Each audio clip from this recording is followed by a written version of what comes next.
Tonight's show is one of my absolute favorite radio shows. In fact, for me, this is the first show that really got me into old-time radio.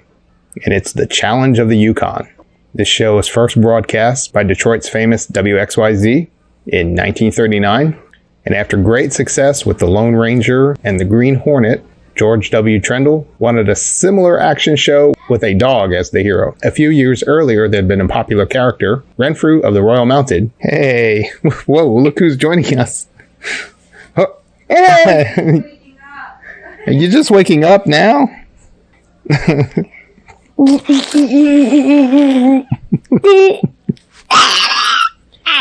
All right, can you say hello? Yeah. They're about to enjoy The Challenge of the Yukon with Yukon King. He's a dog. I'm a dog. Yeah, and he catches the bad guys. Okay. Yeah. All right. Say bye-bye, everybody. Thanks for stopping by. Bye. Can you see with that on? What? Bye. Bye. Look at that. Got you. You got me. Okay, where was I? Oh, yeah.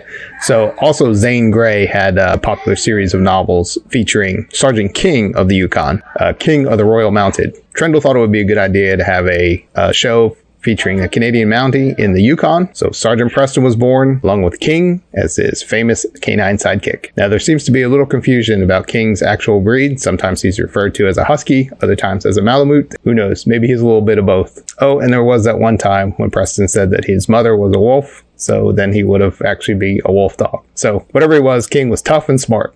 But all in all, we're in for an enjoyable time with this one. Now, just before we get into the show, I do need to mention the Johnny Dollar Club. Starting at just $1 a month, you can help support the channel, help keep these great shows coming. Check out the links for that in the description below. And one other thing I want to mention is the Hearth and Home shop on Etsy. You can get some great Hearth and Home entertainment merch, including t-shirts, mugs, hoodies, a comfy throw, even a Christmas ornament or two. Now, right now, we've got the Yours Truly Johnny Dollar collection, but I'm working on some Western-themed old-time radio stuff, so be looking for that soon. The link for that is in the description below as well. Well, now, without any further ado, let's get on with our program. It's time to sit back and relax and enjoy Sgt Preston of the Yukon and his faithful sidekick King in The Challenge of the Yukon. And as always, thanks for tuning in.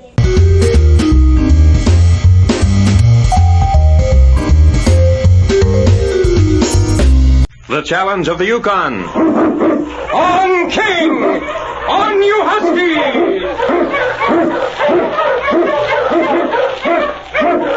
King, the swiftest, strongest of Eskimo lead dogs, blazes the trail through storm and snow for Sgt Preston as he meets the Challenge of the Yukon.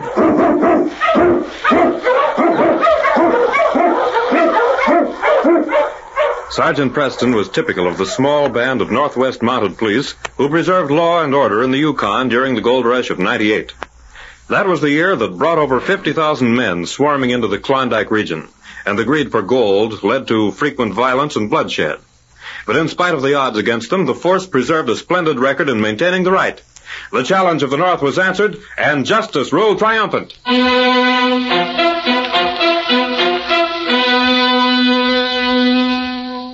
The wind was cold and biting as Sgt Preston pulled up in front of a small, square building in Ogden City. Ho, King. Ho, you Huskies. Hi there, Sergeant Preston. Jack, how are you? Hi. Oh, it sure is good to see you. You gonna be here long? Oh, long enough to look around. Then King and I will be off again. Are you just coming in, or are you leaving? Well, me? Oh, I'm staying in town now.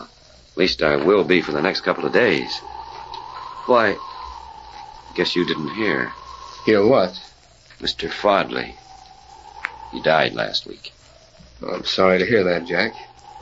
For the last time I saw him, I thought he had a chance to pull through. Yeah, I figured the same way. But it wasn't in the cards, I reckon. Dr. Atkins did all he could for him, but it didn't do much good. The cave-in's a funny thing.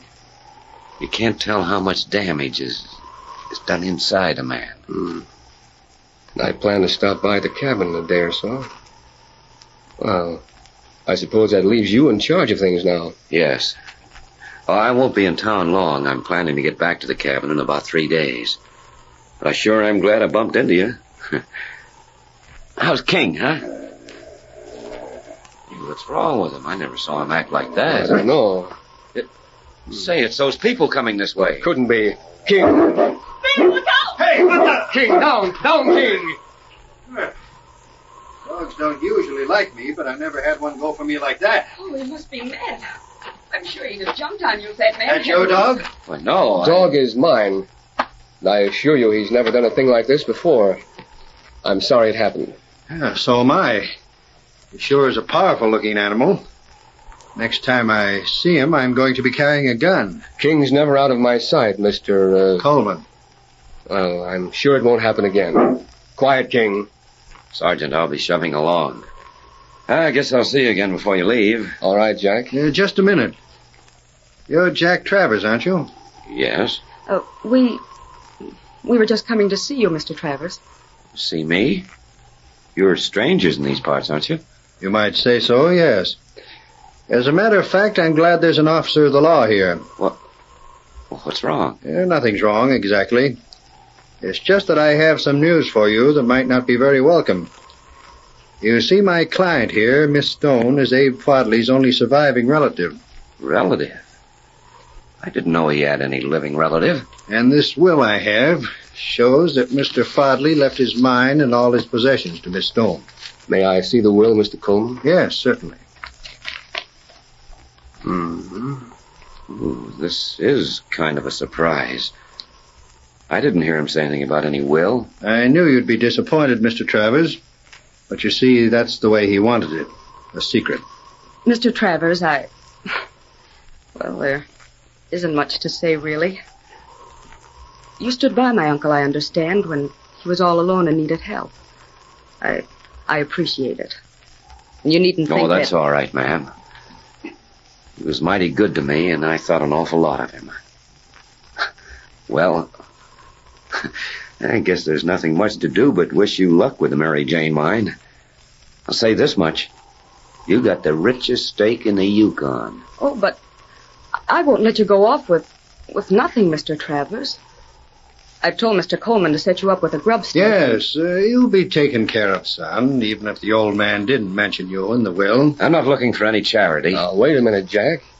Don't feel that way about it. I think you should accept Miss Stone's offer. After all, it's a gesture of appreciation. Yes, that's the way I meant it. I wasn't thinking of charity at all. I don't...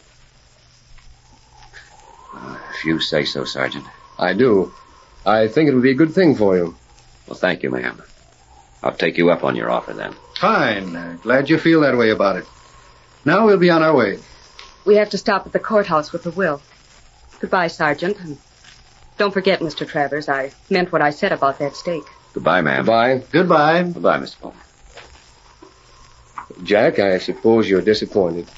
Well, who knows? Maybe I'll bump into another streak of luck with this grub stake. Where are you heading for? I was just going in the Washoe Cafe here. It's been a long time since I've seen Red and Pete. Oh, I might as well go in with you, if you don't mind. Oh, not at all.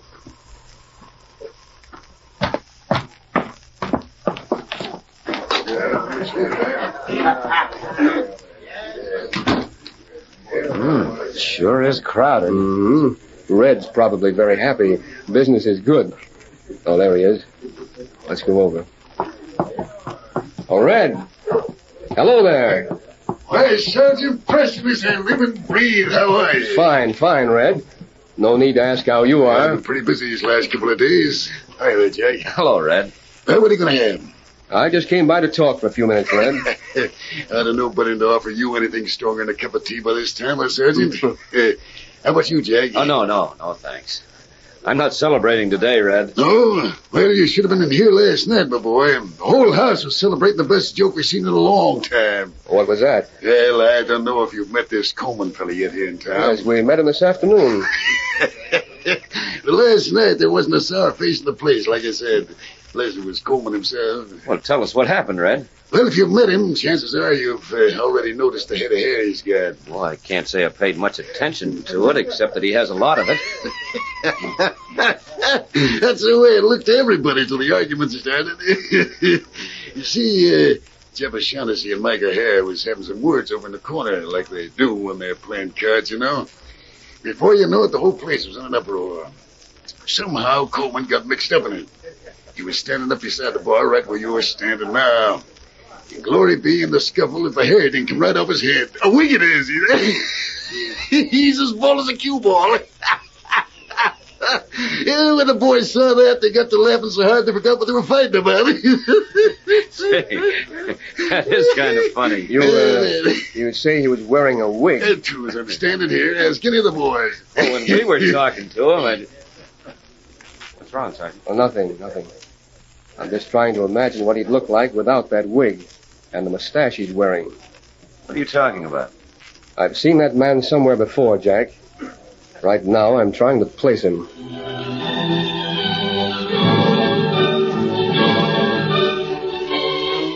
Later that day, as Ben Coleman walked down Main Street with the short, uneven step of one who's never grown used to walking in the snow, he heard footsteps coming up behind him.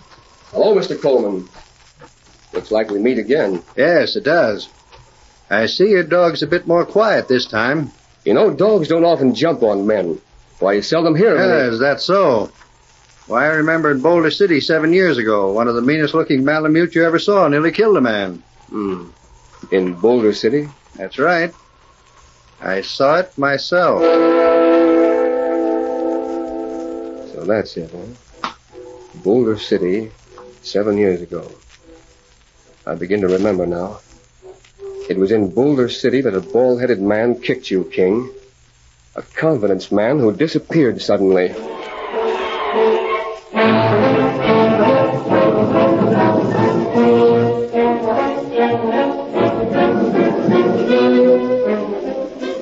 Doc Perkins looked up from the open book on the table in front of him as his sharp ears caught the sound of approaching dogs. Visitors were rare. He listened a moment. Strange.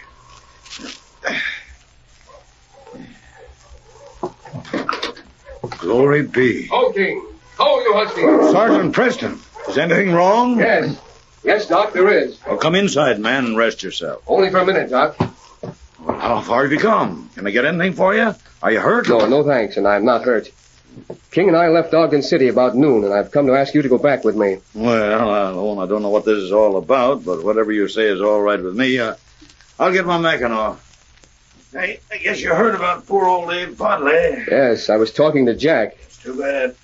These cave-ins. Once a man's pinned beneath rocks the size we pulled off of him, you can expect anything. Yeah. I'm ready whenever you are, Sergeant. Good, we have no time to waste. I'll explain to you as we ride. Get the dogs up, King. On, King! On, you husky!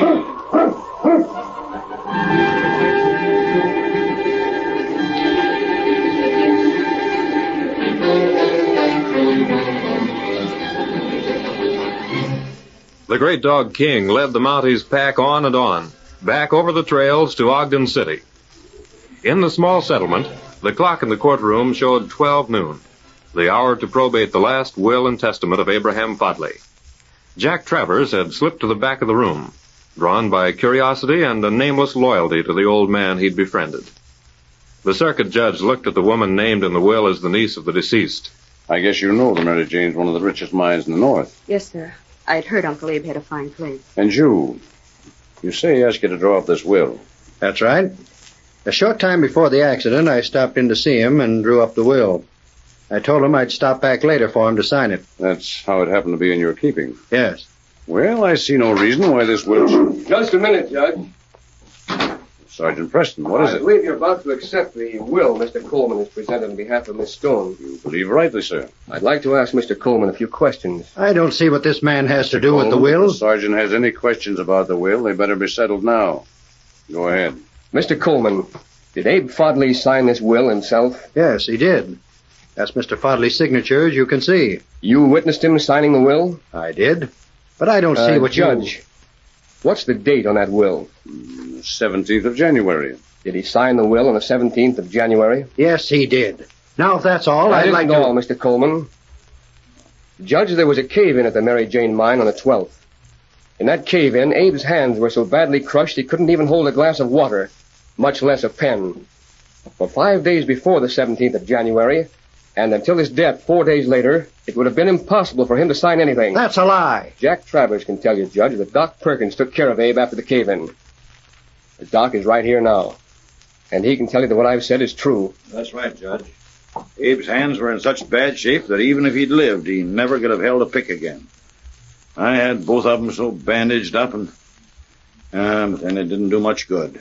He couldn't use his fingers anyway. You have anything to say, Mr. Coleman? You'd better say it now. Before he starts saying anything, you might as well think of an explanation for the disappearance of Benjamin Cole, confidence man in Boulder City 7 years ago. He wasn't seen again till he turned up in Ogden City as Ben Coleman. No, that isn't true. I didn't know anything about this. He came to me with the story of the mine and said if I'd turn it over to him, he'd take care of it for me. He would have taken care of it all right, Miss Stone, but for himself. You're under arrest for fraud and forgery, Coleman. And as for the mine, it's up to the court to decide about that. Well, since everyone in town knows young Travers worked the mine right along with Abe Fuddley, the court turns the mine over to him. Come on, Coleman. This is one scrape you won't get out of. When King growled at you, I knew he had a reason. But I couldn't figure out what it was till I heard about that wig of yours. Then Boulder City and Benjamin Cole. They all tied up. And I remembered Abe's hands. When I first saw the will, I didn't think of him. It did seem strange Abe would sign away the mine so soon before his death. When all these other things added up, and King remembering you as he did, I knew there was something wrong. You'll have a long time to think it over. In jail. Yes, King, the case is closed.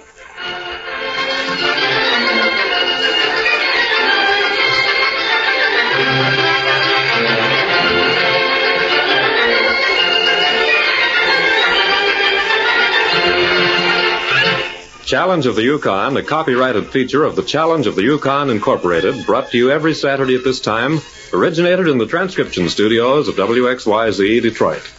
The characters and events in tonight's drama were fictitious. Bill Morgan speaking. This is the Michigan Radio Network. The Challenge of the Yukon.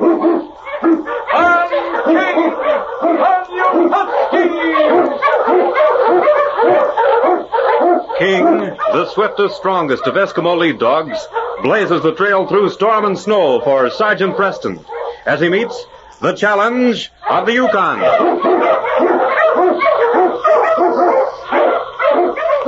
Sgt Preston was typical of the small band of Northwest Mounted Police who preserved law and order in the Yukon during the gold rush of '98. That was the year that brought over 50,000 men swarming into the Klondike region, and the greed for gold led to frequent violence and bloodshed. But in spite of the odds against them, the force preserved a splendid record in maintaining the right. The challenge of the North was answered, and justice ruled triumphant.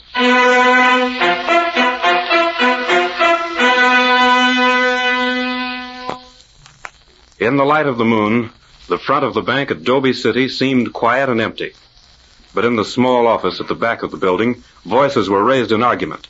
Sitting back in his chair behind a huge desk, the banker, Mac McDermott, watched the man facing him coolly. You better keep a civil tongue in your head, Sam. I got a tongue in my head, all right, and I aim to use it.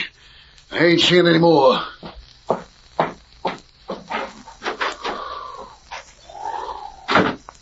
He looks mighty determined to me. If what he says is true, if you're keeping more than half of the gold, Mac... What if it is true? Who does the thinking for this outfit? Not any of you. You better start thinking then, because if he gets to the Mountie, it'll be jail for all of us. There's no reason why he should get to anybody, if you see what I mean. Try and stop him. He's mad, hopping mad. If it means going to jail himself, I'd lay money down he'd go through with it just to make sure you get there. And you two are so handy with your guns. You stopped those prospectors, didn't you? How? You mean we should... Yes. And now, before he meets anyone who'll listen to him. As the banker here, I can't take any chances, but nobody will suspect you two. Well, I always say when there's work to be done, no use putting it off. Glad there's one man of action around here at least. Come on, Slim. I'm ready. You don't have to worry none about Sam. He ain't likely to meet anyone he can talk to. Just make sure of that. I see now. These must be his tracks here. Guess he went this way. Wonder if he got on his sled. No, I don't think so. If I was in his shoes, I'd stay right here. I hate to do this, Pete. It's him or us. I never did like jails. Look. Huh? There he is. Yeah. He's just walking around. Well, he ain't gonna be walking long. Got your gun? Yeah. Then let him have it and beat it quick. No telling who'll hear the shot and come running.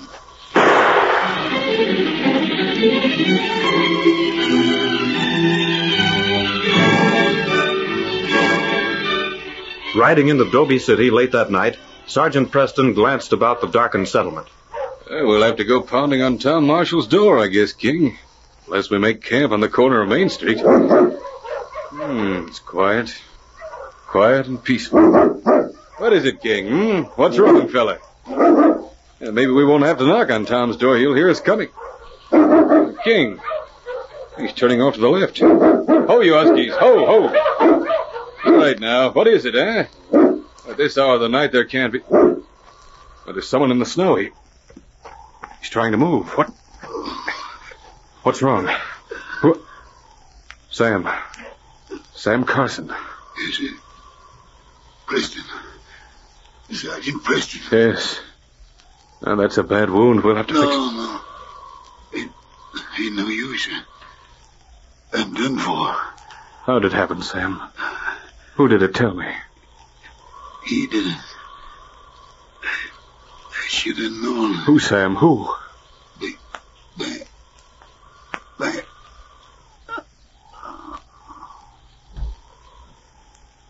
Dead. If only we'd found him sooner. So that's what you wanted me to see, King. But what was he going to tell me? He started to name the man who shot him. The next morning, miners and trappers crowded the streets and stores of the small settlement. Even at that early hour, the cafe was crowded. Bangs Murdoch often remarked his business began with the rising sun, and his doors remained open as long as there were men at the bar. Sgt Preston's eyes skimmed over the crowd till he saw Bangs at the far end of the room pouring drinks. You know doggone well I can beat you at poker any day in the year, even with my eyes closed. Why in tarnation ain't you ready to put down the cash and back up your boast? Because I swore off gambling to please the... Sgt Preston. Hey, when did you get in? Hello, Bangs. Hello, Mike. If I'd known you was coming... What'll you have? It's on the house. Oh, I forgot. It's kind of hard to offer the sergeant any hospitality in a cafe, ain't it? Mike here's just trying to start up a game of cards, Sergeant. If I hadn't made that promise to you not to gamble anymore, I'd be a richer man right now. You're a poorer one. Bangs, I'd like to talk to you for a few minutes. Me? Sure. If it's private, we can go back here. I'll see you later, Mike. Sure. Nobody will bother us in here. What have you got on your mind, Sergeant? Sit down, make yourself comfortable. Whatever it is, you sure look sour enough about it. What's wrong? Bangs, where were you last night? Well, I was here, like I always am. Till what time? About 2 o'clock, I guess. Then where'd you go? Home. Well, Shorty McLeod and me went over to the hotel. Talked for about an hour, and I went to bed. Look here, Sergeant. You're leading up to something. What is it? Yes, I am leading up to something, Bangs. Sam Carson was murdered last night. Sam? Well, I'll be... Where? Near Olson's place. King and I were riding in. King found him. Must have happened pretty... Hey, now wait a minute, Sergeant. You don't think That's why I'm here. What do you mean that's why you're here? I didn't even see him last night. Well, you see, he was pretty far gone when we found him. Too far gone to be able to save. I asked him who shot him. He tried to answer me. And he got this much out. Bam. Then he died before he finished it. Bam? Yes. You'll admit your name isn't a common one. Oh, it's a nickname. Everybody calls me Bam. Well, that's just the point. But I can prove it. I can prove where I was. Sergeant, I might have gambled a lot. I admit I ain't stayed to any straight and narrow path, but ever since I gave you my word that was all over, I ain't turned a card. You've got to believe me. I want to believe you. And I certainly hope you can prove where you were. But look at it this way. Why would I want to kill Sam? He never did nothing to me. He spent a lot of time in the cafe gambling, didn't he? Yes. That ain't reason to kill him, is it? Bam. 3 letters. B-A-N. Not a name beginning that way in the Yukon. Except mine. Except yours. Bernard Randall, Bronson Moore. Even those 2 names are unusual. I came to Dobie City on a slim clue, Bangs. For 2 months, I've been trying to find who's in back of the gold robberies and murders in these parts. You bump right into another one, eh? Banker Mac says if the robberies don't stop, they'll ruin the bank. Yes. Most of the prospectors were on their way to the bank when they were robbed. It's getting so the miners won't bank. Banker Mac McDermott. I wonder. What's eating you now, Sergeant? No one knows about Sam yet except Tom Marshall and you. Any reason for keeping it quiet? I wanted to talk to you about it first. But if word were to get around that Sam didn't die... But you said he did die. He did.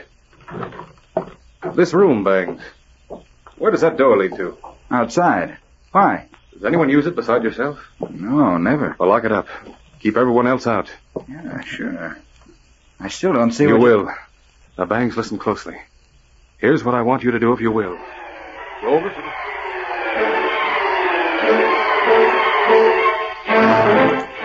In his office at the bank, Mac McDermott hurriedly called a meeting with the 2 men who'd been with him the night before. As soon as Pete returned with his companion, the banker accused them hotly. You could have taken time, to be sure. Yeah, I guess we should have stood there holding the gun on him till morning. Who shot him? I did. Once? Once. He dropped right where he stood, boss. I could have swore Slim got it. Well, he didn't. If it hadn't been for that Mountie. Now listen to me. And if you've got a brain between you, maybe you can remember what I say. He's over in the back room at the Silver Dollar Cafe. Murdoch's taking care of him. He hasn't gained consciousness yet. And it's up to us to see that he doesn't. Yeah, but listen, boss. That back room over at the Silver Dollar is different from letting him have it on the street. There are windows in the room, aren't there? And there's a door. Meet me here tonight, after dark. And just to be sure there's no slip, this time I'm going with you.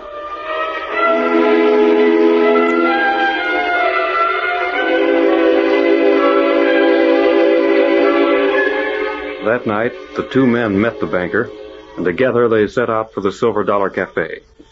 They were sure the raucous laughter and loud voices in the front of the cafe would cover any noise they might make.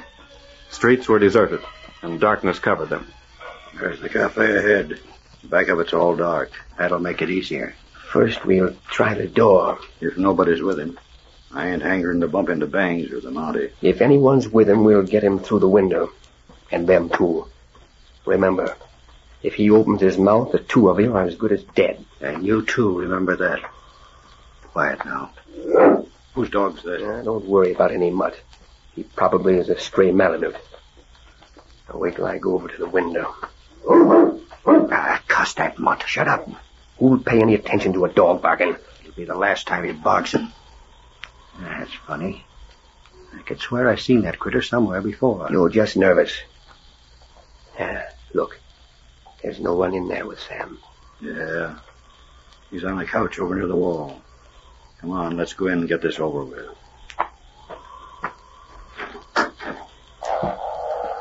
Say, it's unlocked. Come on. Shall I turn up the lamp? He's sleeping. What'll you turn it up for, you fool? You had less light to see him last night and you missed him. This guy makes sure. He'll never know what hit him. Come on now, get out of here. Mix with the crowd out in front. Not so fast, McDermott. What in the... Preston, I thought I recognized that mutt. He sure did a good job of warning us that a pack of skunks was coming. So you came back to finish the job, did you, Mac? You ain't so smart after all, Monty. Put up your hand. You better put that gun away, Slim. Should I let him have it, boss? Well, for a minute I was so surprised I forgot you boys were holding guns. No, don't let him have it here. You wouldn't dare to kill him, Mountie Mac, and you know it. It's suicide. Not for me, it isn't.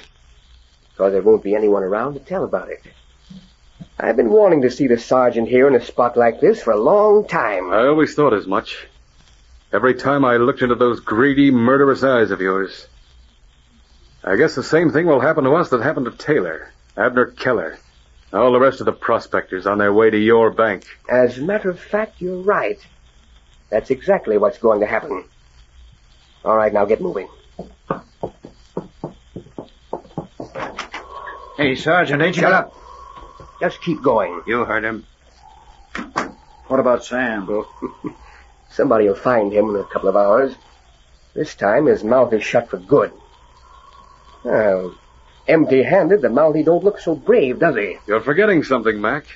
My partner. Look out for that mud, Slim. Hold a gun on me, will you? No! Let go of my arm. Help! You got the gun, Sergeant? Yes, I've got it. Stop it, damn it. You won't take me. After it, King. You'll get him. I never saw a dog like that in all my life. Where's... Oh, Pete here got caught by a haymaker he wasn't expecting. nice work, Bangs. Oh! Oh! Well, McDermott didn't get far. Wait till he finds out they was firing at a blanket roll. Blanket roll? That's right, Slim. You did kill Sam the other night. But Bangs circulated the story that he'd only been wounded. You believed it. This one's coming too, Sergeant. On your feet. Come on. Start moving, Slim. You too, Pete. We'll see how King's making out with his partner. Stay away from me. You hear? Good work, King. All right, get in line, McDermott. This parade is headed straight for the jail. Yes, King, thanks to you, another case is closed.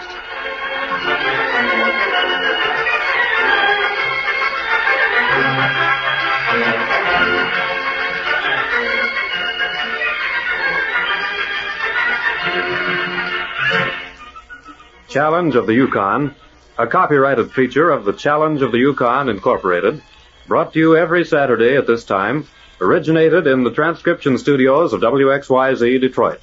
The characters and events in tonight's drama were fictitious. Bill Morgan speaking. This is the Michigan Radio Network. Now, as gunshots echo across the wind-swept, snow-covered reaches of the wild Northwest, Quaker puffed wheat and Quaker puffed rice, the breakfast cereal shot from guns, present the Challenge of the Yukon. It's Yukon King, swiftest and strongest lead dog of the Northwest, blazing the trail for Sgt Preston of the Northwest Mounted Police in his relentless pursuit of lawbreakers. On King! On, you huskies! Gold discovered in the Yukon. A stampede to the Klondike in the wild race for riches. Back to the days of the gold rush. With Quaker puffed wheat and Quaker puffed rice, bringing you the adventures of Sgt Preston and his wonder dog, Yukon King, as they meet the Challenge of the Yukon.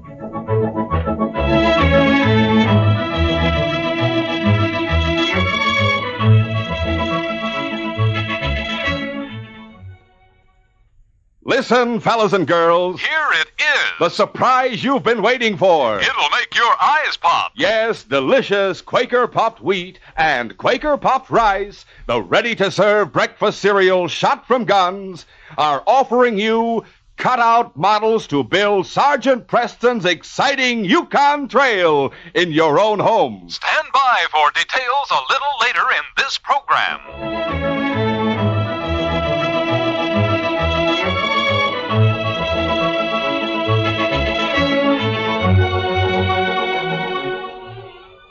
Bat Nelson was one of the most vicious and brutal outlaws who ever terrorized the Yukon. In less than 6 months after the start of the Klondike Gold Rush, he had built up an organization of criminals which operated from one end of the territory to the other. He was a big man with a scarred visage, physically powerful, and ruthless in dealing out death with his twin 6 guns. The power in his huge fists had won him a reputation as being unbeatable in a hand-to-hand brawl, and he was as famous for his cunning as for his lightning draw. Even on the day Sgt Preston captured him and brought him to the jail at Whitehorse, he lost none of his self-confident swagger. You Mounties make me laugh thinking you're going to hold me in this little 2-bit jail. Me, Bat Nelson? Well, my gang will bust me out of this lockup inside of 48 hours. I'll have to work faster than that. You're leaving for Dawson tomorrow morning to stand trial for murder. Dawson, Whitehorse, what's the difference?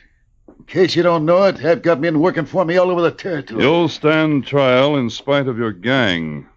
And when it's over, you'll do your swaggering at the end of a hemp rope. Why, you...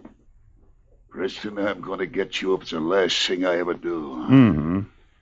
Well, in the meantime, you can sit and think about it in the jail cell. Get moving, Nelson. What cell are you putting him in, Alex? In 3, Sergeant. 1 and 2 are occupied. Oh? Who's the prisoner in cell 2? Jug Sparks. He got in a brawl at the cafe last night. I'll turn him loose as soon as he's through sleeping it off. All right, Nelson. This is the one we reserved for you. In you go. It's your hat. With a snarl of disgust, Bat Nelson stepped forward into the small, bare cell. Then Constable Ross slammed the cell doors shut and turned the key. I guess you'll be safe enough in there. Don't be too sure of that, Redcoat. And as for you, Preston, just remember what I said. You won't be keeping me prisoner very long. And when I do get loose, you better watch out. Your life won't be worth a plug nickel. After leaving the jail, Sergeant Preston went to the cabin of Constable Bill Kirk. He was greeted at the door of the cabin by Bill's pretty young wife, Lucy.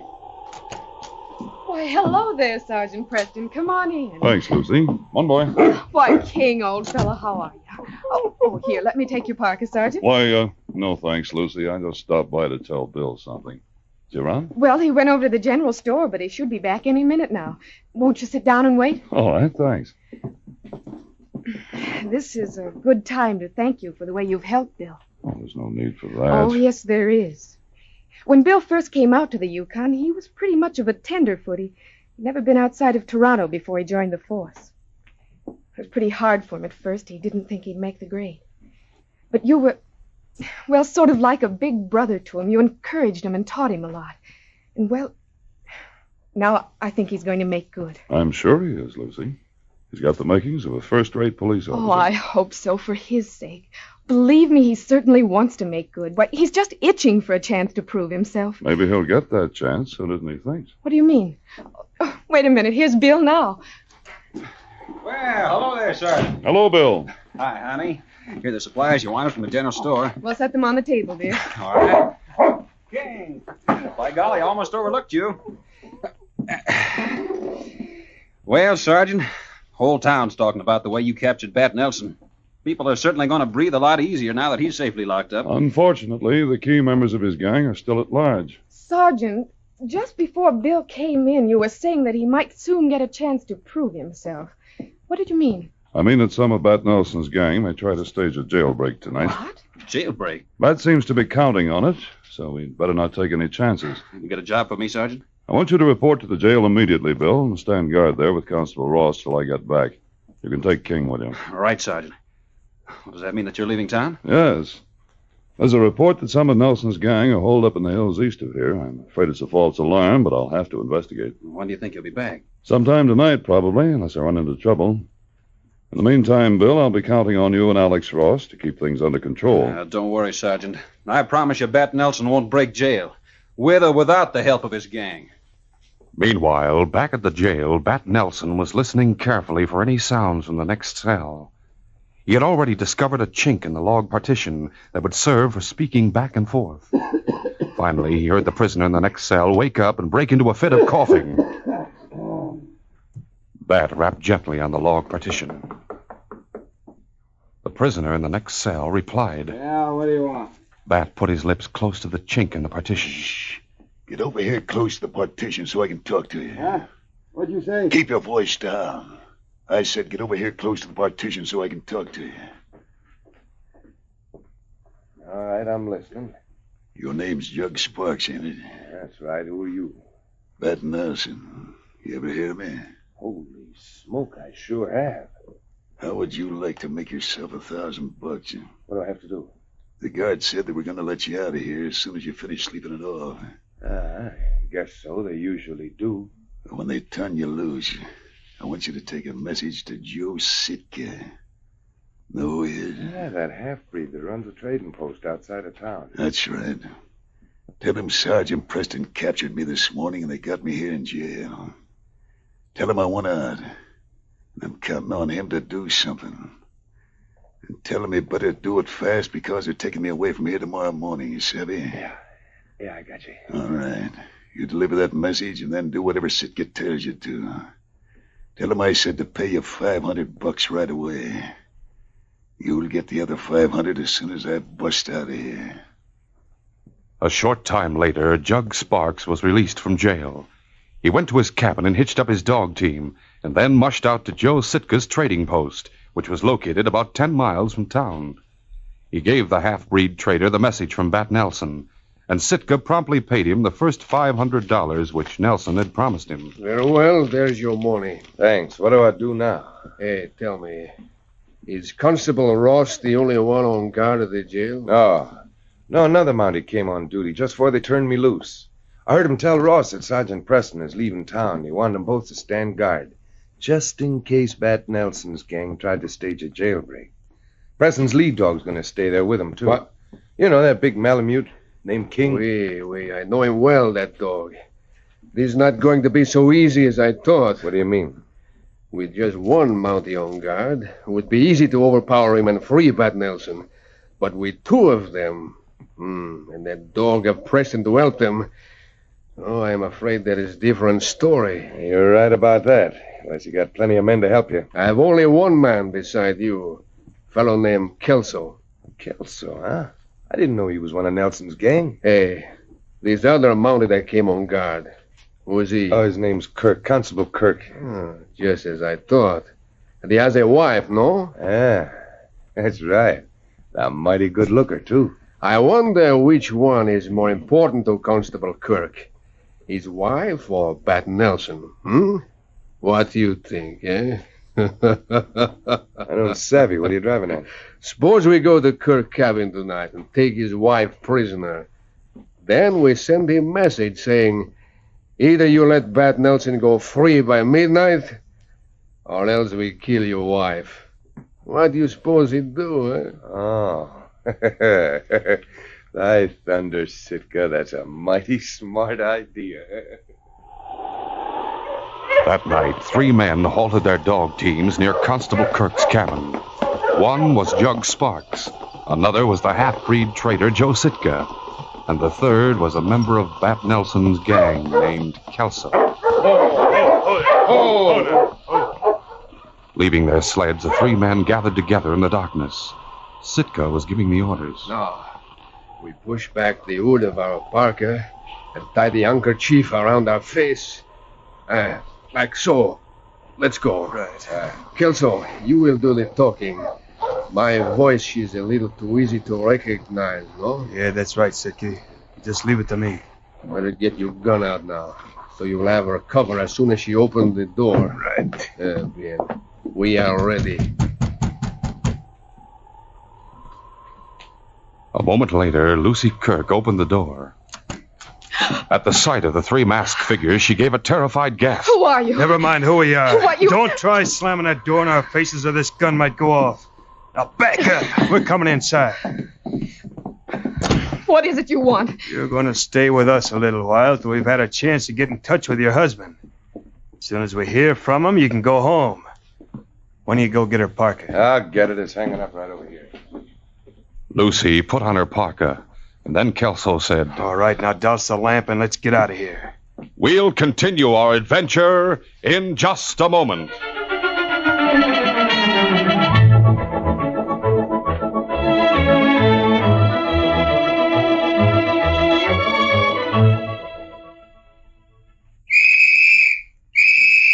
Attention, fellas and girls. Listen carefully. Yes, here's how you can get the thrilling new cutout models to build Sgt Preston's famous Yukon Trail. 59 models offered at no extra cost, without delay, by swell-tasting Quaker puffed rice and Quaker puffed wheat. The king-size kernels shot from guns. Yes, there's no waiting. Starting immediately with these models, you can follow an exciting new series of adventures. The hair-raising adventures of Sgt Preston and King as they travel down the famous Yukon Trail in pursuit of Bat Nelson, the most dangerous and cunning outlaw ever seen in these parts. For instance, you get a model of the very same White Horse log jail that Bat Nelson is locked up in right now. And say, these 59 Yukon Trail models are different. You've never seen models like these. There's not only Yukon buildings and animals, there's scenery. Yes, mountains, roaring creeks, waterfalls. There are dog sleds and dog teams to hitch up and move around. There are buildings you can reach into and change the interiors. What's more, these models are bigger, far easier to put together. And listen, these thrilling, different Yukon Trail models don't cost a single extra penny. Every single model comes on special new packages of Quaker puffed wheat and Quaker Puffed Rice, the famous breakfast cereals shot from guns to make 'em bigger and better tasting, and full of tender crispness and delicious nut-like flavor. And as soon as you get the big red and blue packages of Quaker Puffed Wheat and Quaker Puffed Rice, yes, today or tomorrow, you can start to build your Yukon Trail. Every package is clearly numbered on the front. There are 8 packages in all. And the White Horse Jail, the dog sled, and dog team in today's story are on package number 1. So hurry and get your number 1 package of swell-tasting, nourishing Quaker Puffed Wheat or Quaker Puffed Rice immediately. Remember, there's nothing to send in, no money, box tops, or coupons. Your grocer now has these Yukon Trail cutout models that come only on Quaker Puffed Wheat and Quaker Puffed Rice. So hurry, start building your Yukon Trail right now.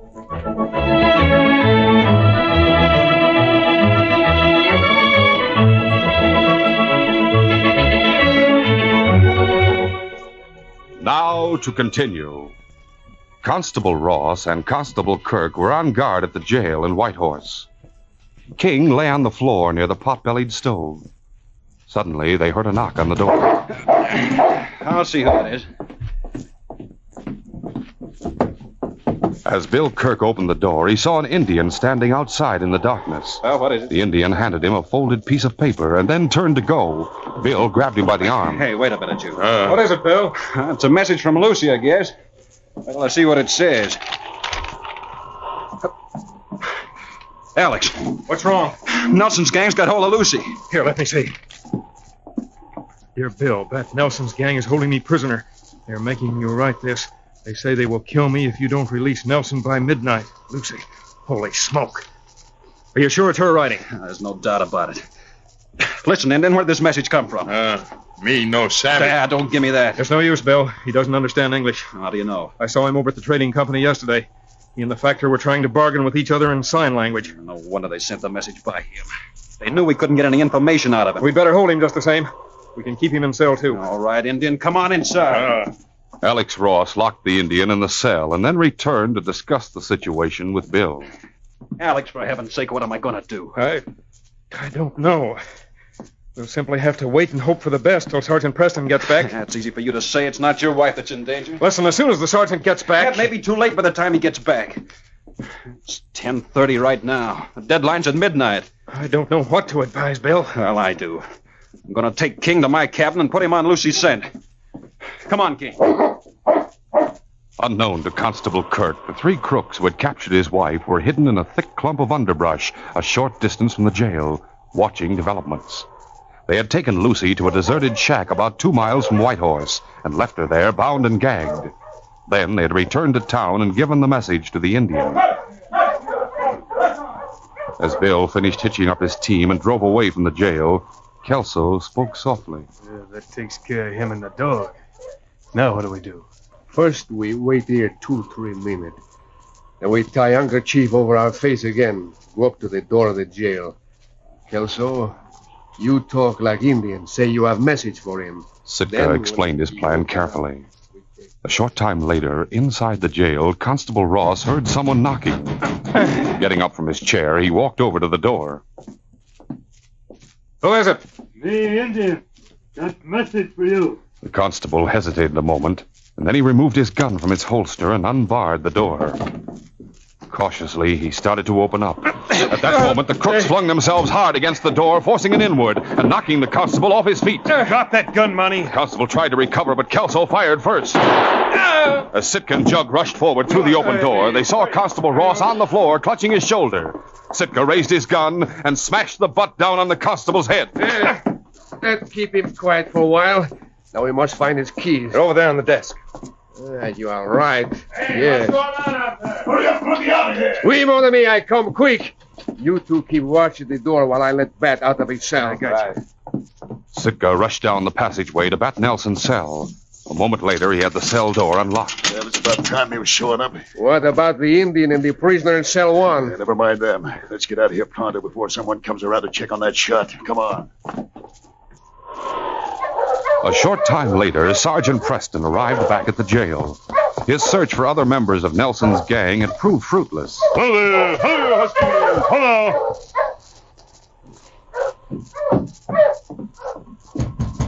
The sergeant knocked on the door and was surprised to hear a voice shout from inside the jail. He pushed the door open and went in. Then he saw Constable Ross lying wounded and unconscious on the floor. Alex! As he bent down to examine the constable's wound, the prisoner in cell 1 shouted out, Hey, who's out there? Sergeant Preston, what's happened here? That was Pat Nelson's gang. They pulled a jailbreak. Deftly, Sergeant Preston attended to the constable's wound. In a few minutes, the constable began to regain consciousness. Sergeant. Take it easy, Alex. You stopped a bullet. I suppose Bat Nelson got away. I'm afraid so. Tell me what happened. As much as I remember. In the first place... Briefly, Constable Ross recounted the events leading up to the jailbreak. Bill had a mighty tough decision to make. Let's hope they haven't harmed Lucy. You can't blame him for going after her. Oh, of course you can't. In his place, I'd have done the same thing. It's going to sound bad in a written report. Yeah, I know what you mean. Bill hadn't left his post of duty, the jailbreak wouldn't have occurred. The dangerous killer wouldn't be at large. Before planning his next move, the sergeant questioned the prisoner in cell 1. You got a good look at any of the gang? The only one I saw was the guy who came back here and let Bad Nelson out of his cell. He had a handkerchief over his face. I guess he was giving the orders. You recognize his voice? No, but I can tell you one thing. He had a French accent. Huh? Well, that's not much to go on. After talking to the prisoner, Sergeant Preston discussed the situation with Constable Ross. Looks like our only real lead is that Indian who brought the message from Lucy Kirk. He won't be able to get any information out of him. He's a Cree Indian. And we'll have to find someone who speaks Cree and get him to translate for us. That's easier said than done, Sergeant. I don't know anyone around here who speaks Cree. No white man, anyway. Well, stop to think of it, Alex. If we could find someone who speaks Cree, he'd make a pretty good suspect. At any rate, he'd be worth checking on. What do you mean? Well, I have a hunch that the person who sent the message could talk to the Indian in his own language. Oh. Otherwise, he'd have had a hard time explaining what he wanted him to do. I never thought of that. But I still don't know of anyone around here. Wait a minute. What about that half-breed trader, Joe Sitka? You're right. He does speak Cree, and what's more, he's a French-Indian half-breed. What's that got to do with it, Sergeant? The man who let Bat Nelson out of his cell spoke with a French accent. Holy smoke, I'll bet he's our man. Could be. I'll go out to the trading post right now and check on him. Sergeant, let me go with you. If Nelson and his pals are out there, you can't fight the whole gang single-handed. Someone's got to stay here at the jail, Alex. Besides, you're in no condition to travel. If and when Kirk and King come back, send them after me. I might need them. Bat Nelson and his partners had a considerable lead on the sergeant. But Sitka had wrenched his ankle on the trail and was riding one of the sleds, which slowed them down. Moreover, Sergeant Preston was driving the fastest team in the territory. As a result, the crooks had not yet reached the trading post when they heard the barking of the sergeant's team in the distance. Bat Nelson called a halt. Up your team! Why for you stop? Sounds like someone's following our trail. Maybe it's just some traveler. Sourdough. Maybe an Indian. Not at this time of night. Anyway, I'm not taking any chances. What do you think we should do, eh? We go down the slope a ways, in among the trees where it's nice and dark, and pick ourselves out a good hiding place. Then we get out our rifles and wait. When he comes over the ridge, they'll have him silhouetted against the snow without any protection. See what I mean? But Sergeant Preston was taking no chances either. Ho, you Husky! Ho now! Leaving his team behind him, he proceeded up the ridge on foot. Before venturing over the top of the ridge, he veered off 20 yards or more to one side of the trail. Then he moved cautiously forward and started down the other side, picking his way among a series of large boulders. Meanwhile, the crooks were hiding among the trees and underbrush farther down the slope. Hey, this is very funny. I don't hear his team coming any closer. You're right. He must have gotten wise. Hey, look. Yeah, look where? Over there. The left of the trail. He's moving among those boulders. Yeah, I see him now. But he won't be moving much longer. Bat Nelson raised his rifle and took aim. The shot whistled close to the sergeant's head. He dropped to the ground and fired in the direction of the rifle flash. A moment later, bullets began chipping the rock all around him. The sergeant returned the fire, and the crooks soon realized they would have a hard time dislodging him from his position. Bat Nelson snapped out an angry order. We'll never get him this way. What are we going to do, boss? I'll tell you what we'll do. Sitka and me will stay here and keep firing at him. We'll keep him pinned down. Yeah? What about me and Jug? You two circle around and sneak up behind him. While Sitka and me are firing at him from this direction, you two can pick him off in the rear. Right. For the next half hour, Sergeant Preston continued to exchange shots with the crooks hidden farther down the slope. But he noticed that the firing had slackened off. Meanwhile, Kelso and Jug had slowly maneuvered into a position above and behind the sergeant on the crest of the ridge. Jug spoke softly. I felt that was a mighty smart idea sending us up here. He's a perfect target. You want to plug him, or should I? You just leave it to me. Kelso raised his rifle to his shoulder and took careful aim. All right, Mountie, this is where you get yours. At that moment, another rifle spoke. Kelso dropped his rifle and toppled headlong down the slope with a bullet through his heart. Jug whirled around the direction of the shot, only to see a snarling dog charging straight toward him. Before he could raise his gun to fire, the dog was on top of him. No! A moment later, Bill Kirk arrived on the scene. Watch him, King. Don't let him make a move. For Pete's sake, call him off. I'll call him off as soon as I got your gun. That's better. I think I better snap some handcuffs on you. Yeah. Sergeant Preston shouted upward from his hiding place among the boulders. That's right, Sergeant. They hit you? Oh, I'm all right. What about Lucy? She's safe, too. Found her all tied up in a deserted shack. Good work, Bill. Keep down. A couple more of them heading down there in the trees. Let's see if we can't run them off. Right, Sergeant.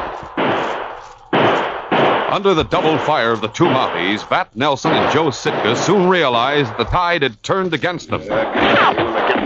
Please, wise idea. Help me over to the sled. Help you nothing. From now on, it's every man for himself. But I cannot walk with my bad ankle. You will have to handle the team. Let me ride the sled. Ha! Don't make me laugh. Why should I slow myself up by carrying you? Besides, you're no use to me any longer. Nelson, you dirty skunk, you cannot leave me like this. Before I let you go, I kill you. Oh, yep. No one ever beats me to the draw, Sitka. You should have remembered that.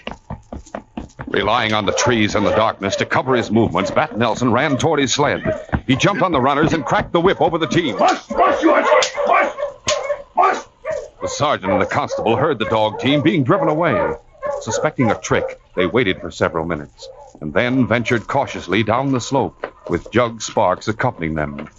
It was King who found Sitka's body lying face down among the trees. Sergeant, look. Yes, Joe Sitka. He didn't live to stand trial for his crimes. Yeah, too bad it couldn't have been Bat Nelson. Capturing Nelson will be our next job, Bill. But as far as Sitka and Kelso are concerned, this case is closed.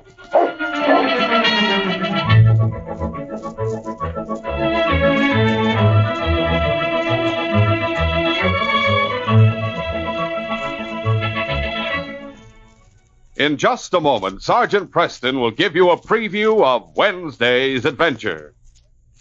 Hurry, hurry, hurry to your grocer. Your grocer now has special new Yukon Trail packages of swell-tasting, nourishing Quaker puffed wheat and Quaker puffed rice. There are 8 different new packages. And the White Horse jail that Bat Nelson broke out of today, the dog sled and team Sergeant Preston used to chase him, are on package number 1. You'll want all 8 packages so you can build the entire Yukon Trail and follow Sergeant Preston and King as they pursue Bat Nelson. Every package is clearly numbered on the front.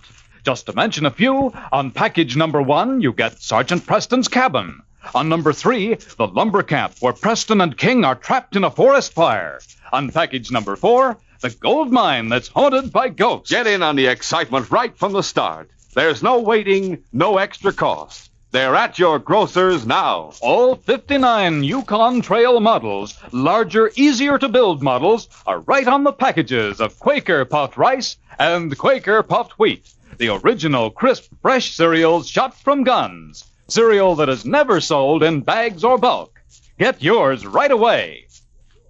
Listen Wednesday when Sergeant Preston and Yukon King meet the challenge of the Yukon in the case of the runaway heir. The case began when I was asked to find a missing boy named Chris Farrell.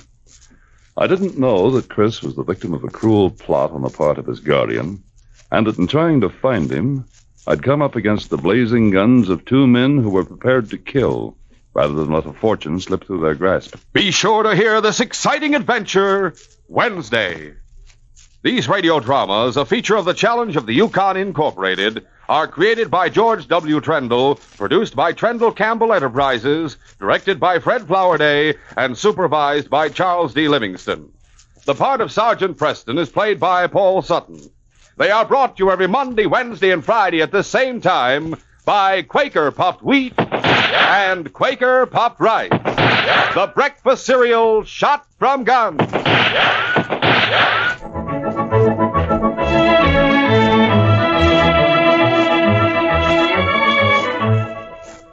For a delicious hot breakfast, eat Quaker Oats. The giant of the cereals is Quaker Oats. Delicious, nutritious, makes you feel ambitious. The giant of the cereals is Quaker Oats. Say, boys and girls, do you want to be a star someday in sports and activities? Then start on good Quaker Oats breakfast tomorrow. 'Cause nourishing oatmeal gives you more growth and endurance than any other whole grain cereal. Remember, Quaker and Mother's Oats are the same.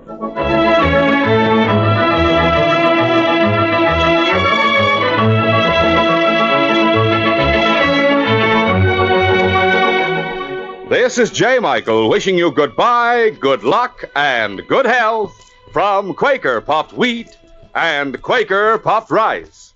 So long. The Challenge of the Yukon.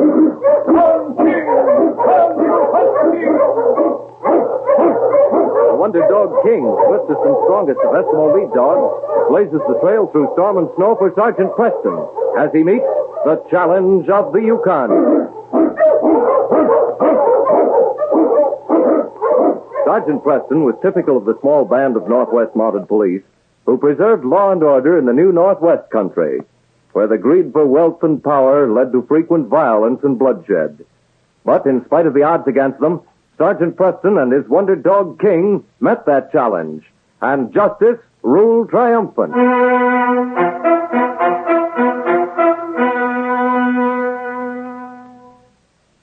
It was early morning when Sgt Preston and the two men with him sighted the Indian settlement in the distance. The strong, ice-flecked wind that had whipped against them earlier died down. But even as they approached the village, the great dog King, leading the Mounties' pack of huskies, caught the unmistakable scent of death. He knew, even before the three men saw the signs, that the village was in mourning. What do you make of it, Sergeant? The engines seem awful quiet. Yeah, you're right. Okay, you huskies. See those men gathered in front of that temple? Yeah. There's been a death in the tribe, Marsh. Here comes one luck. You'll tell us who it is. Wouldn't you wonder, Stu, how the sergeant can tell one Indian from another? They all look alike to me. Indian glad Sgt Preston come.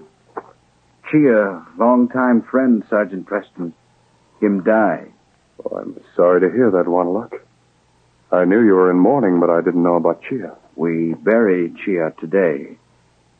You stay for burial? Yes, of course I'll stay. Good. You come with Wanderlock now. All right, King. Come on, fella. We'll stay here with the sled if it's all the same to you, Sergeant. I'll be back shortly. What do you make of that, Stu? That Indian fellow Wanderlock treats the sergeant like a blood brother or something. These tribes think a lot of that, Mountie, and no wonder. Yeah? Well, me, I like to get back with this white man. Concerned if I want to be around whilst these redskins are burying their dead. Never saw any good come out of their powwowing around yet.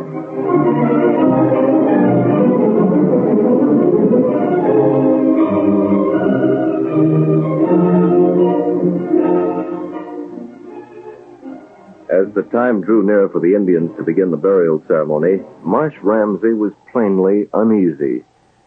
Only the comforting presence of a .45 carried in his belt sustained him.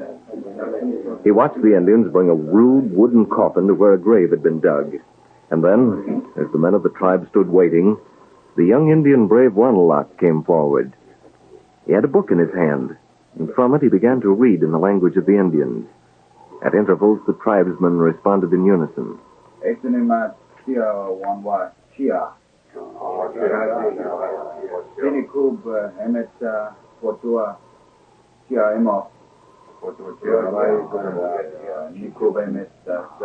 Well, I'll be doggone. What's eating you now, Marsh? Doggone if this don't seem just like a Christian burial. Them Indians sound like they're praying. Sure. Marsh, you look like you just seen something you can't quite believe. That's it, all right, Sergeant. You took the words out of my mouth. I've seen a lot of Indians in my time, and I've fought plenty of them, too, out in the West in the good old USA. By golly, I never seen them heathen savages do anything like this before. Well, the answer to that is simple. These Indians aren't heathens. Oh, now, wait a minute. You can't You tell me. heard the sergeant, Marsh. What's more, there's a story behind what you just seen. It'd have to be some story. It is. Now, the sergeant here ain't much for going around blowing his own horn, but I happen to know a good part of that story. And I can tell it to you if he won't. That's so? I know what you're talking about, Stu, but King deserves a great deal of the credit. Yeah, sure he does. But what about telling Marsh here how it happened? Unless you do, he's likely to go on till his dying day thinking he was seeing things up here. And let me tell you, Marsh, if you get a burial half as decent as the one you just seen, you can rest easy. Well, come on over here to the longhouse, and I'll tell you about it while we're waiting for the chief.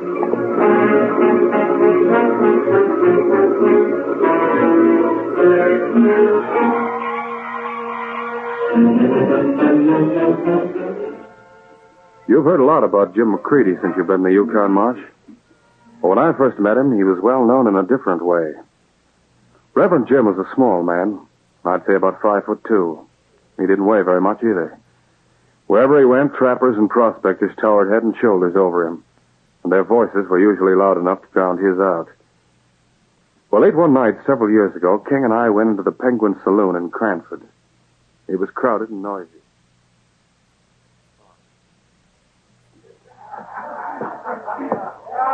Hey there, Sergeant. Looking for somebody? Oh, I just thought I'd drop in and see if Well, that's Big Bill Carson over there, huh? Yeah, he's sure having himself a time. Seems like a reverend come in a while back trying to get some of the fellas to contribute to putting up a church. Oh, must be Reverend Jim. And I gather Big Bill thinks it's funny. Yeah, sure he does. Because he makes more noise than any of the gents around here, you probably talk him out of helping that little preacher. Let's go over. Oh, come now, what do you think, boys? We got a gent of the cloth here what's going to show us the error of our ways. Oh, shut up, Bill. What do you mean, shut up? Why, you little run-off, flatten you out like a postage stamp. Now, gentlemen, please. I had no thought to start an argument. Good evening, Reverend Jim. Oh, Sergeant Preston, I'm glad to see you. Indeed, I'm very glad to see you. You see, Marsh, Big Bill Carson was the kind of man who had a genius for stirring up trouble. But it was trouble that ran under the surface. He wasn't bold enough to carry it beyond that point. But sometimes men of that type can be dangerous. Now that I look back, I can remember King watching him as Bill stood laughing at Reverend Jim. The fur on the back of King's neck bristled. Maybe it was his tone of voice, maybe it was his attitude or something he did, but whatever it was, I knew King had taken a dislike to Bill. But later that night, Reverend Jim came to see me. I don't like to say it, but I'm afraid I'm not the right shepherd for this flock, Sergeant. Oh, I don't know, Reverend Jim. I'm sure of it. When I got this assignment, Bishop Hendricks told me it was a man-sized job and that it would require a great deal of faith and perseverance. I'm just not built for it. These men need someone who can be as tough as they are, to speak frankly. They'll come around. Give them time. I'm afraid it's a question of more than time, Sergeant. A great deal more. Several months went by. King and I were busy on patrol duty out on the trails. There'd been many times when I'd wondered about Reverend Jim, how he was making out. I wondered, too, about Big Bill Carson. I knew Bill was up to no good. But it wasn't until later that my hunch proved to be right. King and I had stopped at Fort Munn, which is several hundred miles up the river from Cranford. We found they were having a serious food shortage there. Carson had evidently got word of it, too. He went to the Indians who'd settled outside of Cranford. Chief, you and me been dealing at the trading post for a long time. That's right. But it's like I told you. You've been overcharged for everything you ever bought there. Now, just 'cause you're Indians, there's no reason why it should cost you more to buy your supplies. You got a right to clean off them shelves at the post to even up the score. Yeah, me call council. Talk too brave. Clean off the shelves, I say, and show them cheating traders no mercy. Vigo, talk 2 minutes, tribe. See, Lefty, what'd I tell you? These Indians are just like putty in your hands if you know how to handle them. Yeah, but Bill, what if they get up on the warpath and kill the traitors? That's murder. And the Mounties will be on our necks for it. They won't be on our necks. The Indians will get the blame for it. Once they get the supplies out of the post, they'll probably start a celebration. Then we'll load what supplies we can on the boat, take them up to Fort Munn. We'll get any price we ask for them. Come on.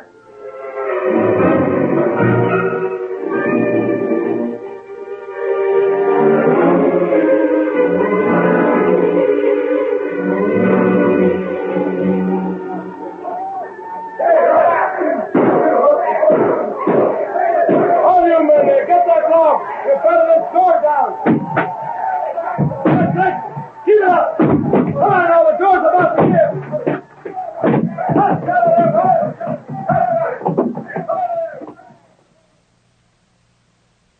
I was on the trail from Fort Munn while Bill and the Indians were getting away with the trading post supplies.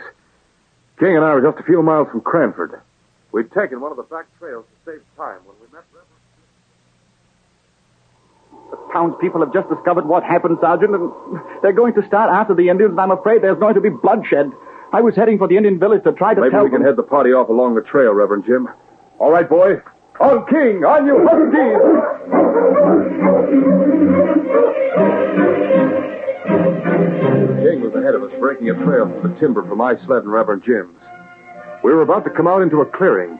King had reached it a minute or so before we did. The Indians were just crossing it, but King ignored them. He looked instead to a rock formation. He stood for a moment sniffing the air. Then he turned to the right, circling. He covered the ground so quickly his paws seemed to barely touch the snow. Sergeant, where did your dog go? I don't know, Reverend Jim. We'll be out of this timber in a minute. Then we'll deal with the Indians. On you huskies! Oh, look, there's King on top of one of those rocks over there. I looked over toward the rocks. And as I did, I saw the barrel of a rifle glitter for a moment. I realized that Reverend Jim and I were the targets. And before I could reach for my gun, I saw King jump. Well, the shot went wild. Reverend Jim and I had both been saved by King. Well, who was doing the shooting? It was Big Bill Carson, Marsh. A short time later, the Indians stood around and Bill was under arrest for attempted murder. Supplies were saved and could be sent to Fort Munn. Fortunately, the traitors hadn't been killed. That was about the time me and the men from Cranford got there. With Sgt Preston to act as referee, we got the Indians straightened out on who was cheating who. And Bill, without his guns, was standing there with his hands at his sides. But he was still loudmouthed as ever. So it took a Mountie and a preacher to break up my plans, huh? You know, Sergeant, I'm beginning to see something I never thought of before. These Indians, they need a shepherd as much as the white men. You're right, Reverend Jim. Seems like you ain't learned yet, Reverend, that what you need to get along in this country is more than just a good book. I've always thought the good book was sufficient, Brother Carson. But what else do you have in mind? A fighting pair of fists and you ain't got 'em. That sounds like a challenge. Call it what you like. I still say it takes a man to get along up here. I'm sorry to do this, Brother Carson. And you understand, I bear you no enmity. But would you like to prove that point? Sergeant, with your permission. Well, What's the matter, Mountie? I ain't gonna run away. But you'll have to carry the Reverend back to town. All right, Brother Carson. I'm ready. I'm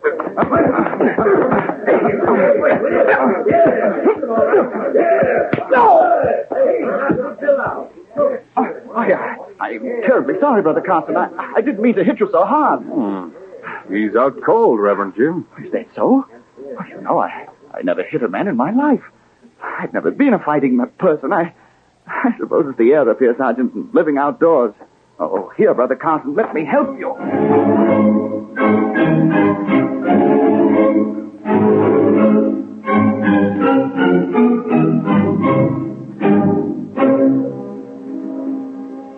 Well, what do you know?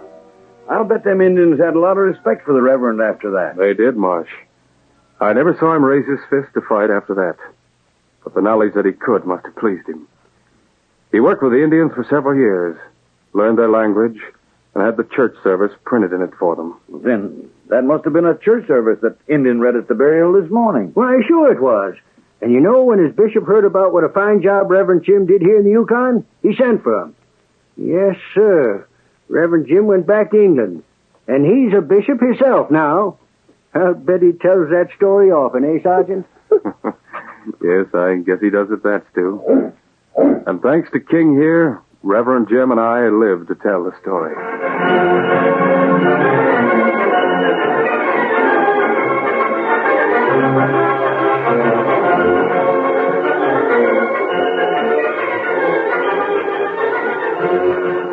These copyrighted dramas originate in the studios of WXYZ Detroit, and all characters, names, places, and incidents used are fictitious. They are sent to you each week at the same time. Jack McCarthy speaking. This is the Michigan Radio Network. The Challenge of the Yukon. On King! On you hunt King! The Wonder Dog King, swiftest and strongest of Eskimo lead dogs, blazes the trail through storm and snow for Sgt Preston as he meets the Challenge of the Yukon. Sgt Preston was typical of the small band of Northwest Mounted Police who preserved law and order in the new Northwest country, where the greed for wealth and power led to frequent violence and bloodshed. But in spite of the odds against them, Sgt Preston and his Wonder Dog King met that challenge, and justice ruled triumphant.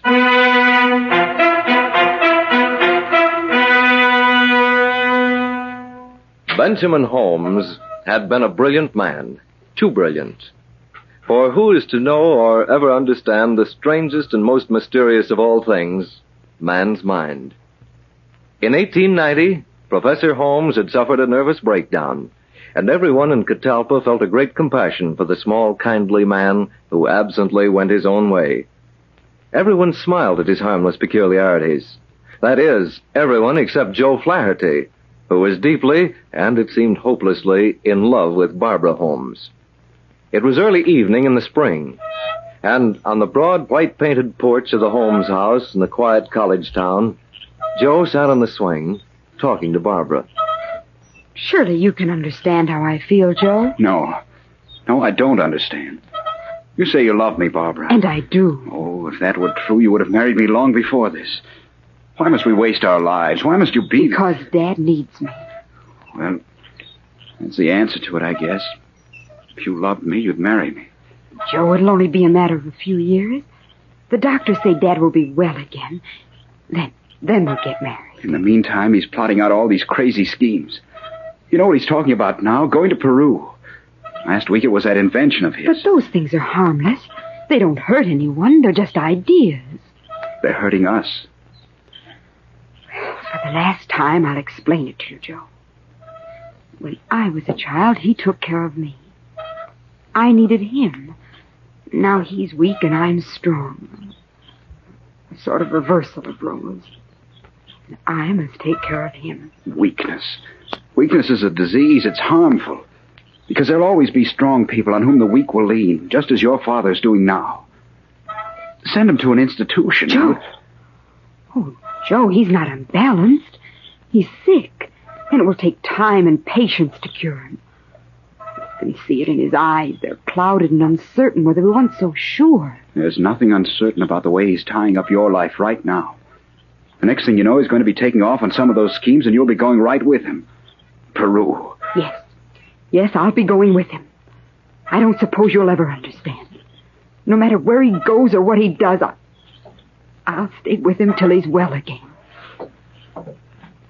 What was that you were saying, Barbara child? Oh, Dad, I thought you were in your study. Oh, so I was, my dear, so I was. I overheard part of what you were saying about going with me. Oh, good evening, Joe. How are you? Yes, what was I saying? Oh, yes. You know, Barbara, I uncovered that old diary of your Uncle Mort's. Oh, you mean the one he kept while he was away all that time? The one that... Yes, that's it. Very interesting. He tells about his experiences in a part of British America where no white man had ever been. Oh, I remember. Huh? Yes, He used to tell me a lot of stories about that when I was a child. I believe they were true stories. He did a great deal of talking about a wealth of gold in that country, and in the diaries he left me there's a definite map, a map showing the way to what he terms the richest vein of gold in the world. Do you imagine? Yeah, imagine. Joe. Too bad he never lived long enough to go back there, Dad. My dear, I'll tell you what we're going to do. You and I will go up there. Yes, that's what we'll do. We'll go to this place and find that gold your Uncle Mortimer discovered. But, Professor Holmes, you don't begin to know anything about mining or prospecting. Huh? Why, there's been no discovery of gold in any part of British America. You'd be better off going to Peru. At least you'd stand a chance of uncovering some Peruvian ruins. But gold in that snow-covered North Country? Because nobody knows about it. There's no sign it isn't up there, my boy. It's there, and Barbara and I'll find it. You can't start out for some place you don't know anything about. We not only can, but we will. Barbara, we'll begin packing tomorrow.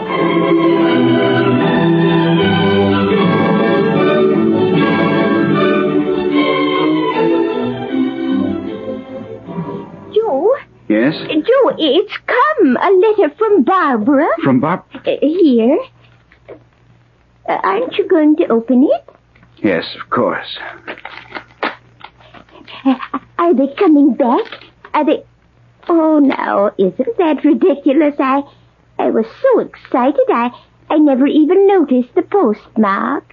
It's postmarked Dawson, Yukon Territory.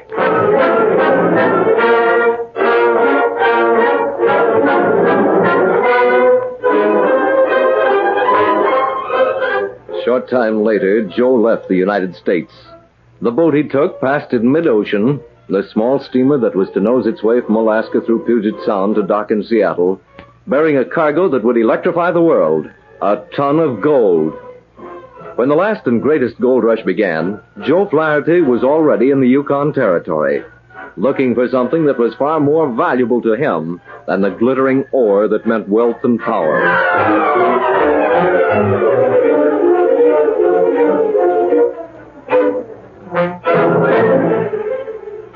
Several months after his arrival in the Yukon, Joe Flaherty lost his lead dog.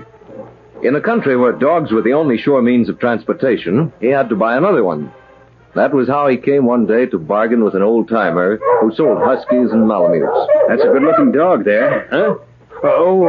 That husky. Yeah. Listen, mister. That dog has the meanest disposition you ever seen. He'll kill anything on four legs. Or two.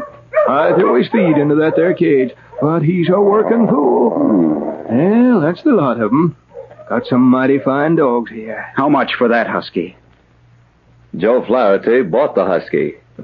The dog's name was Duke, a mean and surly animal, his face and body marked by the teeth of the dogs and animals he'd met in combat. At heart, he was wild, but both the dog and the man recognized the silent bond that existed between them. Duke had been owned by many men, but he had accepted none of them as a master until Joe bought him. They covered countless hundreds of miles along the frozen trails of the Yukon. And then one night, they made camp with another man, Reverend Walden. That dog of yours is going to be lucky if he gets away from those wolves alive. He'll fight anything his own size or bigger. Yes, but a pack of hungry wolves. You could break up that fight by firing a shot into the pack. He'll come out all right. If he doesn't, it'll be because he's weak. Weaker than those wolves. Animals have the right idea. Kill or be killed. Survival of the fittest.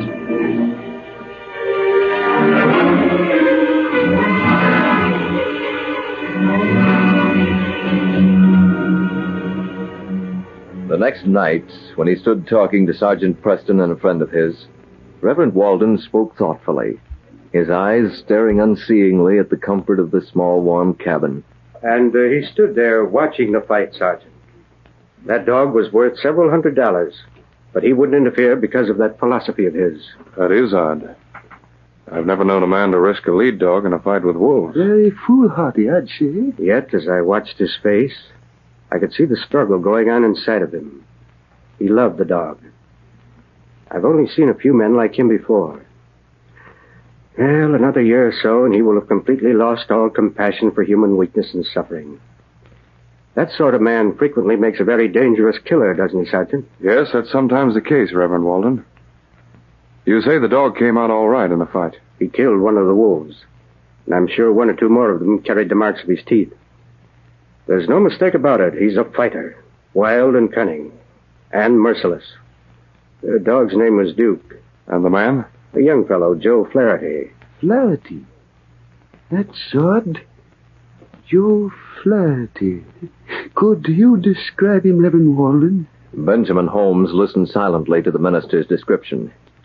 Then the Mountie and the minister listened while he talked. So perhaps it would be a good idea if we were to meet this young man. He may be the same Joe Flaherty my daughter and I knew in Catawba. Well, he certainly needs understanding and help, Professor Holmes. He's been badly hurt spiritually, and I'm afraid he'd look on me as an intruder. We'll start out in the morning, Professor Holmes, you and I. I'm going up to Black Creek anyway, and from what Reverend Walden said, we should meet him along the trail. Splendid. We won't say anything to Barbara about it. I'm sure it would make her very happy to see an old friend. This is a rather lonely place for the girl. I'll see you in the morning then, Sergeant.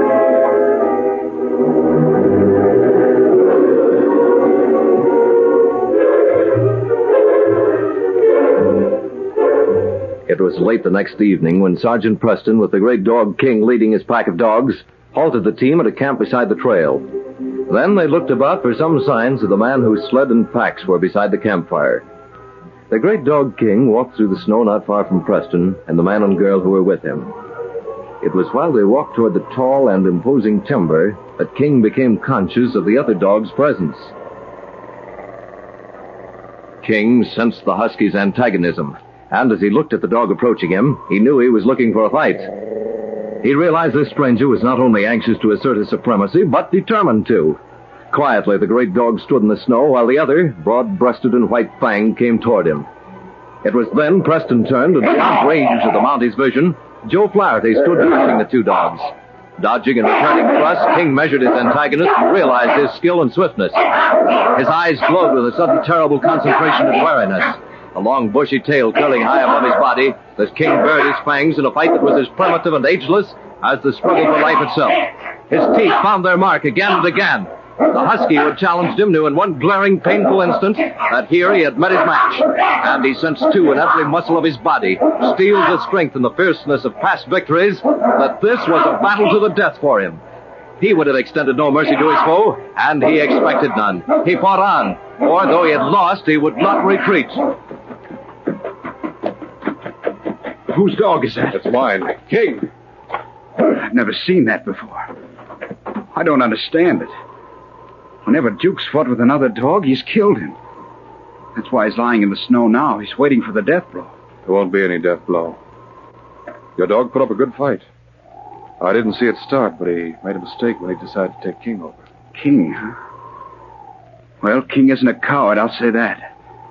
Duke started the fight, but King licked him quickly and fairly. Funny? What's funny? I feel almost humble. As if that dog of yours had suddenly made a magnificent gesture. He was challenged, and yet he spared Duke. Duke. Here, boy. Sgt Preston, Sergeant. Oh, Dad's so excited. He's discovered 3 pine trees that he thinks is a landmark to that pine Uncle Mortimer discovered. Barbara! Joe. Joe, is it really you? I can't believe it. All this time, I've been looking for you. Oh, darling, This is it, Barbara. I have the map right here. There's no doubt about it. We've located the gold. Well, hello. Well, hello, Professor Holmes. I guess I might tell you now. I'm going to marry your daughter. I'm not even asking your permission, sir. With or without it, I'm marrying her. Barbara. He's right, Dad. Well, this is an unusual day for Sergeant Preston. Is that your dog, Joe? Yes. Afraid he'll have to do some recuperating before he's able to hit the trail again. Now, fella. Say, I didn't even notice I was talking to a Mountie. I'm Joe Flaherty. Glad to know you. King, old boy, let's see how you came out of that fight. No question about how he came out of it, Sergeant. Almost as good as new. But Duke here...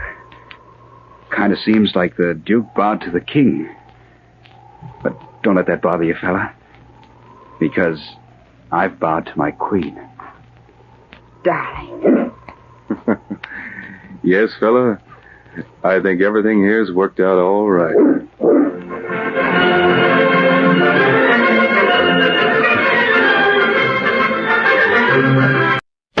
Now, as gunshots echo across the wind-swept, snow-covered reaches of the wild Northwest, Quaker Puffed Wheat and Quaker Puffed Rice, the breakfast cereal shot from guns, present the challenge of the Yukon. It's Yukon King, swiftest and strongest lead dog of the Northwest, blazing the trail for Sgt Preston of the Northwest Mounted Police in his relentless pursuit of lawbreakers. On King! On, you husky! Gold discovered in the Yukon. A stampede to the Klondike in the wild race for riches. Back to the days of the gold rush. With Quaker Puffed Wheat and Quaker Puffed Rice, bringing you the adventures of Sgt Preston and his wonder dog, Yukon King, as they meet the challenge of the Yukon.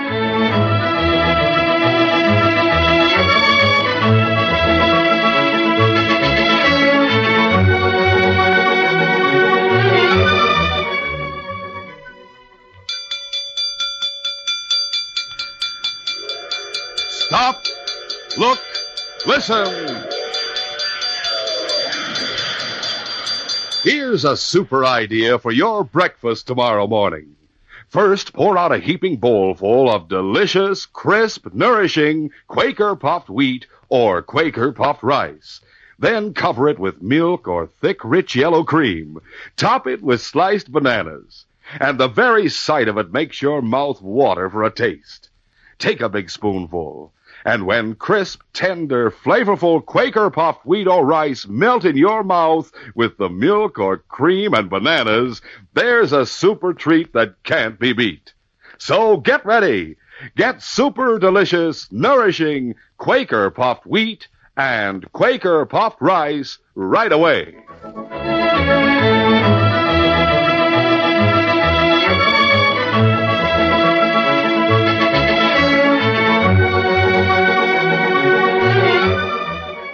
Hawk Cooper was a mean-tempered, ruthless man to whom the life and property of others meant nothing. He had left the States when the gold rush in the Yukon started, not with the idea of working a claim as other men did, but with the purpose in mind of taking the hard-earned gains of the others by force. It didn't take Hawk Cooper long to meet a few men with the same purpose in mind. Within a short time, he'd become their leader, and Hawk Cooper's gang had begun to be notorious in the Yukon Territory. The gang's first job was to hold up two prospectors on the trail below Whitehorse. Well, Ned, we'll soon be in town cashing in our gold. We sure have been lucky. Yeah, luckier than I dared to hope we'd be, Joe. Just think, we've been here only a few months, and here we are, riding along with our saddlebags bulging with pokes of gold. Yeah. Hey, several riders coming towards us. Yeah, wonder if they... Look, they got bandanas covering their faces. Outlaws warned us to stop. Whoa there.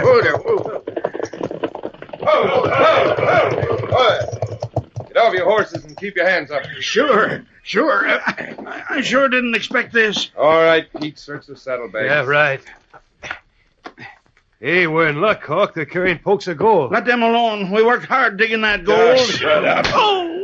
Gosh, they knocked him out cold. And you'll get the same if you don't stop yapping. I got all the gold, Hawk. Good. We'll get going and take the horses with us. Come on, get up. Get up.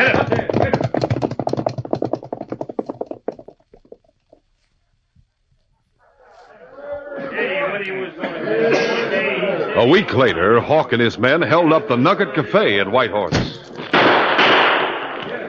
All right, line up, everybody. There's the hold. Hey, that's the same gang that held up Joe and me on the trail. Leader's named Hawk. Pete, you and the others get their pokes and wallets while I keep them covered. Yeah, all right. Get over there in line, you. Well, seems like I saw you before, Pop. Hey, where you at? I reckon you had a long walk to get here to town, huh? The Mounties will catch up with you, mister.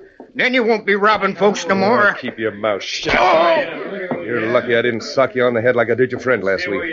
Hurry up, Pete. We haven't got all day. We're about ready to leave now. All right. So long, suckers. Come on, let's go. The next move by Hawk Cooper and his gang was made in Selkirk. They entered the bank just before closing time, and as Pete and 3 others stood in places of advantage with ready guns, Hawk strode to the teller's window and spoke sharply. All right, you give me all the money you got there. What is Look, this? I guess you didn't notice this gun, mister. It's a holdup. Now get busy.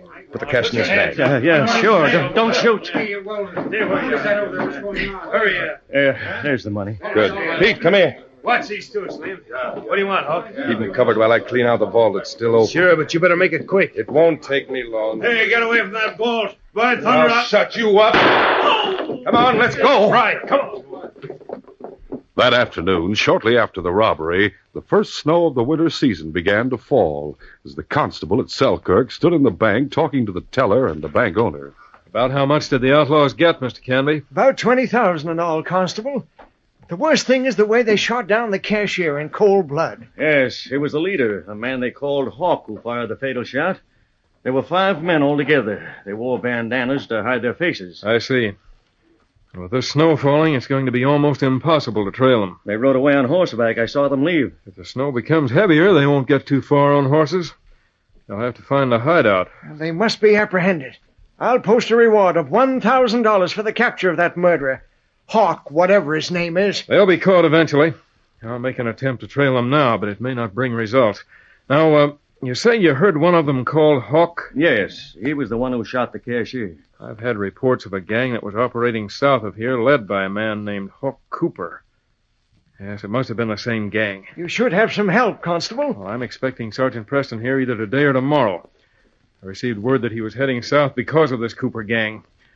With Sergeant Preston and his dog King, we may be able to catch Hawk Cooper and his men in spite of the snow.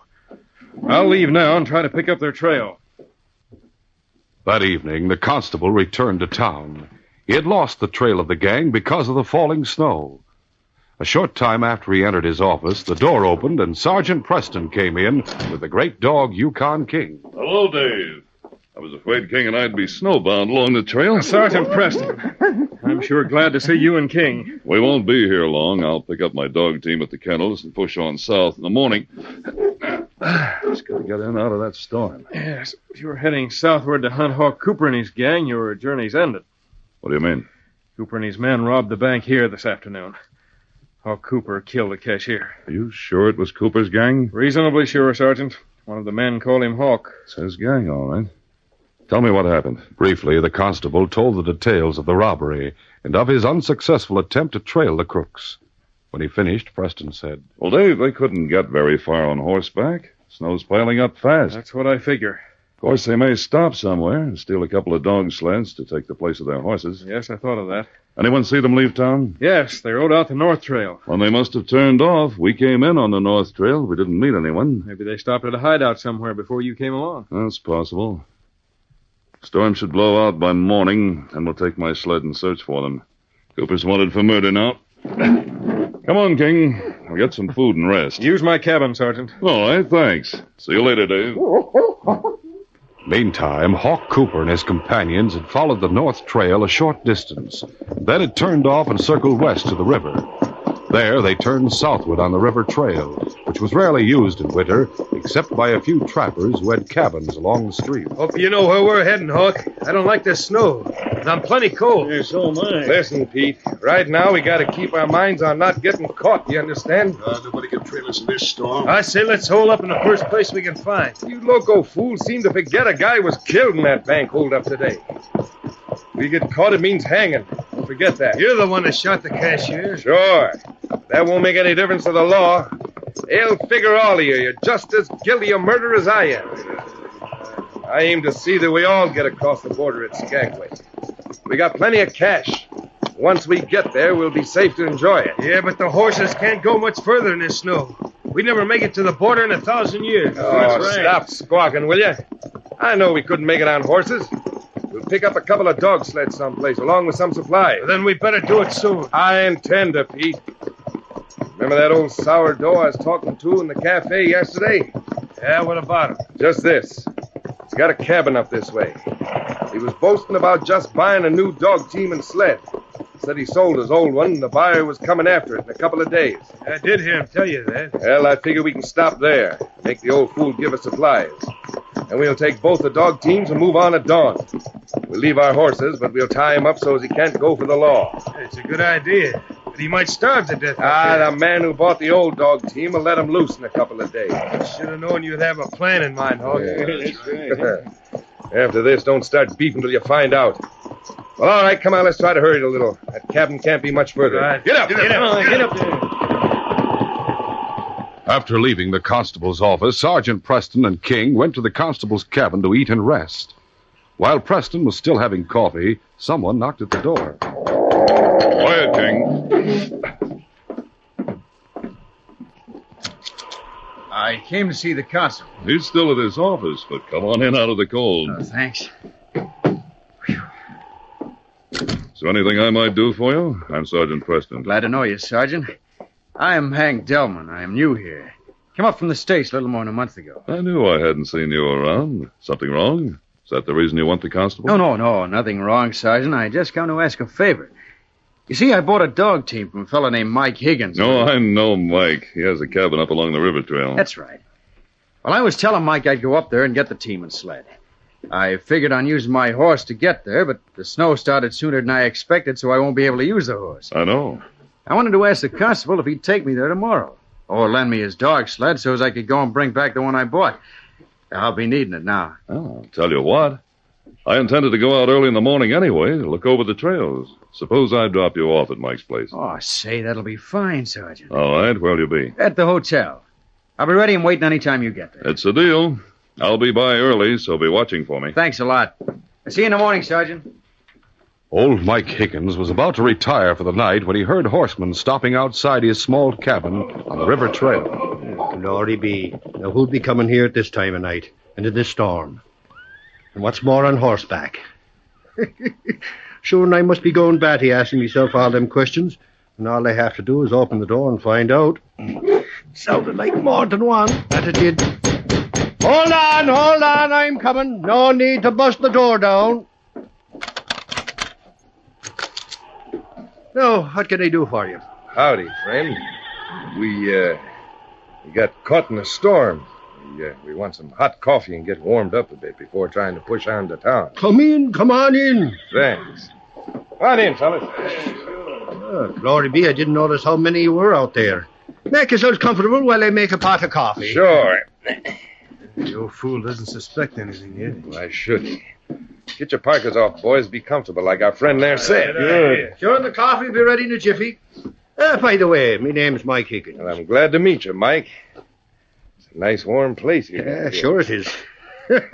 I wouldn't like to have to make the trip to town on horseback like you're figuring on doing, mister. I reckon we'll get along all right. Just don't worry about us. But why should we go to town, Hawk? We just came from there. Shut up. You mean you left town on horseback in spite of the storm? Now, where on earth could you be heading in such a hurry that you couldn't wait to get a couple of dog sleds? Look, mister, forget the questions and get us some coffee. Oh, that isn't ready yet. By the way, he called you Hawk. Is that your name? It seems to me I've heard... Say, I saw you in town at the cafe a few days ago. You were the fella I was talking to. Well, what of it? Nothing. Only it strays to me that you left town in the storm and come straight here to my place. I remember telling you where I lived. Snoopy old cuss, isn't he, Hawk? Now that we're here, why don't you tell him the truth? The truth about what? Hey, I'm beginning to think you came straight to my cabin on purpose. Sure we did, didn't we, Hawk? That's right, we did. And you'll find out all about it when I get ready to tell you, Higgins. In the meantime, you might as well fix some grub along with the coffee. Sure, and I don't mind making a pot of coffee for anyone who stops by. But 'tis more than you have right to ask when you insist I fix food for the lot of you, that it is. The way Hawk's looking at you right now, I'd say he's about done asking, Higgins. Matter of fact, Hawk Cooper usually just takes what he wants. Hawk Cooper, did you say? Yeah, that's who I am, Hawk Cooper. And I don't like old duffers like you who ask a lot of questions either. Hawk Cooper, the notorious gang leader, glory be. Why did you come here? What is it you want of me? He told you once to get us some grub, didn't he? Hawk Cooper, you and your thieving outlaws can get your own grub. You'll not have mine. Don't talk to me that way. Get up. Rustle us some of that grub fast. Sure, and the devil himself must have sent you. The way you come shoving a decent man around in his own cabin. You'll get worse than that if you don't do what you're told. We're staying here for the night. And we want supplies in both of your dog teams. Cooper gets what he wants, even if he has to kill an old codger like you to get it. Now get busy with the grub. We'll continue our adventure in just a moment.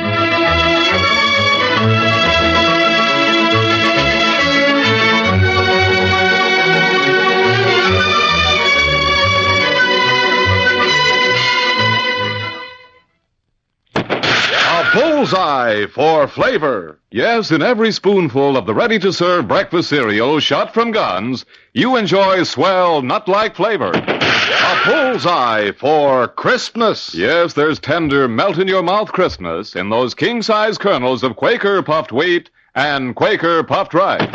A bullseye for nourishment. Yes, Quaker puffed wheat and Quaker puffed rice give you added food values of restored, natural-grade amounts of vitamin B1, niacin, and iron. You're always on the target when you reach for that famous big red and blue package with the smiling Quaker man on the front. Pour out a bowl full of crisp, delicious Quaker puffed wheat or Quaker puffed rice. Add milk or cream.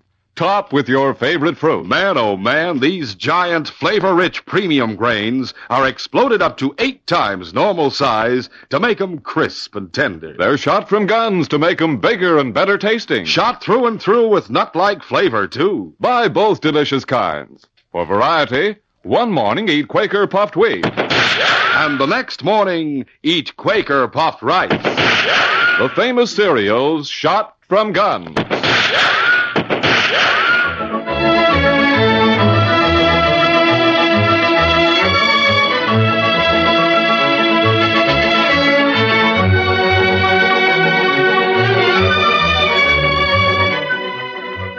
Now to continue. Hawk Cooper and his gang forced their way into Mike Higgins' cabin and demanded food and shelter. At dawn, they took all Mike's supplies, and then forced him at the point of a gun to hitch up his new dog team and the one he had sold. Taking Mike back into the cabin, Hawk said, All right, boys. Dog teams are ready. Light snow has fallen, enough to cover our tracks. You'll get caught sooner or later, Hawk Cooper. You can count on that. Shut up and sit down in that chair. You have to do all that shoving. Hey, that yapping of yours gets me.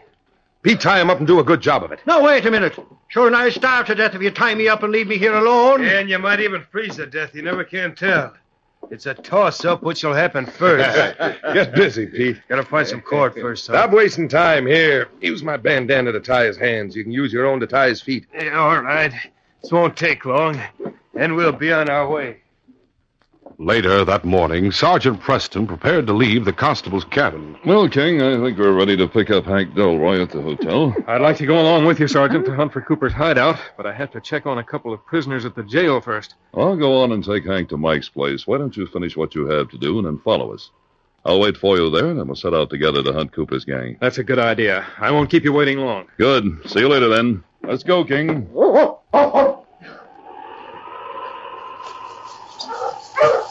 With Hank on the sled, Sgt Preston rode the runners as they moved up along the river trail toward Mike Higgins' cabin.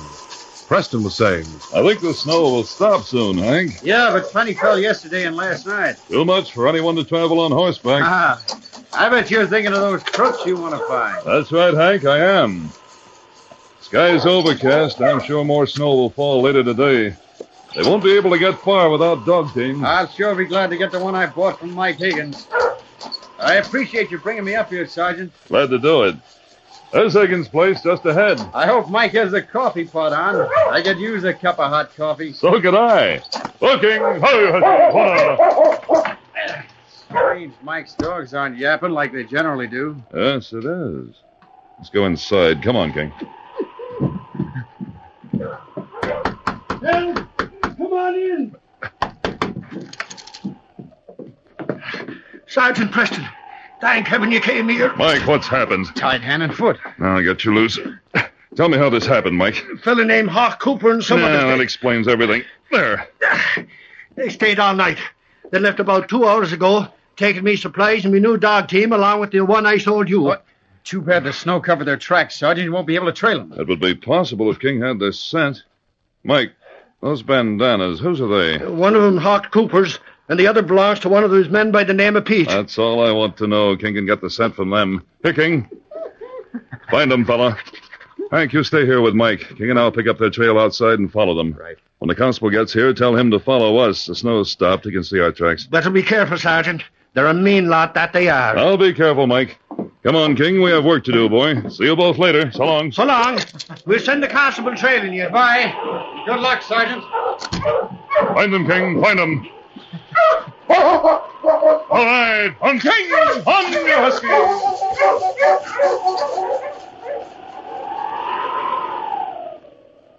Meantime, Hawk Cooper and his men had swung across to the South Trail and had headed toward Whitehorse. It was almost noon when they approached the deserted shack set back from the trail, which they'd used as a hideout on their trip north a few weeks previous.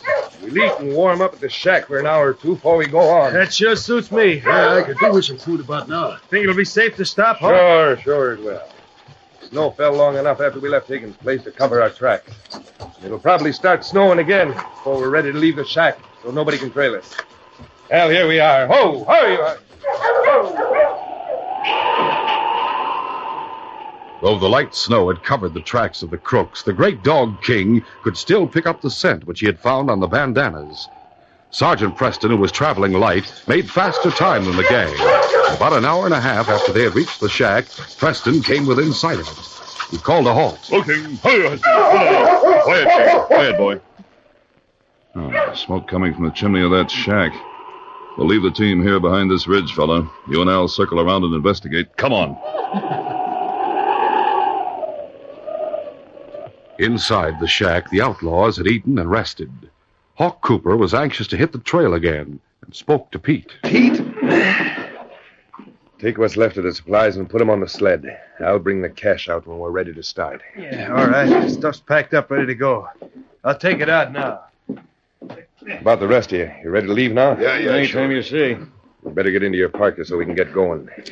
By the time Pete's finished stowing away the stuff on the sleds out back, we'll be ready to leave. Yeah, but Hawk, if it's going to storm some more like you think, why don't we hold up here till it's over? Yeah, you said we'd be safe here.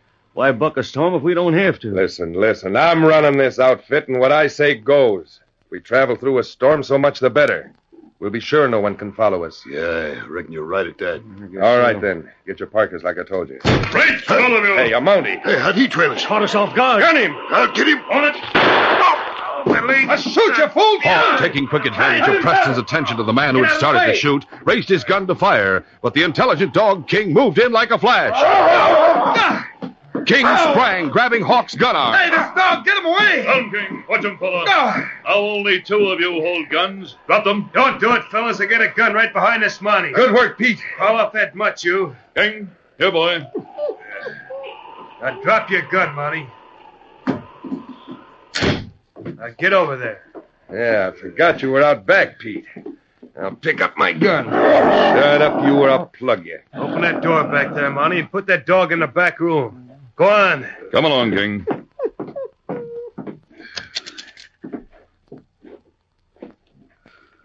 Inside, boy. Go inside. I'll close that door and come over here. All right, boys. Tie that Mountie to a chair. Good work, Pete. You sure turned the tables on him and his dog. Sure did, Yeah, Pete. my leg, you got to do something. I'll fix it for you, don't worry. It's going to delay our getting away from here. But now that we have the Mountie with us, we don't have to worry about being trailed. Tie him up while I fix Joe's wound. Hurry it up. Yeah, come on. It was about an hour before the outlaws were once more ready to leave. Pete was saying, Hey, Hawk, what about the money and dog? Are we just going to leave him here? Sure. But to make certain he don't get loose, we'll leave him here with a bullet in him. The dog will get one, too. That'll teach him we mean business. Yeah, he thought he was smart. Well, Mountie, got anything to say before I use this gun? They hang you for murder, Cooper. We're already wanted for murders, aren't we, fellas? Come on, there's no use wasting time. I'll plug you, and then I'll go around to the window and plug the dog. This bullet has your name on it, Marty. Drop that gun. Hey, what the... Another one got him, Huck. Hawk, who was standing directly in front of Preston, turned to look at the constable. As he made a move to shoot, Preston suddenly flung forward, tipping the chair against Hawk's head. Oh, look out! Hawk got knocked down. I'll get the constable. Try it. Get that constable. Use your gun. I'll fix this Mountie with a bullet. The two crooks who were not wounded sprang apart and prepared to shoot it out with the constable, while Hawk reached for the gun which had dropped from his hand. At that moment, a gray streak flashed through the open door and grappled with the gang leader. No, get this dog off of me. Help! The entrance of King had startled the two crooks who faced the constable, and they momentarily turned to watch. The constable ran forward. This'll settle you. I'll drop that gun. Yeah, sure. Get this dog away. Get him away. King, down, fella. Watch it. If it hadn't have been for that dog... Shut up and get over there. Watch it, King. Cut me loose, Dave. All right. There. That's better. I'll get my gun. There it is. Dave, you got here just in time. King's the one who saved the day for us. And you saved my life when you fell against Hawk. Where did King come from, anyway? He was shut up in the back room.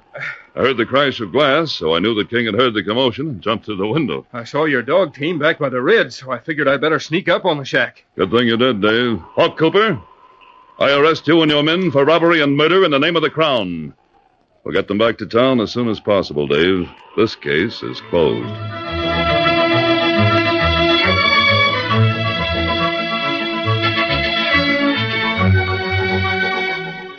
In just a moment, Sergeant Preston will return with a brief message.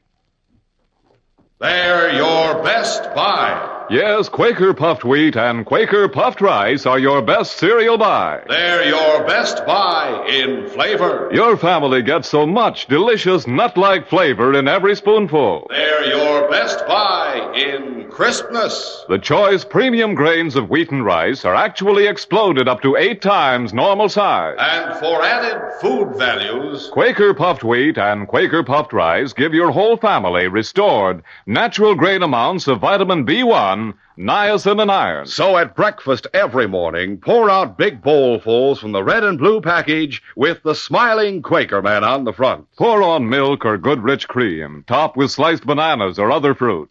There's an economical deluxe family breakfast. Remember, the original crisp, fresh wheat or rice shot from guns comes in a fine modern package with a sealed inner lining. That wonderful lining doubly protects the flavor and crispness until the very moment you serve it. That's why Quaker puffed wheat or Quaker puffed rice is never sold in bags or bulk.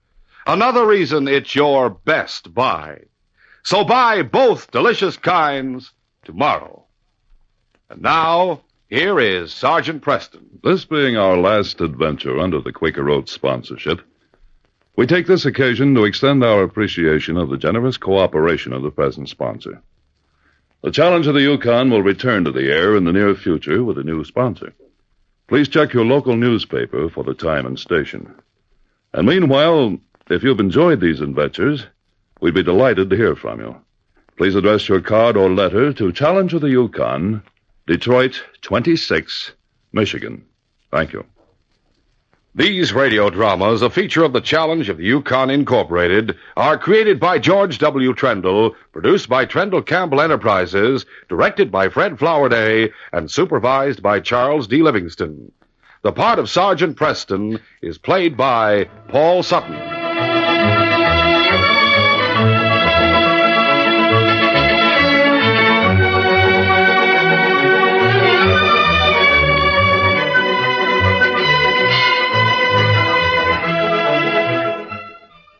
For a delicious hot breakfast, eat Quaker Oats. The giant of the cereals is Quaker Oats. Delicious, nutritious, makes you feel ambitious. The giant of the cereals is Quaker Oats. Say, boys and girls, do you want to be a star someday in sports and activities? Then start on good Quaker Oats breakfast tomorrow. 'Cause nourishing oatmeal gives you more growth and endurance than any other whole grain cereal. Still less than 1 penny a serving. Quaker and Mother's Oats are the same.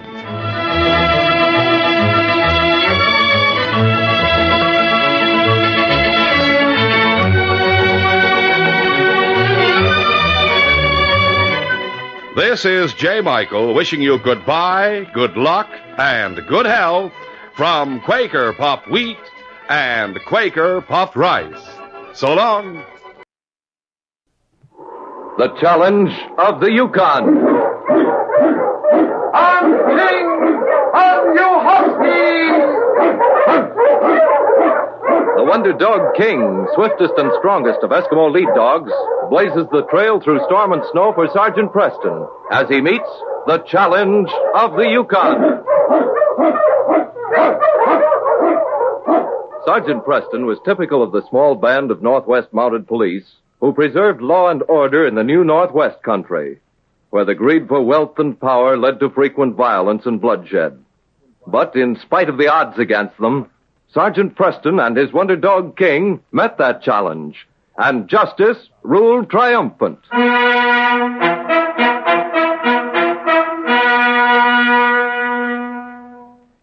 Years before the gold rush began, there were many men in the Yukon who knew gold was to be found in the rich soil of a hitherto unknown land, inhabited by Indian tribes and a handful of courageous white pioneers.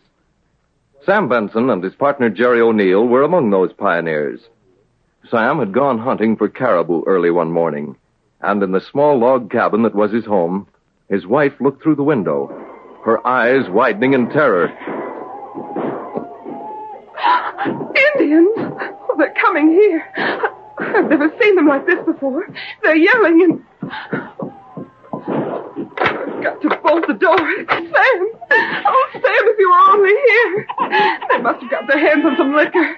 I'll take Sam's rifle and try to hold him. Oh, quiet, darling. I've got to hide you. Find some place where you'll be safe. Oh, there's such a little bit of time.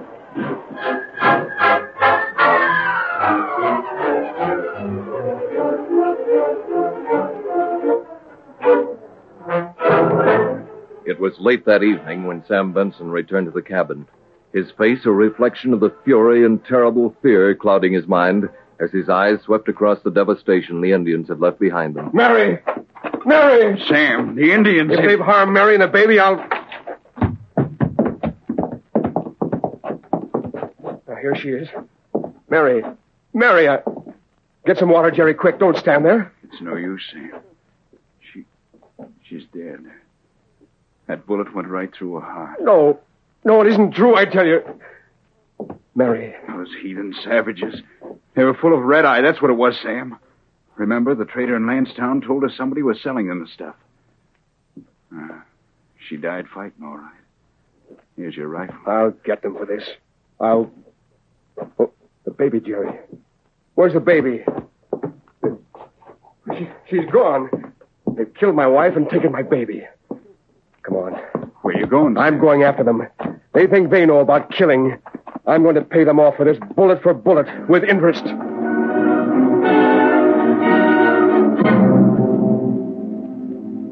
Sam Benson had no difficulty following the trail of the intoxicated savages. It led through timber and across plains to the Indian village, where the red men sprawled almost unconscious like so much debris. Sam saw a squaw sitting in front of one of the tents, stitching hides. Look, you talk English. Yeah. What you want? These are the same men who stole my cabin a while back. They killed my wife and took my baby daughter. Maybe they killed her, too. I don't know. But I'm going to settle with every last one of them. Where's the chief of the tribe? Him over there. Looks like the chief isn't any better than his brave, Sam. He's out cold. Many braves kill fight with Crees. Long time enemy of tribe. Much killing. Killing because our people drink fire water white man bring. White man no good. Ruin our people. Better they kill them. Better they come kill with guns. That better than this. How many were killed? Many men ride from village. Only these return. Looks like the Crees took care of your killing for you, Sam. What about my baby? Where's my little girl? The stoic Indian woman raised her eyes to meet those of the tall white man standing in front of her. Her fingers hesitated over her work. Should she tell this man that her own 2 children had stopped the wild bullets fired by the men of the tribe, killing them both where they stood? Should she tell him that when they brought the fair-skinned child back to the village, she had taken it to her heart? Baby's mother killed. Yes, by those murdering red-skinned heathens. Baby need mother. Need woman take care of baby. I wasn't asking you about that. Where's my little girl? Me not know. Sam looked about him, from one sprawling figure to the other. The wounds many of them bore showed him that the woman had told him the truth. There had been a battle with the Crees. Helplessly, he clenched and unclenched his fists, and then turned, striding hurriedly from the village.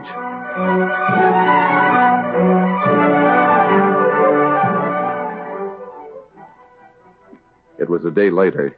Sam Bunsen stood looking at the small cabin that had been home to him. Sam, I'd like to ask you something. Yeah? You went into that village with murder in your eyes. Whatever changed your mind? Not that I'm not glad it turned out like it did, understand?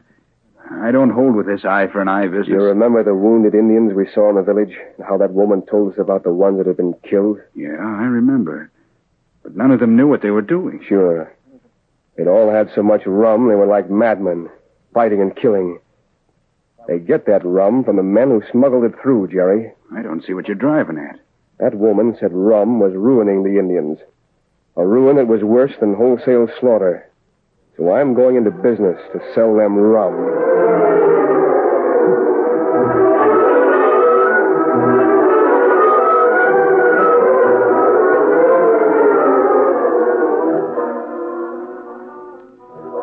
Years passed, during which Sam Benson traded and sold liquor to the Indians, posing as their friend. In 1898, white men migrated by the thousands to the Yukon, a sudden and sweeping migration that changed Sam's plans.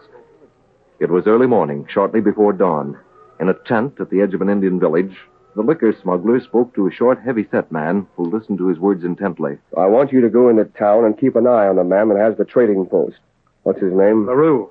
Henry LaRue. Not that the name makes any real difference. Make sure of the hours he keeps, where his cabin is, and what time he leaves the post at night, see? Yeah, sure. But what are you aiming to do? Well, the Indians want to get even with a man they think is refusing to trade them the rum. Maybe they'll deal hasty with him. Break into the post and get enough rum to stage a real celebration. Matter of fact, they're ready to commit murder right now. Murder? Henry LaRue? A lot of Indians will swing for that, Sam. And if the Mounties get the story, our necks will be stretched, too. You can count me out. By the time a Mountie gets in town to settle the thing, you and I will be making tracks for Skagway, Red. I've just about finished what I set out to do. This is going to be a sort of final performance, you might say.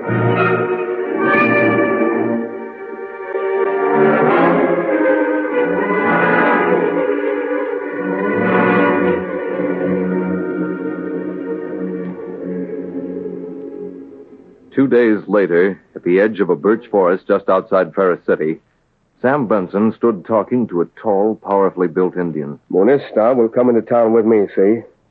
He'll wait outside the post till LaRue leaves it. I've already told you what time to be set to mush, but don't start into town till you hear the shot from the rifle. Understand? Yeah. Once you hear that, you'll be at the post inside of a few minutes. Red, you stay here. Come into town with the chief here, and I'll be waiting for you. Yeah, sure, Sam. I know what to do. All right, Monista, let's travel.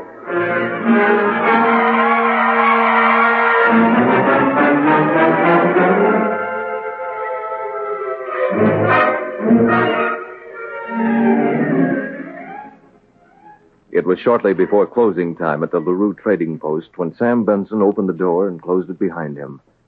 Walking into the long, rambling room, he stopped short and stared unbelievingly. Sgt Preston was standing at a counter, talking to a slim, dark-haired girl. Slowly, Sam Benson walked toward them.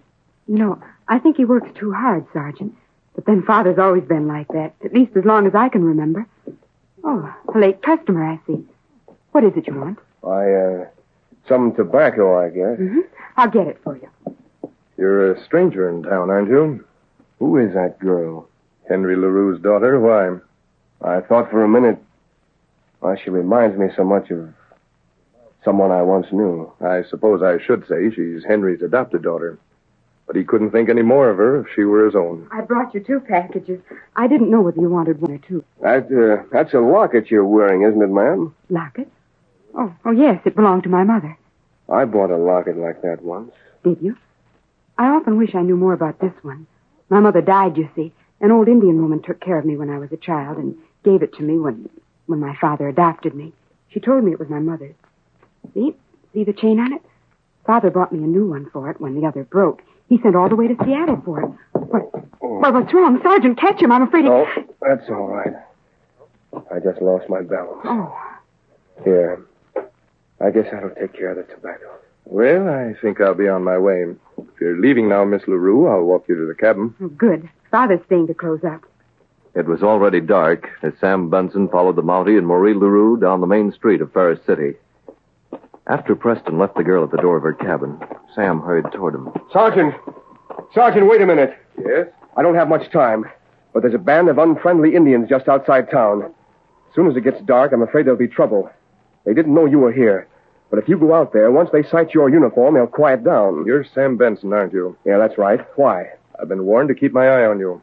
Matter of fact, I've been waiting for you to turn up in town. Why? I want to talk to you about liquor smuggling, but that can come later.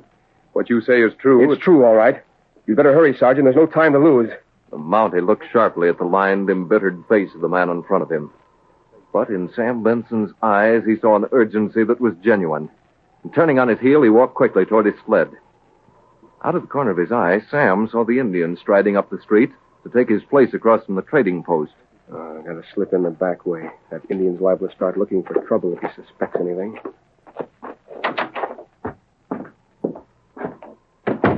Who in the world's coming to the back door? Don't seem to want to seem an obliging stranger, but I was just about to put the lamps out. What can I do for you? Are you Henry LaRue? Yes, I am. I don't believe I've ever seen you before. Is that your Mackinaw hanging over there on that hook? Well, sure it is. Why all the questions, stranger? You're acting mighty funny. I'm sorry, but... Oh. That's not such a good way to pay you for being a father to my daughter, but... Better blow out this lamp. How to get this Mackinaw on. There. Find my way to the door in the dark.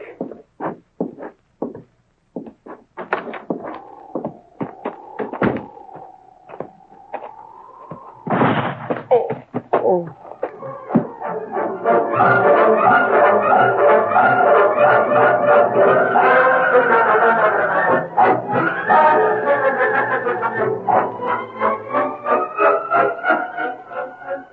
An hour later, Sergeant Preston stood in the relighted trading post. Henry LaRue rubbed his jaw, twisting his face painfully, while Marie pensively toyed with the locket hanging around her neck. Funniest thing I've ever heard of. Knocked me out and didn't take a thing from the store. I got a story from the Indian who killed Benson, Henry. He claimed, and the rest of the tribe backed him up, that Benson planned the whole thing, only that bullet was meant for you. He was even wearing my Mackinaw. I don't understand it. If this man planned to kill me, why would he? I don't know. When I talked to the Indians, I put Benson's accomplice under arrest, a man named Red Walters. I knew Benson was working with somebody, but I didn't know who. Well, what did he say, Sergeant? He said that Benson had some sort of a grudge against the Indians, and that was the reason he sold them liquor. But Walters never knew what that grudge was. It's an odd case. Even King looks a little puzzled about it. I guess King's just echoing my frame of mind. But thanks to him, we were able to reach those Indians in double-quick time. They were all ready to go on the warpath, believe me. And he seemed like such a nice man. You remember, Sergeant? He was so interested in my locket. Yes, I remember. But I guess we'll never really know all the answers. Yes, fellow. In spite of that, the case is closed.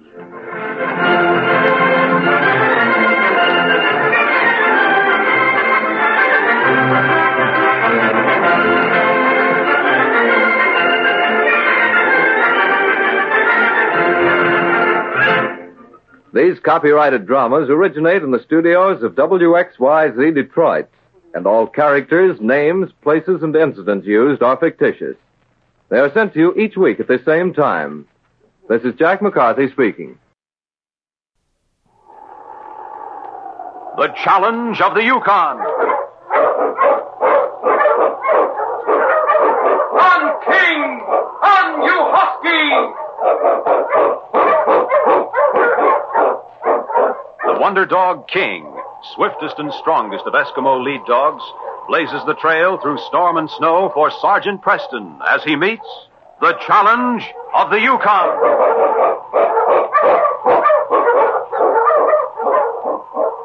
Sgt Preston was typical of the small band of Northwest Mounted Police who preserved law and order in the new Northwest country, where the greed for wealth and power led to frequent violence and bloodshed. But in spite of the odds against them, Sgt Preston and his Wonder Dog King met that challenge, and justice ruled triumphant.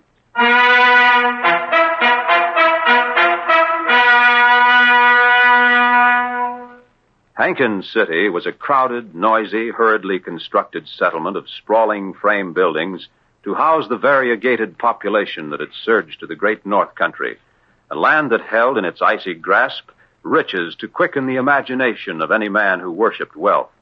Saloons and cafes were always full, and until it closed, the general store and trading post was also full, crowded with men who exchanged news while they bought supplies. In the small office in back of the general store, Clint Marsh stood talking to a heavy-set, beady-eyed man who turned away from a large desk and the ledgers he'd been working on. Listen, Mort, maybe you think I got cold feet and I'm backing out on you. But that ain't why I'm telling you this. It's on the level. Go on. Finish what you were saying, and then I'll start talking. Well, we've been getting along pretty good, the two of us. So far, we're in the clear. And that's where I'm staying. Maybe you got a hankering to get your neck stretched, but not me. That all you got to say? That's all. Except that if you pull this job tonight with a redcoat in town, you're pulling it alone, see? Oh, no. I'm pulling the job tonight, all right. But I'm not pulling it alone. Now you listen to me. We've been in the clear all this time. Not because of you, but because of me. Yeah, sure. Nobody'd ever think that Mort Murdoch was tied up with the robberies, but they might... Nothing. I've been smart enough to keep my tracks covered. And that's the way they're going to stay. You're bucking something you can't beat when you got a Mountie sitting in on the deal, Mort. I'm telling you, I know. Oh, trouble with you is the sight of that red coat makes you lose what little sense you got. So Preston's in town. And he's a smart Mountie, huh? Always gets his man, they say. He ain't missed on any count ever. Remember that. Well, that's because the men he was after were dumber than he was. I'm smarter than he is, Clint. And that scarlet coat doesn't scare me one bit. Why, I'll make a monkey out of him. And you better stick around and watch me do it if you know what's good for you. Now, wait a minute. I don't want to have... You heard what I said. We'll work this just the same way we worked the other ones. I know this town. I know the trails. Why, we'll pull a job right under his nose. And then watch him while he knocks his head against a brick wall trying to figure it out. Well, you know where to wait for me. Now clear out of here and see that you're ready.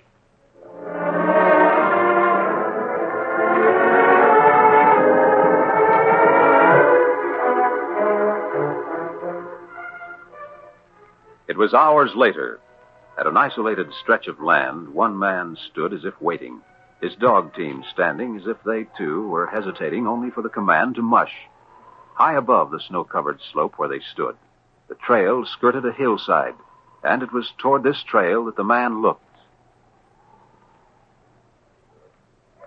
Here he comes now. March!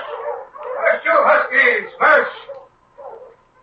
The man came into sight on the trail, his dogs calling forth every bit of pulling power in obedience to his command. March, you huskies! March! He looked from the ribbon of trail stretching before him to where the dog team waited far below. Then, bracing himself momentarily, he gave one last command. Faster, you mutts! March! And then he jumped, rolling, turning, and sliding in the soft blanket of snow until he reached the bottom of the slope.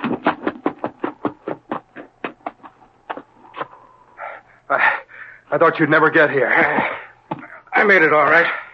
Those dogs of yours ready? Ain't they always? Well, then let's get back to town.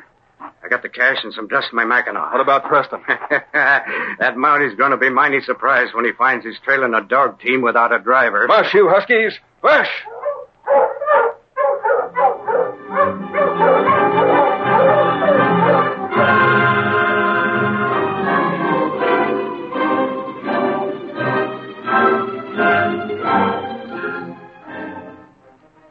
A A short time after the two men started back to town, Sgt Preston, with the great dog King leading his team, approached and passed that point on the trail from where Mort Murdoch had jumped to roll down the slope and meet his confederate. The tracks cut in the snow by Murdoch's sled were sharp and clear. It was an easy task to follow them, and with King setting a fast pace for his dogs, the policeman soon sighted the driverless team still running along the trail. That's the sled, all right. Question is, what happened to the man who was driving it? On, King! On, you Malamute! All right, fella, we've got to stop those dogs. Ho, you huskies! Ho! Ho! Ho! Ho, King! Ho, you Malamute! Ho! Search the sled. See if I can find anything on it that'll... Not a thing, fella. Not even carrying a pack. Well, we'll search the trail. Somewhere between here and town, our men left the sled. Might have been an accident. Someone may have stopped him. There's something odd about this. It's too pat. Almost as if it had been planned. Come on, boy. We'll start back.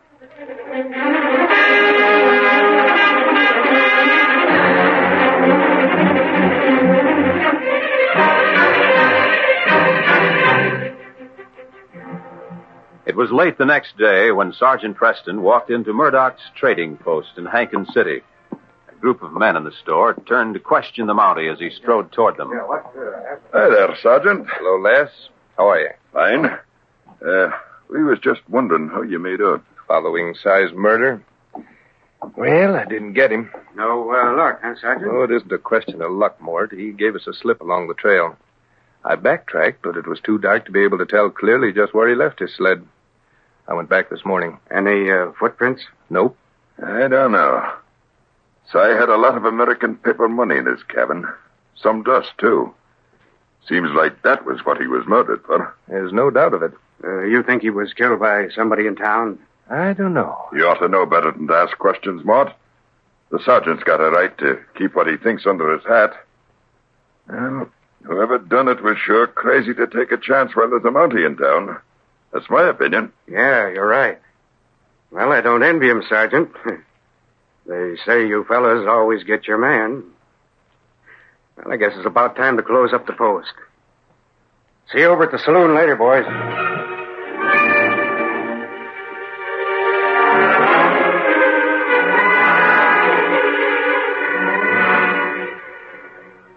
Several hours passed, and Sgt Preston walked along Hankin City's main street, with King following close at his heels. The town was shrouded in darkness, penetrated at intervals by the light of oil lamps spilling from windows to the snow. Suddenly, the Mountie paused. Beyond him was the oblong frame building that served as a bank. Yes, fellow, I see him. Somebody's just come out of there, and he's heading for that sled. March, you huskies! March! Stop! Stop or I'll shoot! Get the sled and follow him. Come on, King.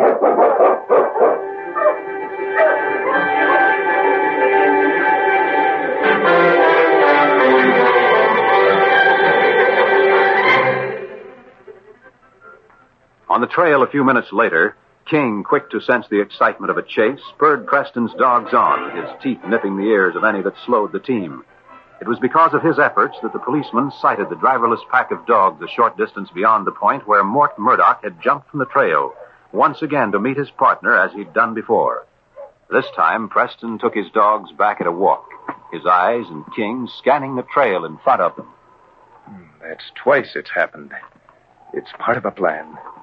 Either there's a hideout somewhere along here, or someone was waiting for him. The Mountie walked slowly along the trail. It was a little better than a ledge hewn in the hillside, with the light of the moon supplying illumination. As his master walked dangerously near the edge of the trail, the great dog placed the weight of his body against the man as if to warn him. Preston turned, and the snow beneath the dog's feet gave way. Almost unconsciously, the man reached to grab King's collar. It was this action that caused him, too, to plunge downward, rolling in the swan's down blanket of snow to the bottom of the slope.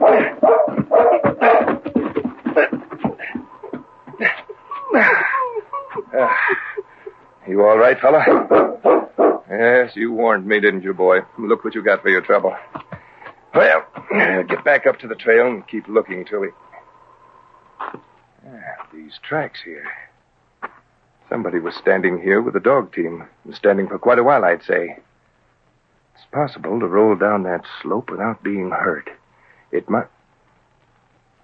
Oh, so that's it, boy, Well...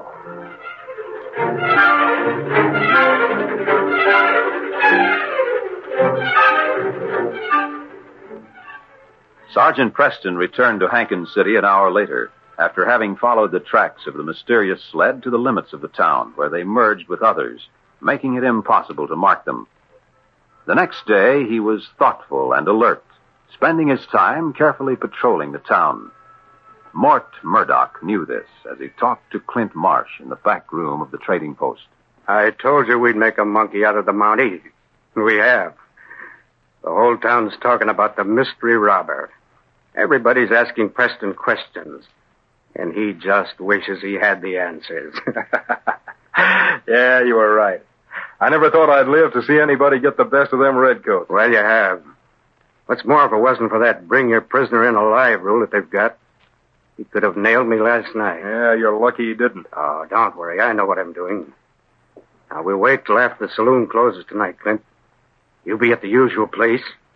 And me, I'm going to walk out of there with as much dust as I can carry.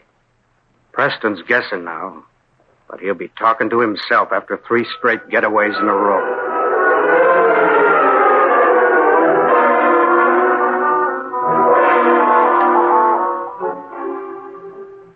It was long after midnight, and the Mountie, who walked quietly through the streets of Hankins City, had begun to think he'd waited in vain when he heard a distant gunshot. Hurrying through the snow, he was in time to see Mort Murdoch's dark figure running to his sled. Come on, King. We get the dogs up. Unless I'm mistaken, another robbery and perhaps another murder's been committed. And this time we're going to upset some plans.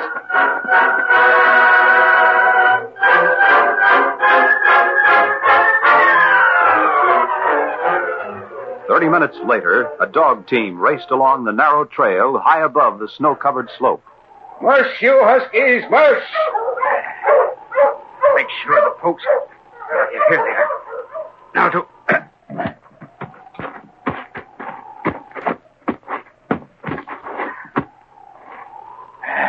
Made it. Oh, where's that? Oh, there he is in the shadows. What's the matter, Clint? Getting so you won't stay in sight? You can't be seen from the trail. Come on, get those mutts up, will you? I want to get out of here before Preston comes by. Didn't make good enough time to get here before I came by. What? So you're the man who's responsible for 3 robberies and a murder.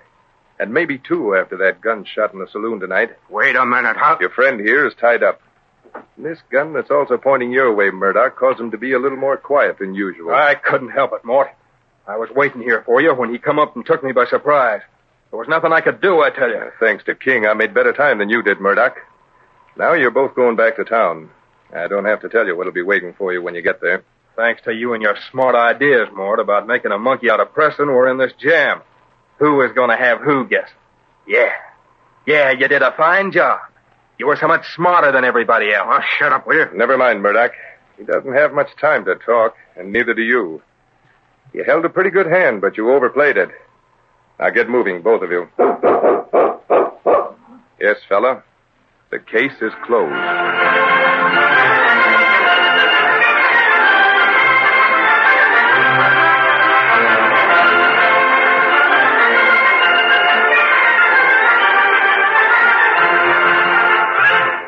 These copyrighted dramas originate in the studios of WXYZ Detroit. Now, as gunshots echo across the wind-swept, snow-covered reaches of the wild Northwest, Quaker Puffed Wheat and Quaker Puffed Rice, the breakfast cereal shot from guns, present the challenge of the Yukon. It's Yukon King, swiftest and strongest lead dog of the Northwest, blazing the trail for Sgt Preston of the Northwest Mounted Police in his relentless pursuit of lawbreakers. On King, on you huskies! Gold discovered in the Yukon. A stampede to the Klondike in the wild race for riches. back to the days of the gold rush with Quaker Puffed Wheat and Quaker Puffed Rice, bringing you the adventures of Sgt Preston and his wonder dog, Yukon King, as they meet the challenge of the Yukon.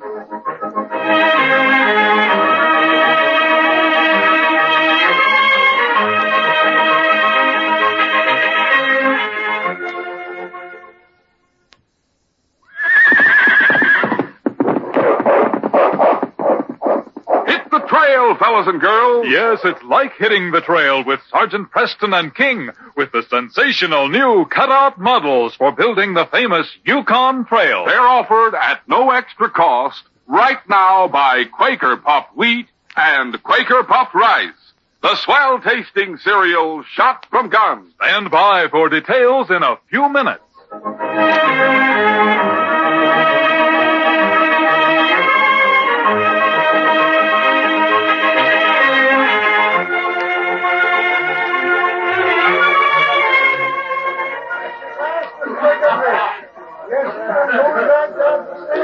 Kane Carson and his companion were interested listeners as old Joe Findlay talked happily to a group of men in the cafe at Indian Creek. Yes, sir, luck's finally come my way. Look at that poker gold, and there's plenty more where that come from. Sure are in the dough, Joe. Where did you dig it out, Finley? Now, I'm not saying. Not right now, anyhow. I'm heading for Selkirk. Got some business to attend to there. I'll do a little celebrating before I go back to McLean. Name me poison, boys. What you gonna be? Hey, Gil, look at all the gold that old coot has, will you? Yeah, we sure could use some of it, Kane. Well, I got to be moving along, fellas. I hear Sgt Preston's in town for a few days. I want to see him. Yeah, Sergeant Preston's using the Lewis cabin while he's in Indian Creek, up at the edge of town. I know where it is. See y'all when I come through here on the way back. Come on. Hey, come on, Gil. Where we going? Tell you when we get outside. Let's go. All right, that's the only way it's going to see. Well, what's on your mind, Kane? We'll go to our place and get the dog team. Then we'll head out the trail to Selkirk a ways. You and I are going to lay in wait for old Finley and get that poker gold he's carrying. Hey, come on, let's get a move on. Right. Joe Findlay went directly to the cabin where Sgt Preston was staying and knocked on the door.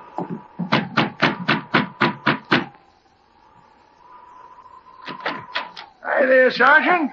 Heard you were here in town. Well, Joe Findlay, come in, Joe. Well, by thunder, King always remembers his friends, don't he? How you doing, fella? Sit down, Joe, and tell me about yourself. Yeah, thank you, Sergeant. Didn't you go south of here somewhere to work a claim? Yeah, sure did, Sergeant. What's more, I made a strike, and a good one at that. Oh, that's fine. What makes me feel so good about it is that now I can help that young nephew of mine, Larry Findlay, and his wife over in Selkirk. I hear they've been having sort of a hard time of it the last year. Yes, I know. Larry's claim gave out, and things have been rough for them. Well, that's all over. Yes, sir. I'm heading for Selkirk soon as I leave here. Got plenty of gold with me. I'll be going back there day after tomorrow. If you're still there, I'll see you again. I'll be there, I reckon. I have to register my claim before somebody finds out where it is. You haven't mentioned its location to anyone, have you? No, Sergeant. Old sourdoughs like myself are too cagey for that. Got something here I won't leave in your care, Sergeant. Here. Oh? A map showing where your claim is. Now, why do you want to leave this with me? Well, I've been around the Yukon long enough to know that anything can happen. Got no reason to think anything will, but when I heard you was here, I figured I'd be on the safe side and let you hold on to that. Well, that's all right with me, but I don't see why. Sergeant, if anything should happen to me before I get that claim registered, I want you to give that map to my nephew, Larry, so as he'll have the claim. Well, all right, Joe. I'll keep it until I see you in Selkirk. Doesn't make you feel any better. Well, thanks, Sergeant. Well, I reckon I'll be getting along. Hit the trail for Selkirk before a blizzard comes along. Well, it isn't too far, Joe. I think you'll make it all right. I'll see you in a few days. I'd wait over and go back with you, but I'm kind of anxious to see Larry and Flora and tell them the good news. Well, goodbye, King. So long, Joe. Bye, and thanks for keeping that map for me. Bye. Hush! Hush, you huskies! Joe Findlay moved along the frozen, wind-swept trail at a good pace for almost 2 hours. Finally, he reached a point where the trail followed the top of a ridge, the sides of which fell away into snow-filled ravines. Ahead, Joe saw 2 men standing beside a dog team which was drawn up on one side of the trail. As he approached, he stopped his dog team. Well, whoa, you huskies! Howdy! Run into some trouble? Oh, but you have, Finley. What? This gun says you're going to hand over that book of gold you got with you. See here, now, put down that gun, mister. You ought to know that an old sourdough like me wouldn't have anything worth taking. The old man's going to try to talk us out of it, King. He don't have a chance. Now, come on, you. Hand over that book of gold like I said. We saw you showing it around in the cafe, so hand it over. I'm not going to do no such a thing. Give me that gold, do you hear? Hey, let go. I'll fix you, you... This'll fix you. Go! Yeah, imagine the old coot putting up a fight. Search him, Bill. Right. Hey, here's the gold. Yeah, good. Now let's get going and... What's the matter? Hey, he isn't breathing, Kane. His heart isn't beating either. He's dead. Dead? Yeah, are you sure? Guess he is at that. Holy mackerel, Kane, that's murder. What are we going to do? That Molly he went to see at Indian Creek might be coming back this way soon, and when he finds the body... Oh, stop shaking in your boots. We'll pitch him over the ravine into the deep snow.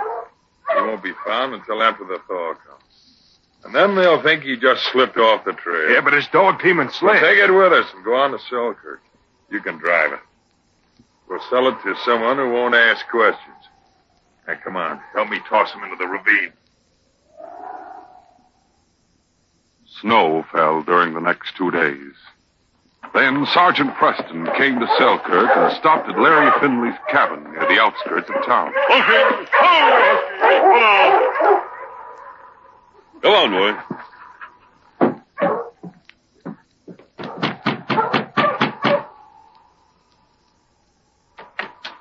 Well, Sergeant Preston, come in out of the cold. Thanks, Larry. Come on in, King. Well, hello, Sergeant. It's good to see you and King again. I just came through from Indian Creek, Flora. I guess your Uncle Joe told you he saw me up there. Uncle Joe? Did you see him at Indian Creek? Yes, a few days ago. Oh, how is he? Well, didn't he come here? He left for Selkirk 2 days before I did. He was coming to see you. We haven't seen him. Oh, Larry. Do you suppose something happened to him on the way? I came over the same trail. I didn't see anything of him or of his dog team. I know he left Indian Creek and headed this way. I suppose he could have arrived at Selkirk, but I can't understand why he didn't come straight here. He usually does. That was his intention. I'll go uptown and inquire about him. Mind if I come along, Sergeant? No, Larry, of course not. Come on. I'll get your parka, Larry. Why was Uncle Joe coming to Selkirk at this time?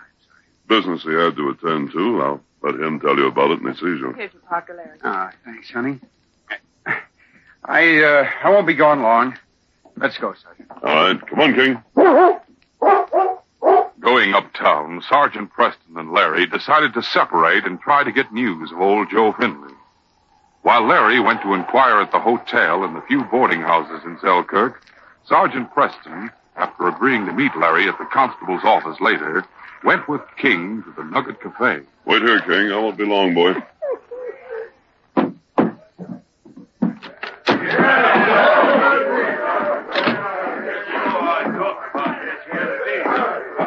Approaching the barkeep, Sergeant Preston asked, Hello, Frank. Hi, Sergeant. See anything of an old sourdough named Joe Findlay in the past 2 days? Nope, I haven't. If I recollect right, he's short and stocky, gray beard and side whiskers. Is that right? Yes, that description fits, Joe. He left Indian Creek a few days ago, but he doesn't seem to have arrived here in town. Sure. But maybe he had an accident on the trail. I came over the trail a couple of days after he left. Didn't see any sign of him. That's funny, all right. Say, There's a couple of fellas come in from Indian Creek 2 days ago. Oh? They might have seen Joe on the way. Who are they? Where can I find them? Well, I don't know who they are. But they're sitting back there at the table near the back door. That tall fella, heavy setting. Oh, thanks, Frank. I'll go ask them about Joe. As Sergeant Preston approached the table where Kane, Carson, and Gill were sitting, he couldn't help but notice that Gill, with a startled look, half arose from his chair as if to leave hurriedly. Hello. You men mind answering a few questions? Questions? Questions about what? We haven't got... Shut up, Gill, and relax. Sure. What's on your mind, Sergeant? I understand you came through from Indian Creek day before yesterday. Well, what if we did? I wondered if you saw anything of an old sourdough by the name of Findlay, who was supposed to come over that trail the same time you did. No, we didn't see anything of him. Did we, King? That's right, we didn't. In fact, until you mentioned him, we never even heard of Joe Findlay. Oh? You never even heard of Joe Findlay, you say? Gill's right, we never did. Anything else you want to know, Sergeant? No, I guess not. Thanks for answering my questions. Glad to oblige, Sergeant. Did you find out anything, Sergeant? Nothing definite, Frank. By the way, what do you know about those two men? Well, nothing much, except they've got plenty of gold, seems like. Oh? I reckon they struck it rich someplace you can hear to celebrate. I see. Oh, thanks. Be seeing you, Frank. That's all.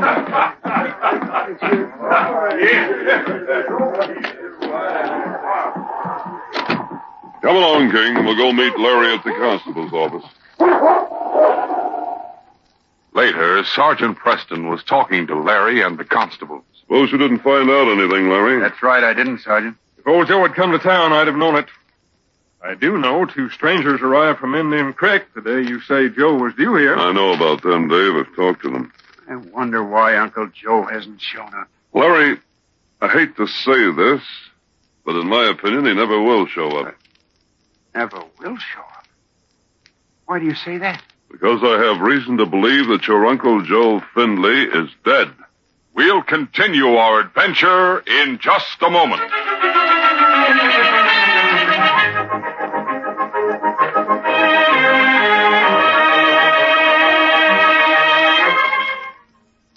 While talking to Larry Findlay and the constable, Sergeant Preston stated that he didn't think Larry's uncle would arrive, saying that he had reason to believe Joe was dead. Both Larry and the constable were startled by Sergeant Preston's words. The constable spoke first after a moment of tense silence. Sergeant, what makes you think that Joe Findlay might be dead? If something had happened along the trail, either you or those 2 strangers would have found the old man. I know. Then why did you say Just a minute, Larry. Let me explain. I found out that the 2 strangers at the cafe had plenty of gold. They came over that trail and arrived in Selkirk the day Joe was due in. That's right. I saw them spending plenty yesterday. But didn't those men tell you they knew nothing about the old man? Yes, Dave, they did. But one of them made a slip. It was the nervous one of the 2. Slip? What do you mean? I asked them if they'd seen anything of an old sourdough named Findlay as they came along the trail. One of them said they hadn't. The other agreed. Well? And the stocky, nervous one added, until you mentioned him, we never even heard of Joe Findlay. And I hadn't mentioned that your uncle's first name was Joe. You think they were lying? I certainly do. It sure would seem that way to me, too. Joe told me he was carrying a large amount of gold with him.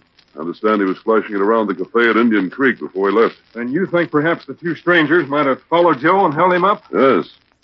Since it snowed heavily after Joe left Indian Creek, it'd be useless to try to find his trail. Then there'd be no way of proving they held Uncle Joe up or harmed him, Sergeant. Now that your uncle's disappeared, Larry, it'd be hard to prove anything. I've a plan that might show us if the strangers had anything to do with Joe's disappearance. Might help us locate him. What is your plan, Sergeant? Joe gave me a map showing the location of his claim, which so far hasn't been registered. He said if anything should happen to him before he got to the registry office, I was to give the map to Larry so he could register the claim. He said the claim's a very rich one. Do you believe he had reason to think he'd be held up? No, Larry, I don't. Joe's the cautious type, that's all. How does the map enter into your plan, Sergeant? Now, listen closely. Larry, This is what I want you to do. Go to the Larry and the constable listened attentively as Sergeant Preston talked. Later, Larry left the constable's office and went to the Nugget Cafe. He noticed that Kane, Carson, and Gill were still there. So he stood with a group near their table and spoke so that they could hear what he said. Sure is funny my Uncle Joe Finley didn't arrive in Selkirk the past day or two. I guess if he had come to town, one of you men would have seen him around. Yeah, we all know old Joe. Are you expecting him, Larry? Yeah, who said he was supposed to come? Sergeant Preston said so. Huh? What's more, the sergeant said Uncle Joe had a map showing the location of a mine where he'd made a strike. He intended to register his claim when he got here. Old Joe made a strike, huh? I reckon you'd be in on his good luck, huh, Larry? I suppose so, only I can't figure out why he didn't get here. Well, I'll wait a day or so more, then start a search for him along the trail. I have to be getting along home now. If any of you see Uncle Joe, let me know. All right, Larry. Kane and Gill had listened attentively to Larry's words. After he left the cafe, Kane spoke in a low voice. Hey, Gill. Seems like we overlooked a good bet. You mean by not getting the map the old man carried? Yeah. That isn't too late either. Hey, now, wait a minute. You weren't thinking of going out there to where we left the old man, are you? Sure. Got that map on him, and we might as well have But it. if we showed up at the registry office here to register a claim on it with him missing and all... Don't be a fool. We'll wait a while. Then register the claim in a month or two. Meantime, we can head for the mine and dig out some of the gold. Come on. Let's get the dog team and head out to that ravine where we left the old man. After leaving the cafe, Larry had hidden alongside the building to watch. He saw Kane and Gill come out and hurry up the street toward their boarding house. Later, he was watching as they set out on the Indian Creek Trail with their dog team. Then Larry went on the run to tell Sergeant Preston. Sergeant, those two men fell for your trap. I waited until I saw them leaving by the Indian Creek Trail. My dog team's ready. Following those two, we'll lead to Joe Finley. I'll go with you, Sergeant. All right, Dave. King, what's the trouble? He's been limping, Sergeant. Must have got a paw on some sharp ice. Well, let's see, boy. You'll have to arrest that paw, fella. You'd better leave King, Sergeant, until we get back. Larry, I'll leave King in your care. Take him to your cabin when we get back, will you? All right, Sergeant. Stay with Larry, King. Easy, boy. Let's get going, Dave. Right, Sergeant. Sometime later, Sergeant Preston and the constable approached the place where the trail ran along the ridge. As they rounded a bend in the trail, Sergeant Preston saw a dog team stopped. He spoke to the constable. Look up ahead, Dave. That must be their dog team. Yeah, but neither one of them are in sight. We'll soon find out where they are. Have your gun ready. Pull your husky out. Pull out. We'll stop here and walk the distance to their team.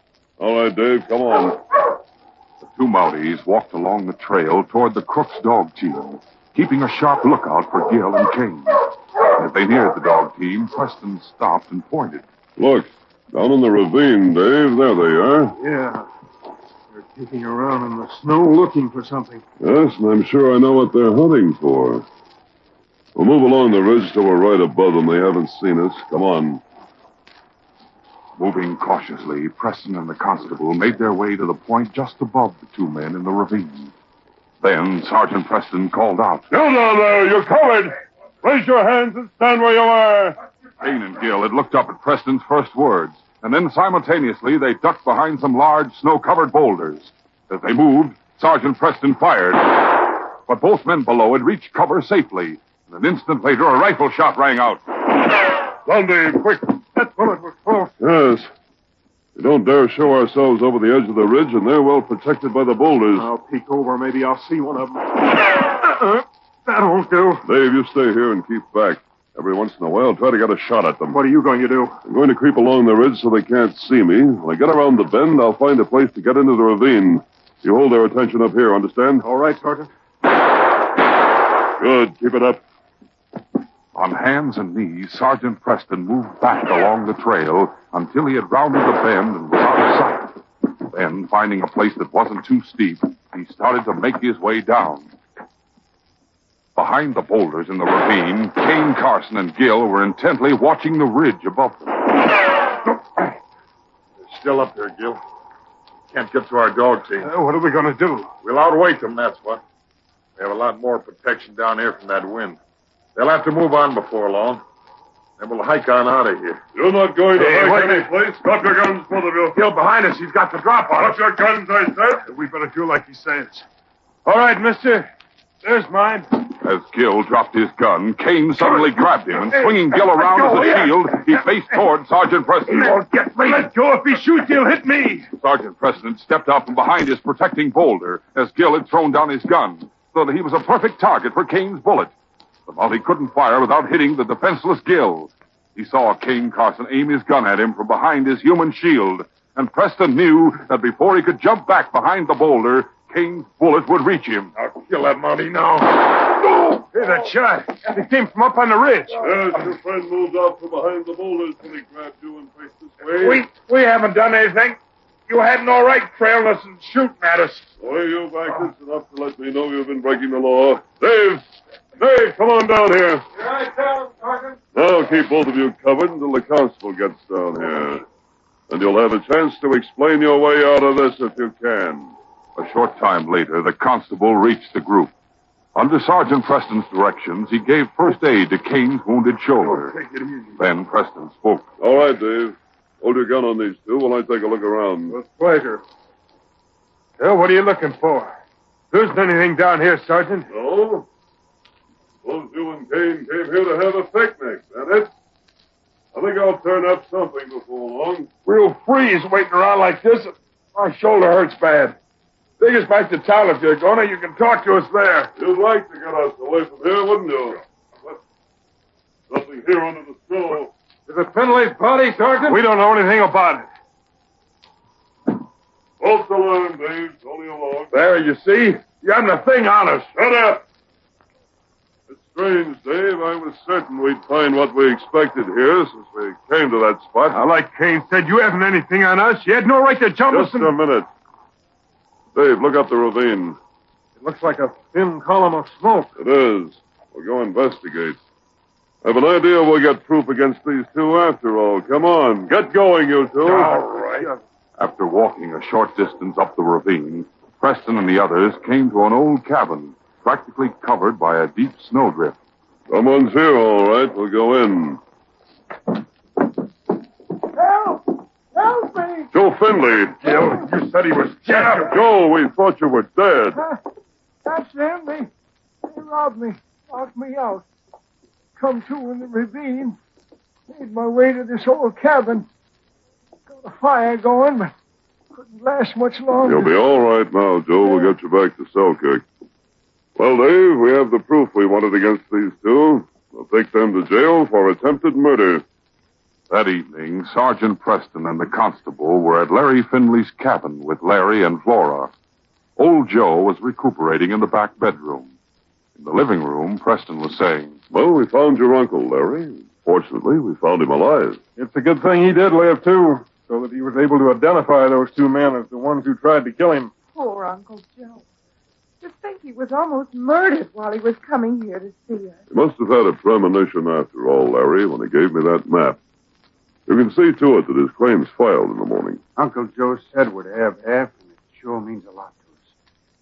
But it wouldn't have meant much if he hadn't lived to enjoy the good fortune with us. Oh, that's the way I feel about it, too. We're so thankful that you got there to save his life, Sergeant. Well, frankly, if it hadn't been for Dave's quick eye and straight shooting, your uncle would have lost his life. I might have been killed, too. Anyway, we're thankful it didn't turn out that way, believe me. Sergeant, you know King was restless the whole time you were gone, weren't you, fella? If King had been able to go along, they wouldn't have had the chance to get me in a spot like that. King's glad we're back, and I'm glad to say this case is closed.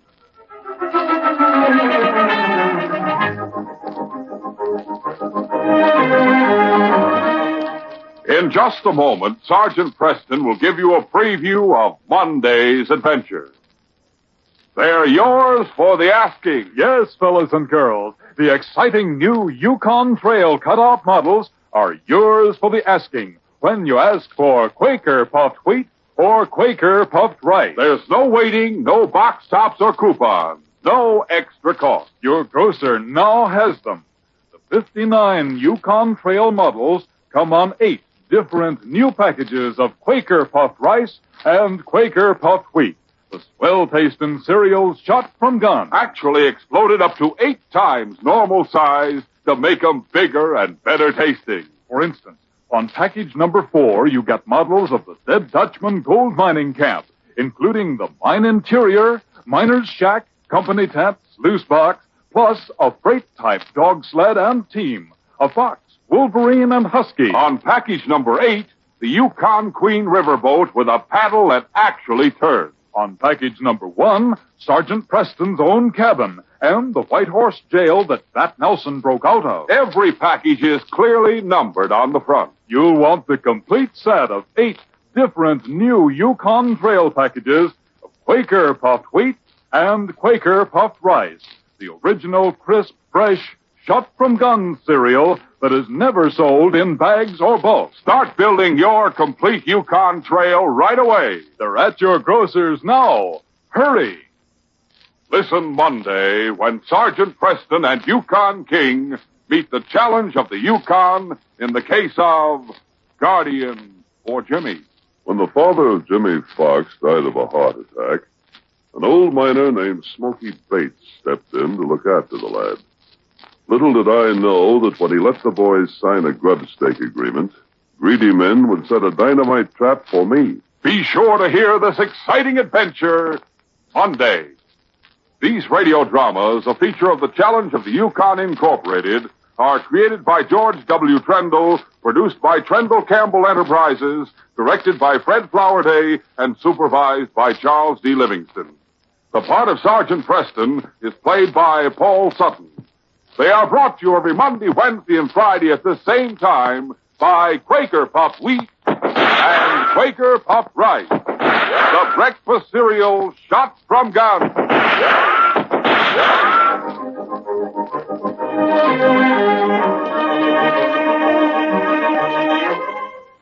For a delicious hot breakfast, eat Quaker Oats. The giant of the cereals is Quaker Oats. Delicious, nutritious, makes you feel ambitious. The giant of the cereal is Quaker Oats. Say, boys and girls, do you want to be a star someday in sports and activities? Then start on good Quaker Oats breakfast tomorrow. 'Cause nourishing oatmeal gives you more growth and endurance than any other whole grain cereal. Remember, Quaker and Mother's Oats are the same.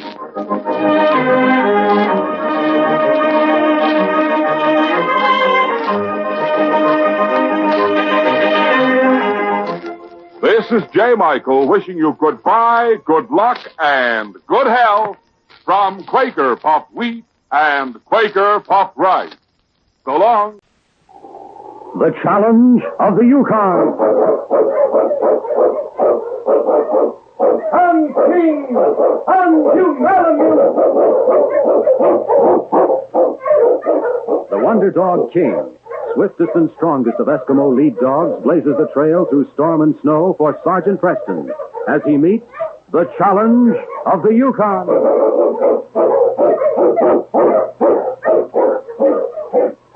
Sgt Preston was typical of the small band of Northwest Mounted Police who preserved law and order in the new Northwest country, where the greed for wealth and power led to frequent violence and bloodshed. But in spite of the odds against them, Sgt Preston and his Wonder Dog King met that challenge, and justice ruled triumphant.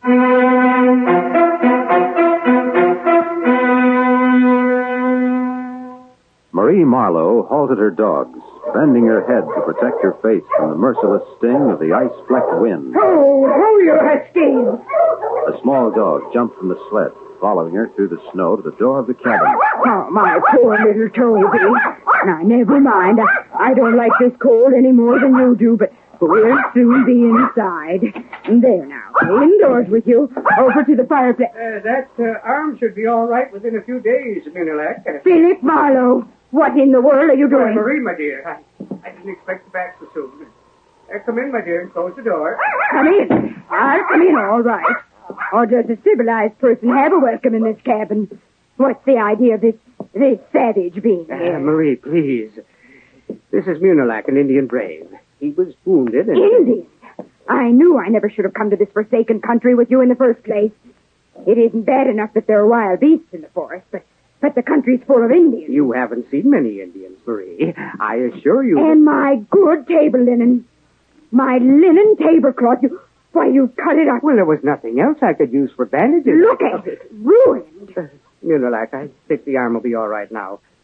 Do you feel well enough to travel? Me go now. Moonalak thank white man. White man, remember what Moonalak tell him? Yes, I'll remember. Not go there till Sergeant Preston come. Of course not. Good. Talk. If you'll be good enough to open the door for this, man, Philip. Well, if I can do anything more for you, Munilak, come to see me. He'll do no such thing. Me go now. Goodbye. Good luck. And now, perhaps you'll tell me what this is all about. Look at this tablecloth. It's a wonder you didn't rip the napkins apart, too. It's a fine thing when a woman finds her husband entertaining sex. Marie, I've already told you the man was wounded. He needed help. And you, with your kind heart. Oh, I knew I... What did he mean when he told you to remember what he said to you? Well? Well, he said he'd been hunting, that he'd stop by that stream about a mile away from the cabin going north. He found flakes of placer gold on the banks. But as he stood there looking at them, someone fired on him. A likely story. I never met an Indian yet who didn't lie. Here. Indians are no different from whites. You find good and bad ones. And the bad ones are no worse than some people I've known. Don't contradict me. Why did he tell you not to go there until that Sergeant Preston comes? I'm sure I don't know, my dear. Probably feels that it'll give him ample time to take the gold away himself. If he wanted the gold himself, he wouldn't have told me about it. Now, whatever his reason was for saying to wait, I don't know. But it must have been a sound one. And I suppose you intend to do just that. Wait for that Mountie to arrive. He may be in town very soon. Philip Marlowe, ever since the day we set foot in this Yukon country, I've heard nothing but talk about what you do when you made a strike. Now, when one is as good as just dropped in your lap, you're just going to wait around for some Mountie to arrive. But, my dear... No buts about it. You're not going to let an Indian beat you to that gold. If it's there, you're going to get it.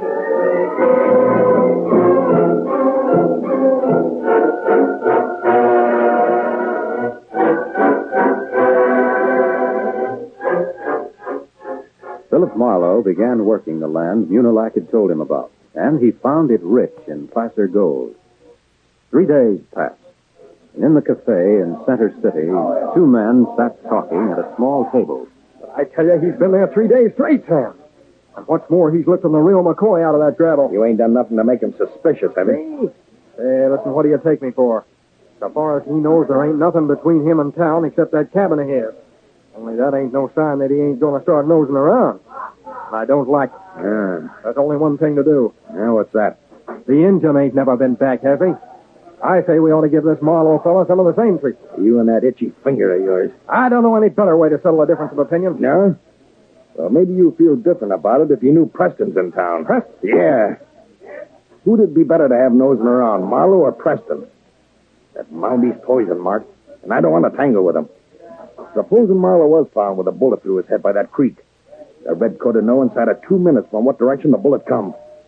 Now, sir, we want to keep him away from the cave, not lead him to it. Yeah, I see what you mean. He's in town for a reason. I'd lay your money on it that he's got an idea we're holed up here. As long as he don't know who he's looking for, we're all right. Seems like all the more reason we ought to keep Marlowe away from there. We don't have to wait till he gets to the creek to do it. Listen, I don't want to take any chances. See? Chances? Huh. As long as he goes there, you're taking a chance every day. What's wrong with getting him at his own cabin? His wife came into town this afternoon to stay with the Reverend's wife while the psalm singer's holding services over in Cranford. Yeah. Then Marlowe will be by himself tonight, eh? Sure. Yeah, well, that's an idea.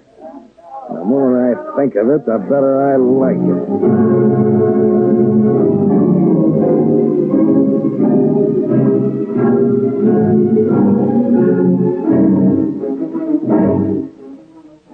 Meanwhile, in the cabin that served as headquarters in Center City, Sergeant Preston talked with the Indian Munilak. Me wait here in town. Me hear you come. Sergeant Preston go with Munilak? I won't be able to get away till this evening, Munilak. Right now, I'm interested in finding out about every stranger who's come into or gone through Center City in the last 3 weeks. You trail fella? 2 of them, to be exact. Trail robbers. They've stolen gold and furs from sled drivers from Melville to Center City. But King Lyle will take to the trail with you this evening. If it'll make you feel any better. So that shooting may have been accidental. No accident. 1 bullet hit Moonalak. Moonalak dropped to ground. Then 2 more bullets fired. Moonalak hunted like caribou. No good. White men try to kill. That is strange. Moonalak wait. Go with Sergeant Preston. We'll be ready.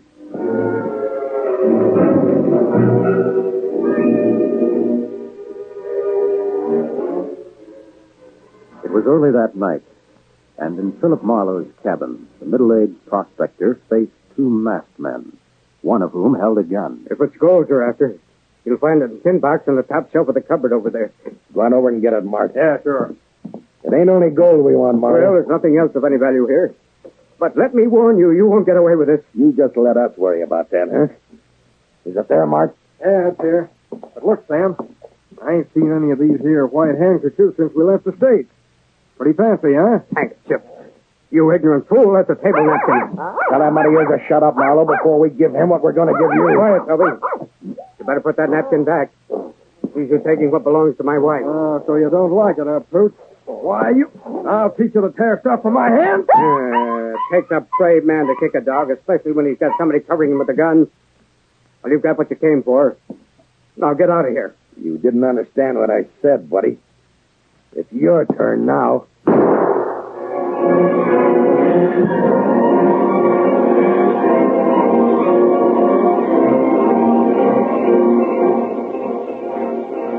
When Sergeant Preston and Mutilak stopped at Phil Marlowe's cabin a half hour later, they found the man motionless on the floor, while the dog, Toby, lay whimpering beside him. He's lucky. Another quarter of an inch and he wouldn't have had a chance. Left my medicine kit in town. Have to do something to... What's that, King, old boy, me? Yeah, this may serve. Bring me some water from the kettle over there in Moonlight. They do.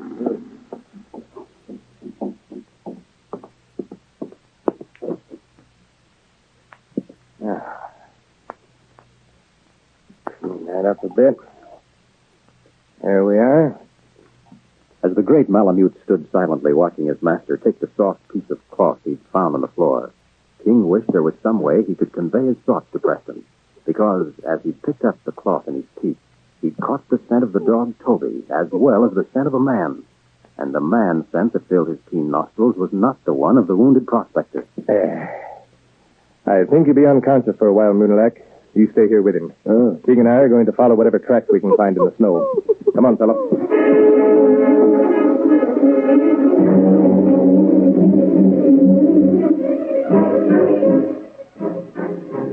Meanwhile, in a cave not far from Marlowe's cabin, Sam Osborne and Mart were talking.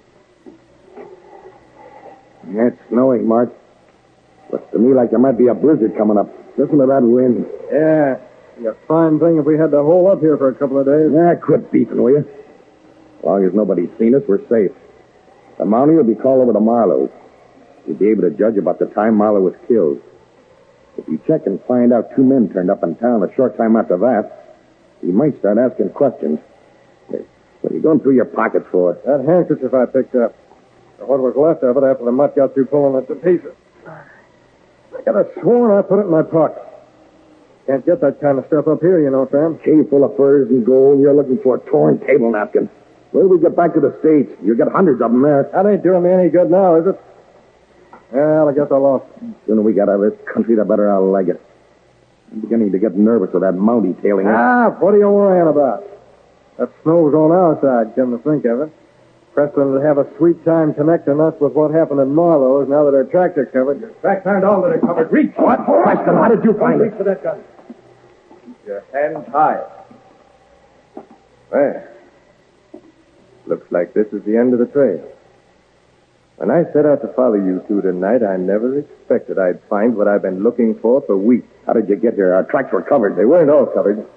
It didn't begin snowing until we were about halfway here. From there on, it was a hunch more than anything else.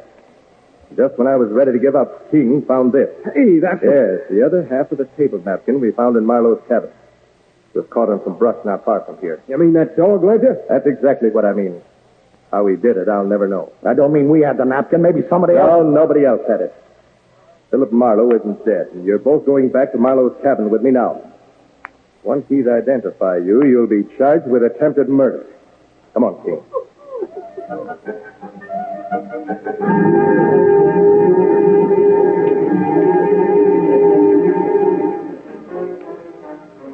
When Sergeant Preston arrived at the small cabin a short time later, he found Marie Marlowe crying bitterly as she tended her husband's wound. It's all my fault for leaving you alone. When Reverend Talbot got back to town, I came right home, but I... Now, Marie, my dear. Just as well you weren't here. They're the men, Sergeant. I recognize their Mackinaws, even without hearing them say a word. What I don't understand is why they tried to kill me. I didn't have much gold here in the cabin. Still, I heard in town that you'd made a strike up this way. Yes, Munilac told me about the location.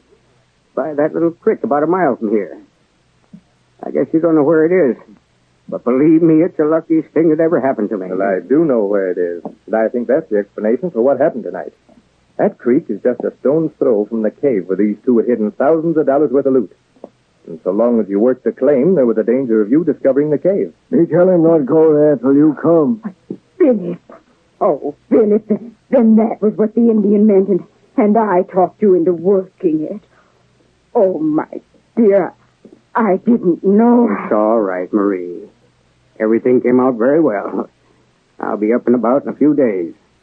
Sergeant Preston has his prisoners, and Munilac's going to be my partner in the claim. Yes, everything's worked out all right. Mm-hmm, fella. Thanks to you, the case is closed.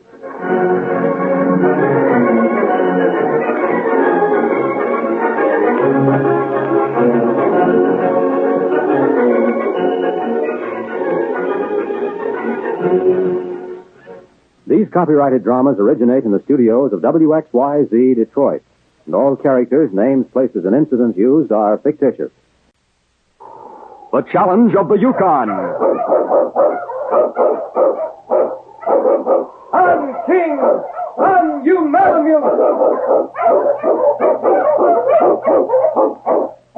The Wonder Dog King, swiftest and strongest of Eskimo lead dogs, blazes the trail through storm and snow for Sgt Preston as he meets the Challenge of the Yukon.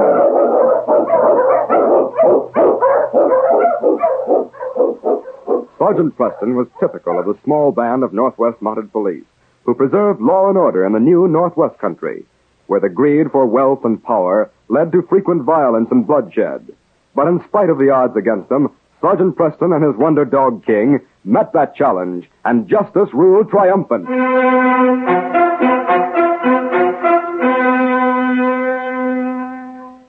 When the two Lindsay brothers first arrived in Salisbury, they both stood in the middle of a narrow road, looking at the line of tents stretching on either side of them, a mute symbol of the gold that was to be found in the vicinity.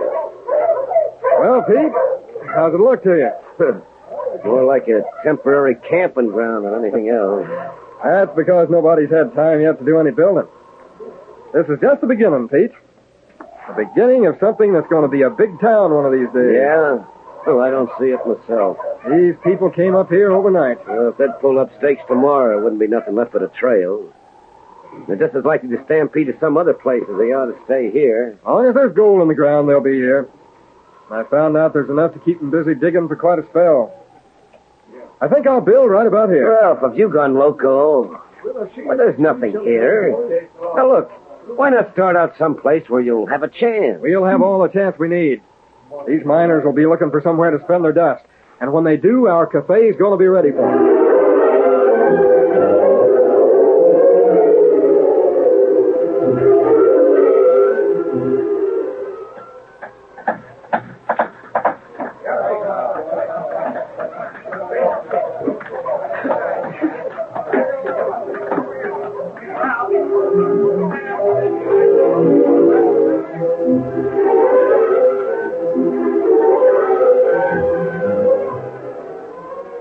In a seemingly impossible short period of time, the town of Salisbury grew. More people poured into it. Tents were replaced by shacks, shacks by cabins, and trails which grew into streets as timber was cut down and the wilderness pushed back. And on the main street, in the spot Ralph had selected, was Lindsay's Cafe, a long, narrow-framed building continually crowded with miners and trappers. Hi there, Ralph. How are you? Fine, Sam. How's your luck tonight? As long as that brother of yours ain't dealing the cards, I'm ahead.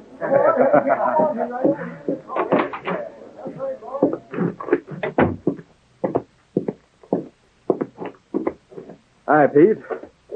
How'd we do tonight? Well, I ain't counted it yet, but looks pretty good to me. Yeah? Well, while you're doing that, I'll go out and have a drink. might even sit in on a poker game. But I'll try any of them card tricks of yours, Pete. Hey, you Ralph Lindsay? Me? Why? I just want to talk to you, that's all. Here, pull up a chair. And sit down for a minute. No, don't go away. I want to talk to you. I want to let you in on something that'll make you a rich man. Yes, sir, a rich man. Well, just what do you mean? A rich man? I knew you'd be interested. Well, I just got in town about a week ago. Just a week, mind you. And I've already got the richest strike anybody ever saw in these parts. Yeah? That's me. Lucky Ben Abbott, my friends call me. Mister, I want you to be one of my friends. I'm proud to be known as a friend of a man that could look at a bunch of trees and a whizzing old trail and know there'd be a town there. Oh, well, then you heard about that. Heard about it? Why, every man up here's heard about it. It's history now, yes, sir. How you built this cafe in half the town. Made that card-dealing brother of yours your partner. Oh, I see. Now, just what is this about about a strike? Hey, maybe you ain't taking me serious.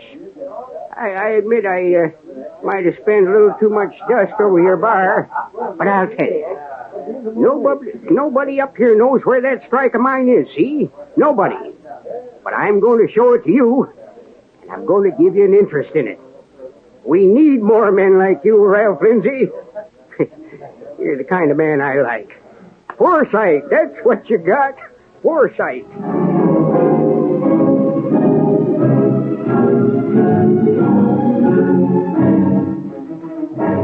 The next day, Pete Lindsay halted his dogs at the edge of a birch forest several miles from town. You'll see I was on the level, Ralph. Of course, I have your word. You ain't going to tell where Who, me? Oh, now listen, old-timer. You can depend upon me to keep my mouth shut about this. Good. Every Tom, Dick, and Harry was to know, there'd be a stampede up here before you could snap your fingers. Well, here we are. Ow. Look here. See them flakes of gold? Why, the ground's full of it. You bet it is. Say, you got a Winchester? Well, look, you don't stand guard on this land, do you? Ain't no need to. Nobody knows about it except you. But this here timber's full of lynxes and grizzlies. And me, I ain't one to take chances. Well, I can see why you wouldn't. Say, I'm going to put up a shack not far from here. You can give me a hand with building it if you've a mind to. Now, I'll go into town and get some lumber. Oh, no. Don't you bother going into town. I'll take care of all that for you. Well, that's mighty nice of you. Yes, sir, mighty nice.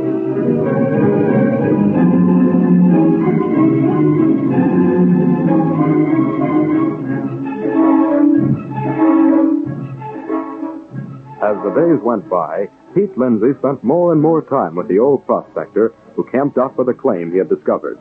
Then, late one afternoon, Pete arrived to find the camp empty. Assuming that Ben had gone hunting, he went to the creek and began sifting gravel. Hey, who's that? Oh, you husky! Oh! Hey, I want to talk to you, Mr. Pete Lindsay. I just come from town and I found out you ain't Ralph at all. You're that card-dealing, gambling brother of his. And I'm telling you right now, you can get off this land and stay off. Hey, now, wait a minute. Wait a minute, nothing. Ralph's a man I'd admire to know. I met him while he was talking to a good friend of mine, and I'm mighty glad to get this straight. Oh, you thought you'd pull the wool over my eyes, huh? I wasn't trying to pull the wool over anybody's eyes. You made the mistake in the first place. Now, don't try to talk me out of it. I might be a sentimental old fool. I admit that I take a drink once in a while, but I ain't got time for any quick-fingered gamblers. Now you get going. Now, listen, Ben. I was going to You tell can't you even that look me in the eye, can you? No wonder. I never would have found out if I had... Jumping Jupiter! It's a grizzly! Wait till I give me that gun, Grandpa. That's it. Now you get a beat on him. Now what are you waiting for, you blamed idiot? Go on, shoot! And let you hand over a fortune in gold to my brother if you live? Shoot! You bet I'll shoot, old-timer. I'll shoot, but not to save you. Wait a minute. Pete, you ain't going to let him... Oh, Pete!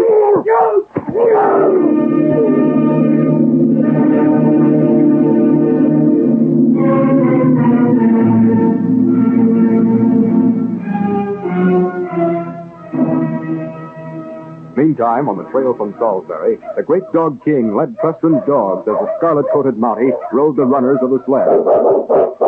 Ben wasn't very specific when he gave us those directions, Ralph. For my money, I think we're on a wild goose chase. Why was he so excited? After you introduced us, I couldn't make head or tail out of his story. Ben thinks he's the victim of a fraud. I haven't seen him for quite a while. He's inclined to be secretive, but I've never known him to say something that isn't true. I sure hope he's waiting for us the main trail. I'll never find that location of his without him. On, King! On, you Malamute!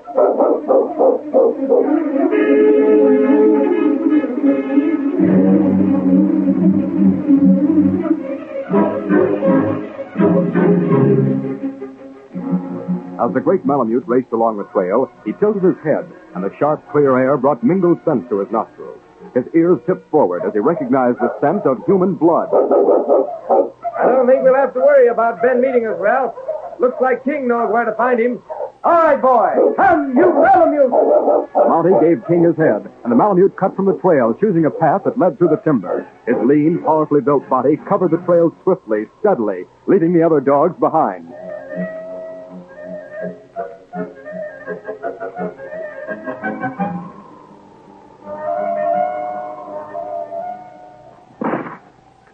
As King approached the clearing, he saw the bear and the man frantically firing. He sensed that the man in the snow was already wounded. Pete Lindsay had allowed the bear to strike Ben Abbott one sweeping, murderous blow, and as the animal turned to him, he began firing. Instead of dropping the grizzly in his tracks, as he had expected, the bullets from the rifle seemed only to madden the beast, and he lunged forward. Stay back, I'll show you! The grizzly lurched forward furiously, an awkward sureness in every motion of his giant forepaws. In a shattering instant, the man felt the claws tear at his flesh. King had come unnoticed upon the scene, from the bear, and quickly he sank his strong fangs into the animal's hind leg, tearing fur and sinew. Then swiftly he dodged, for he well knew the savage strength of the grizzly. He knew, too, that his chance for survival depended upon his ability to dodge the treacherous claws, tiring the massive animal, who was no match for the dog's agility. Balancing on his hind legs, the bear stood ready to strike when suddenly... It was Sgt Preston. His bullets found their mark, and the near-exhausted animal fell heavily to the snow. Sergeant, it's Pete and Ben. That grizzly. Ralph, my medical. Bring him to the sled, quickly. There. Good work, King, old boy. Wait, lie. Ben. Am I... Oh, it's you, Sergeant. The bear. Never mind. He's done for, Ben. It's that Pete Lindsay. He held fire. The grizzly dropped me. Started for him. He fired. Not soon enough. He held fire? You mean he was standing here with a rifle? He didn't want to lose the gold. Here you are, Sergeant. Wait till I see about Pete. Pete. Oh. Pete, are you... Well, he went down firing, Sergeant. He's gone. That's too bad, Ralph. But we can save Ben here. Bring me some water, please. From the stream? No, from my canteen on the sled. Sure. Now listen, Ben. Pete's dead. What you say is true. That grizzly only had time to strike once at you when he started firing. That's what happened. Never was so close to being dead in my life. Then Pete tried to murder you? It ain't his fault. He didn't.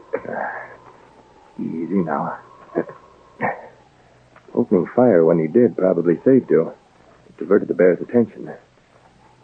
Too bad he didn't make every shot count. Easy now. Evidently, he was too frightened for that. But he's dead now, Ben, and beyond punishment. Oh. Perhaps it'd be better if Ralph weren't to know. Yes, I see what you mean. Don't worry. I won't say it. Oh. I hope there's enough here, Sergeant. Never mind, Ralph. I won't need it now. Ben's had a bad time of it. He's lost consciousness. We'll carry him over to the sled. He'll need a few days' rest, and after that he should be all right. I wonder why Pete was out here. Ben must have told him about the strike, but he never mentioned it to me. Old-timers often get lonely in this country, Ralph. And because of that, I suppose Ben befriended Pete. Now you'll have to take your brother's place and be a real friend to him. Well, I'll try to. Now, come on. We've got to get him back to town. Get the dogs up, boy. Yes, King, you've done a great job. Ben owes his life to your interference.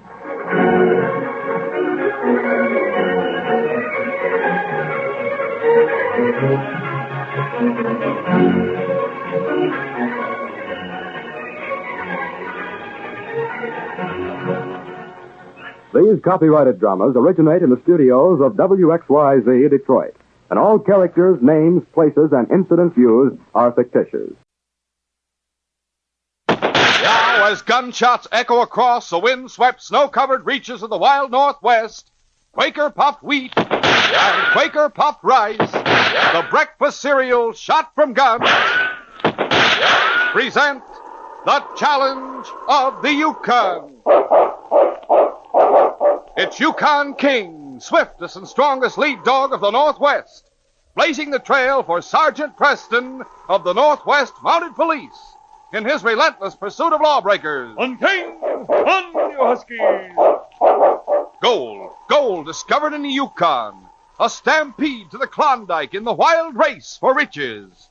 Back to the days of the gold rush, with Quaker Puffed Wheat and Quaker Puffed Rice, bringing you the adventures of Sgt Preston and his wonder dog, Yukon King, as they meet the challenge of the Yukon.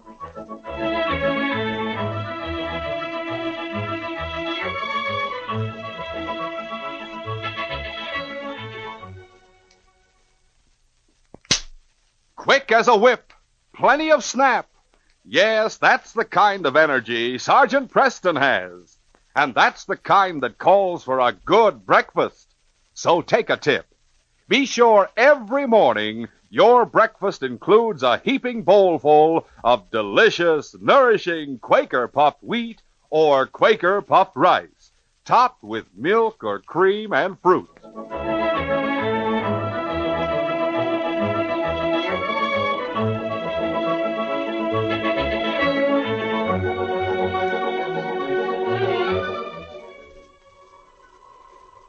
Trig Maxwell and Jess Nixon were crouched behind a big boulder near the oil-packed trail between Elk Station and Dawson.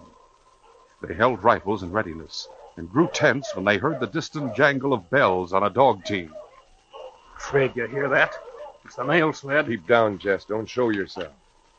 Let me look around this side of the rock. It is the mail sled. Trig, I know the sound of the bells. Well, gotta be sure. Wouldn't do to let some traveler get a sight of us here beside the trail. Now, just a second, I'll look. Yeah, you're right. Mail sled? Yep. Get set, Jess. When I give the word, step out and fire. I'm set. Rifle cocked. Now it is. Mine, too.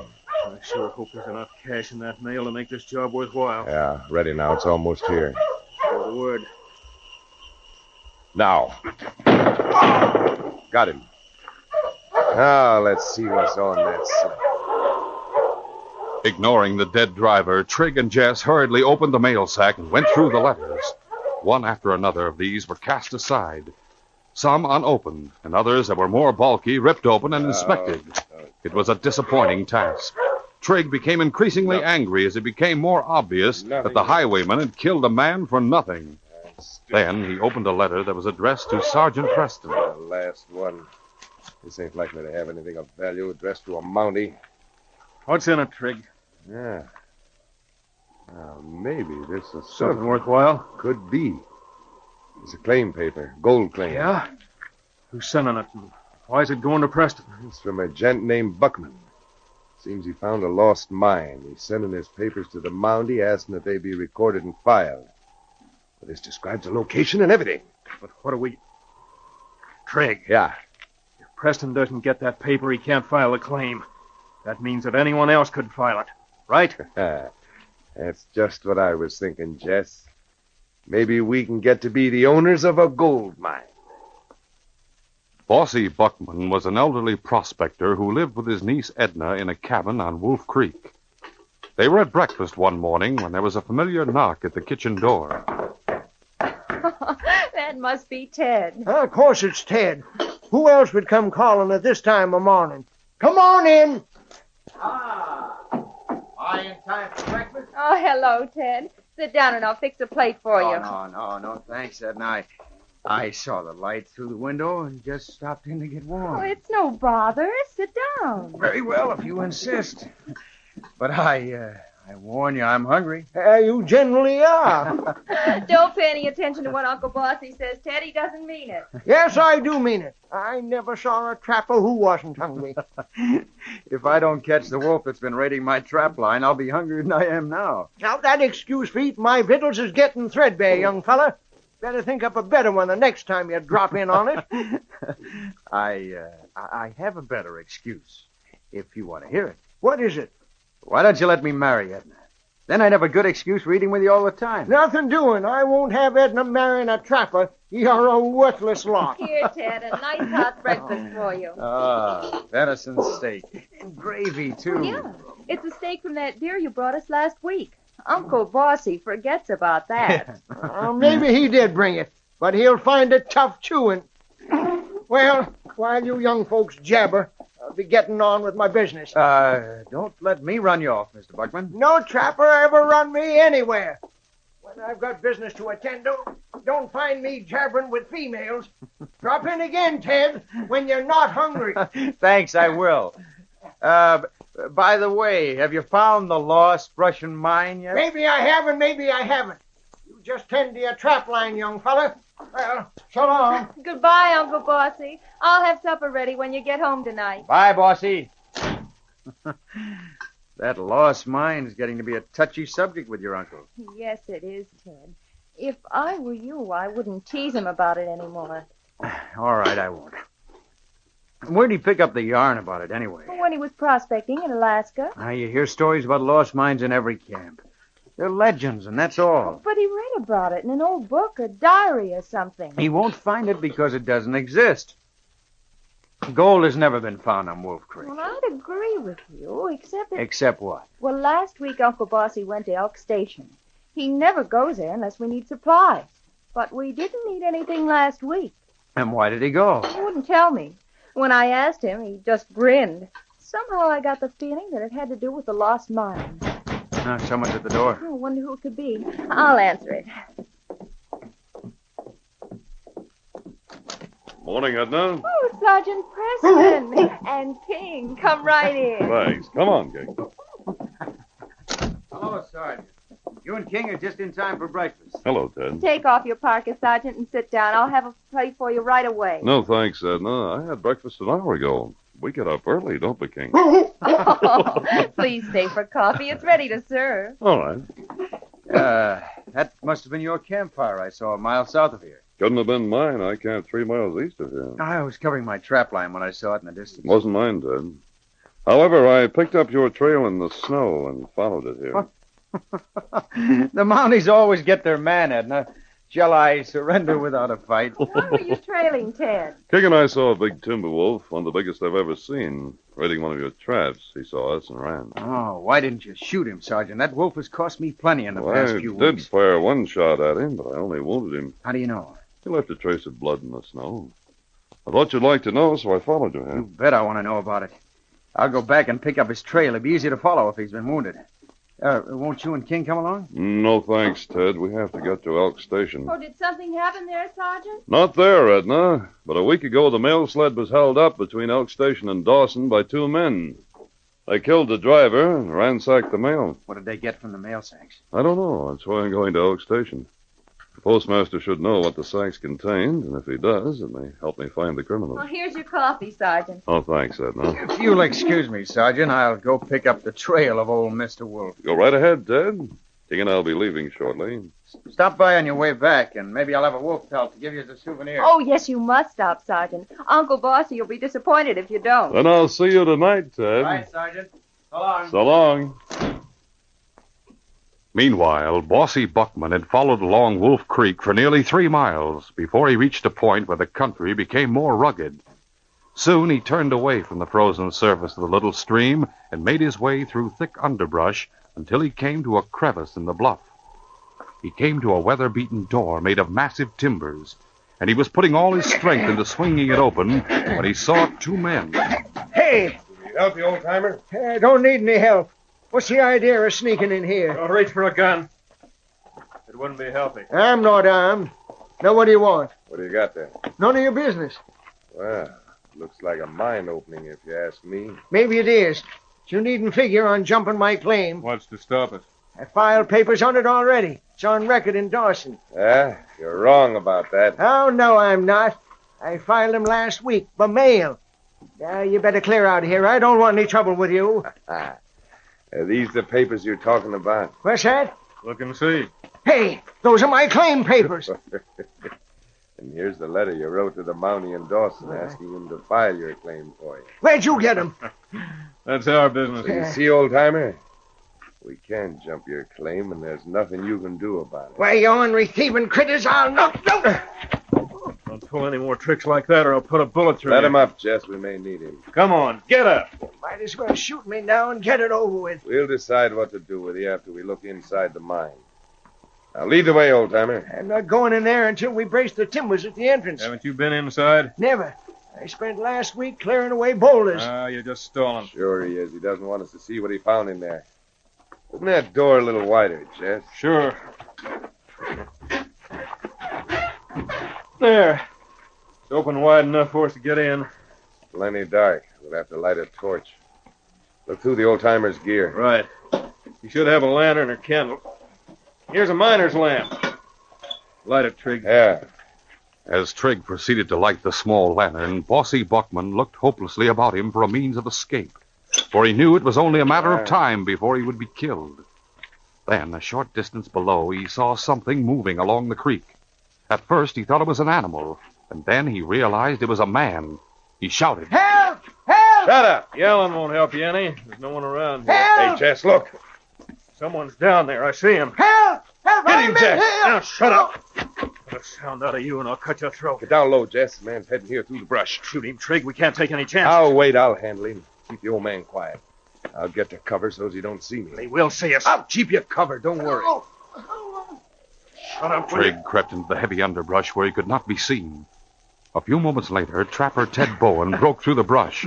When he saw Buckman in the tight grip of a stranger, he halted and brought up his rifle. What's going on here? The old man's hurt. I'm helping him. He doesn't look that way to me.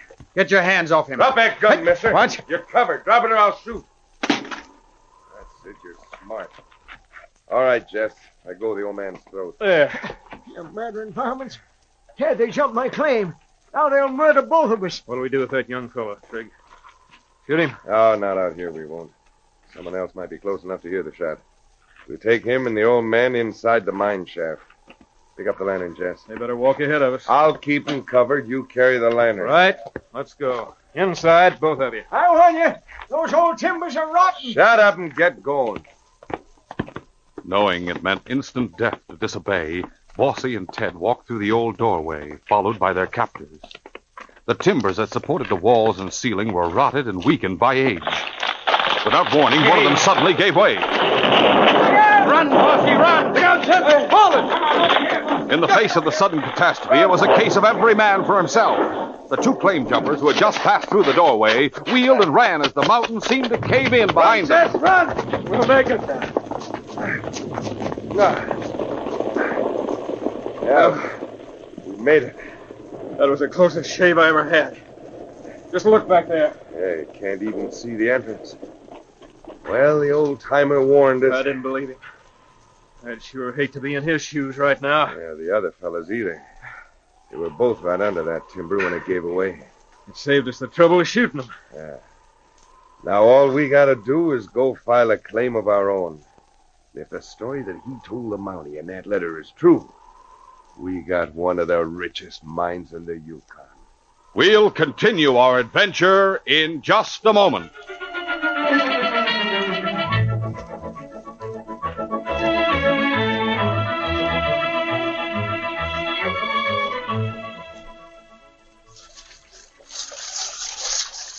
Say, old-timer, you look pretty busy there panning for gold. Well, son, when you're prospecting for gold up here in Yukon, you even forget about it. But not when you have a heaping bowl full of Quaker puffed wheat or Quaker puffed rice waiting for you. Well, what kind of victuals is those? Why, haven't you heard? They're the swellest tasting breakfast cereals from here to Whitehorse. They're the famous cereals shot from guns. Shot from guns? Yep. Quaker puffed rice and Quaker puffed wheat are actually shot from guns to make them deliciously crisp and tender. They're exploded up to 8 times normal size. That makes them bigger and better tasting. Well, sir, that's a new one on me. Yes, sirree. They're magnified, crispified, shot through and through with bang-up nut-like flavor, too. I guess I'll do a little prospecting on that Quaker puffed rice and Quaker puffed wheat. Well, believe me, your appetite sure strikes it rich when you pour out a heaping bowlful of those tenderly crisp, melt-in-your-mouth, king-size kernels of wheat or rice shot from guns. Don't I have to cook them or nothing? No cooking, no. Just add milk or cream and top with your favorite fruit. Mighty handy for a busy gold prospector. For any busy person. And mighty nourishing, too. Quaker puffed wheat and Quaker puffed rice furnish added food values of restored natural grain amounts of vitamin B1, niacin, and iron. I'm going to get me a sack of them right away. Not a sack, old-timer. Quaker puffed rice and wheat are never sold in bags or bulk. And that's something for you fellas and girls to remember, too. Always look for the big red and blue boxes with the smiling Quaker man on the front. Then you'll be sure to get the original, crisp, fresh, delicious Quaker puffed wheat and Quaker puffed rice.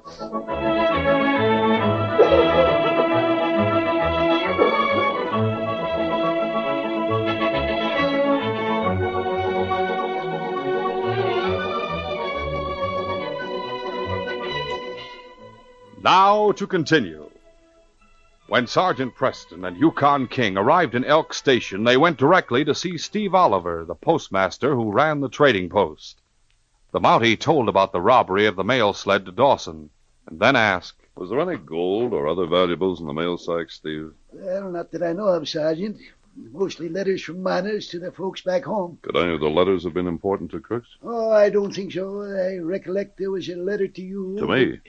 From whom? Why, from Bossy Buckman, who lives with his niece on Wolf Creek. Oh? I came by his place this morning. He wasn't there, but his niece didn't mention the letter to me. Well, he wrote one. He came in just before the mail sled left for Dawson. Seemed kind of excited. I let him have some paper, and he sat right down there and wrote to him. Didn't tell you what it was about. No, but, see, now I think of it, he did ask me for a claim paper. An official form for filing claims? Yep, I keep a bunch of them here.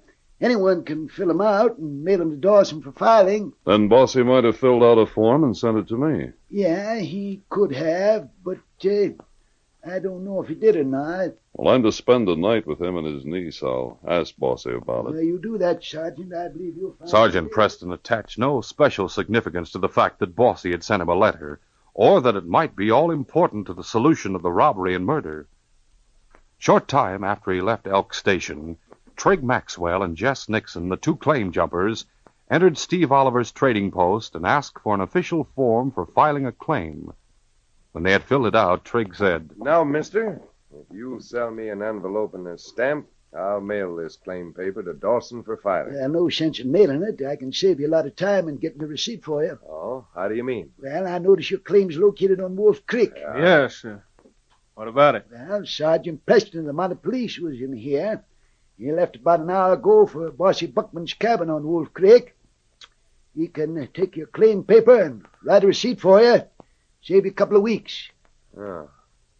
What's Preston doing up there? The mail sled out of here was robbed a week ago. The Driver was killed and the mail ransacked.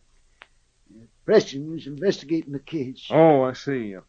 You say he's gone to Bossy Buckman's cabin on Wolf Creek? Yeah, he aims to stay there tonight. Won't be another mail out of here for weeks, so if you stop at Bossy's place, Sergeant Preston will take care of the papers for you. Guess it would save time, all right.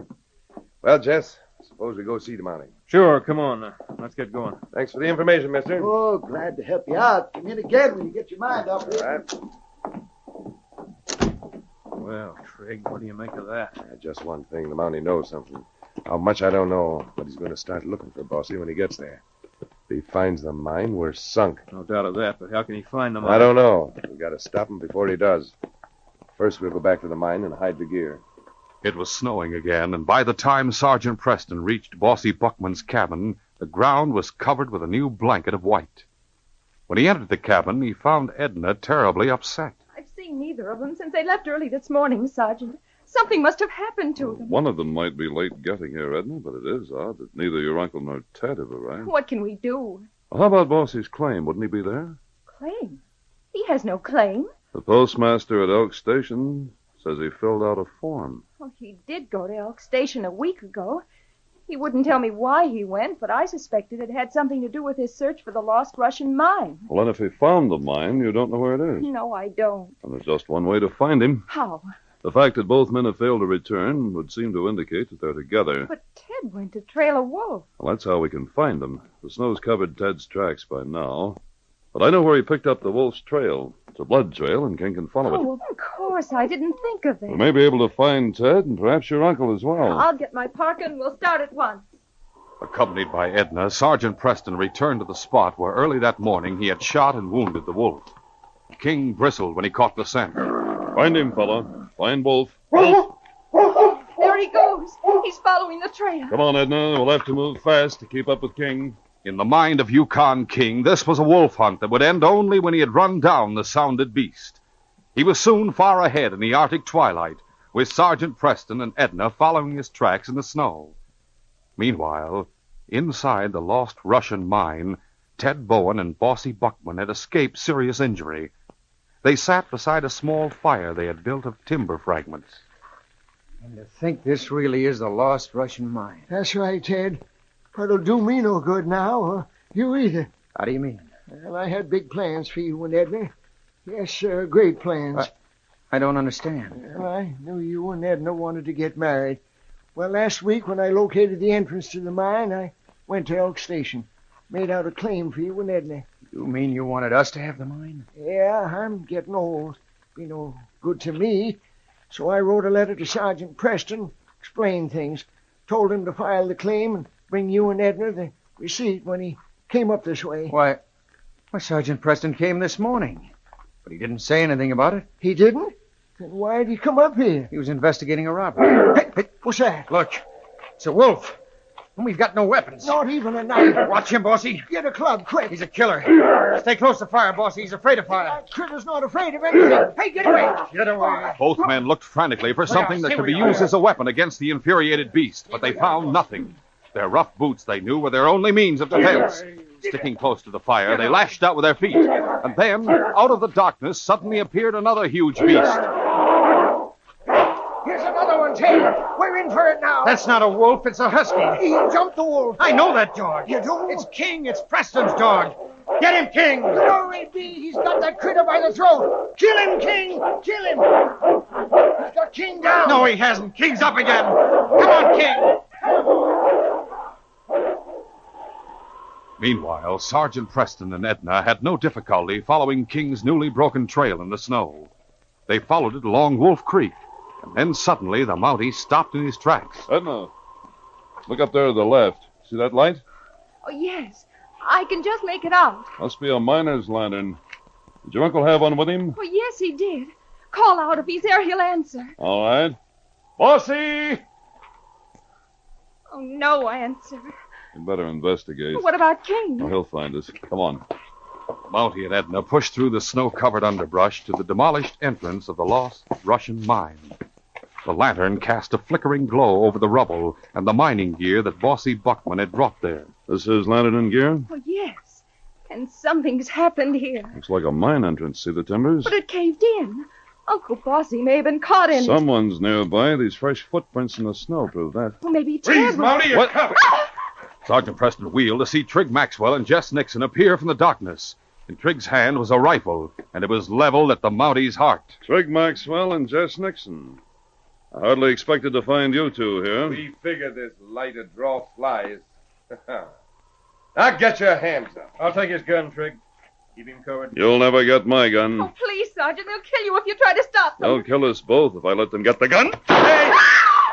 Grab him, Ted! Trigg Maxwell's bullet grazed the Mountie's arm. Before Preston could jerk his own gun from his holster, Jess Nixon closed in.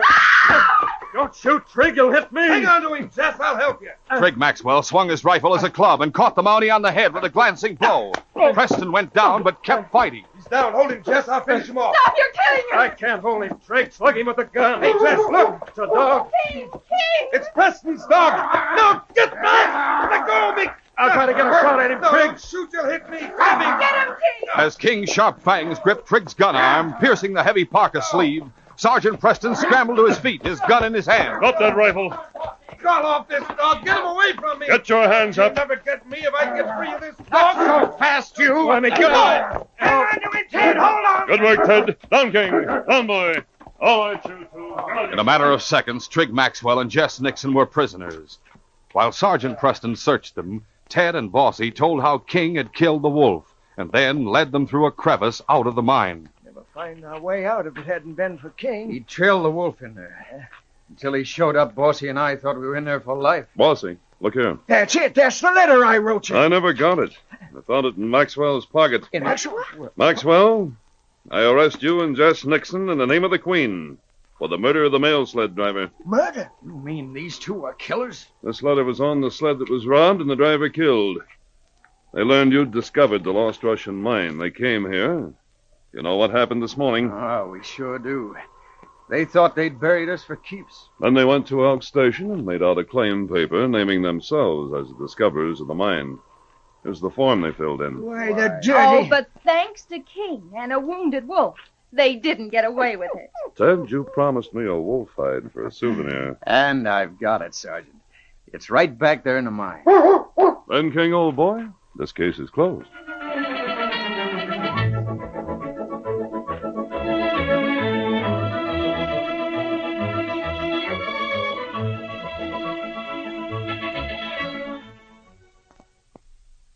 In just a moment, Sergeant Preston will give you a preview of Wednesday's adventure.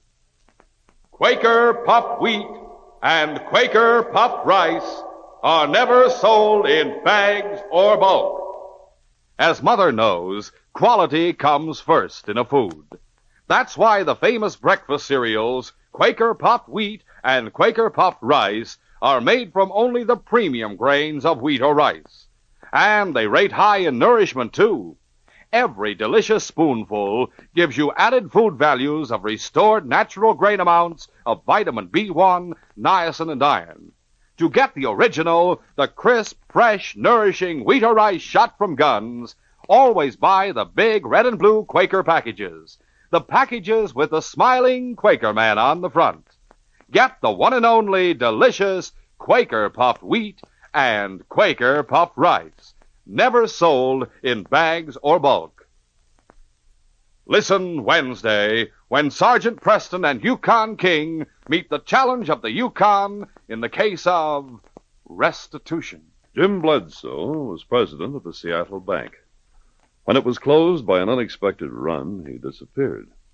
Then one day I got a letter that sent King and me looking for him. Before we found him, we encountered two criminals who were out to get both Bledsoe and me. Be sure to hear this exciting adventure Wednesday. These radio dramas, a feature of the Challenge of the Yukon Incorporated, are created by George W. Trendle, produced by Trendle Campbell Enterprises, directed by Fred Flowerday, and supervised by Charles D. Livingston. The part of Sergeant Preston is played by Paul Sutton. They are brought to you every Monday, Wednesday, and Friday at the same time by Quaker puffed wheat and Quaker puffed rice, the breakfast cereal shot from guns.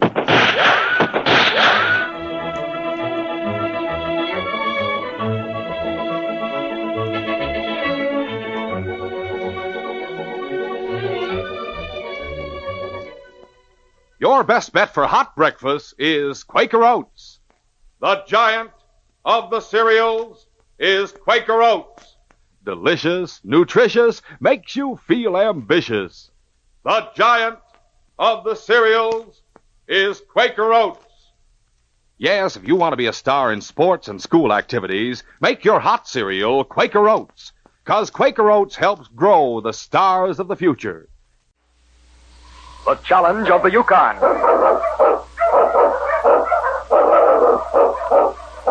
On King, on you Malamute!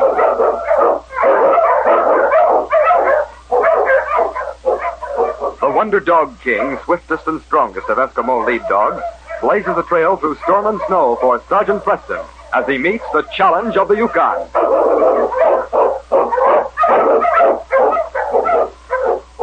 Sgt Preston was typical of the small band of Northwest Mounted Police who preserved law and order in the new Northwest country, where the greed for wealth and power led to frequent violence and bloodshed. But in spite of the odds against them, Sgt Preston and his Wonder Dog King met that challenge, and justice ruled triumphant.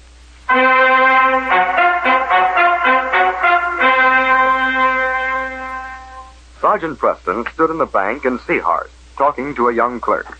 And you say, Dave, that he was about 6'1", dark hair and eyes, heavy set? Sergeant Preston, I'm not likely to forget that man to the day I die. I never before had anyone point a gun at me and order me to turn the combination of a safe. Had you seen him at any time before the robbery? Never laid eyes on him until then. Well, Sergeant Preston, I didn't know you were here. Oh, hello there, Mr. Everett. The sergeant was just asking me about our bank robbery, sir. Oh, about the robbery. Well, in that case, Sergeant, you'd better come into my office where I can tell you the facts about it. Certainly. Dave tells me that you two were the only ones in the bank when the thief entered it. That's right. You go on with your work, will you, Dave? Yes, sir. Right this way, Sergeant.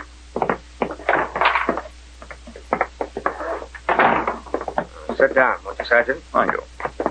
Now, if you'll just tell me what happened. Of course. It was after closing time.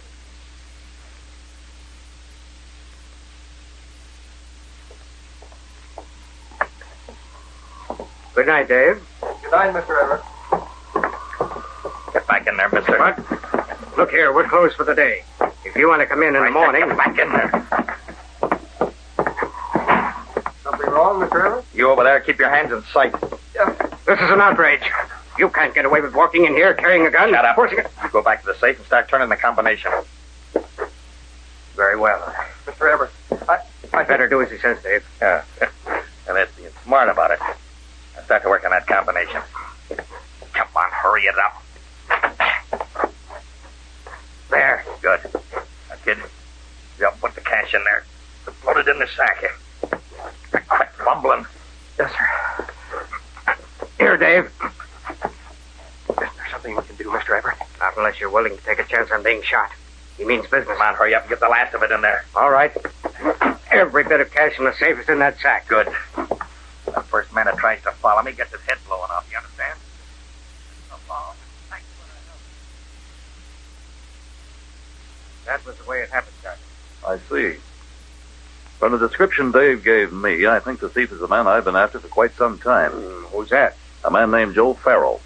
He's wanted for a number of robberies. Farrell? Yes. In Melville, a man died as a result of a shooting scrape with him, so murder's been added to his record. Farrell. Joe Farrell.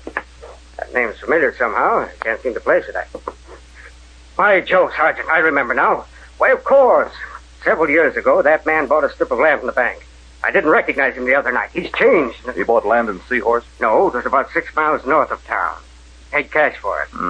There was a well-built cabin on the property, as I remember it. He didn't bigger about the price at all. You handled the transaction? Yes, that's why I remember it now. Sergeant, maybe he's using that place as a hideout. It's off the main trail. I'll look at that place. You can't miss it. If you go out to Edgewater Creek and turn right off the main trail, it's the first cabin you'll come to. Well, thanks very much for your help, Mr. Everett. Well, not at all, Sergeant. I'll be glad to do anything I can. Good luck.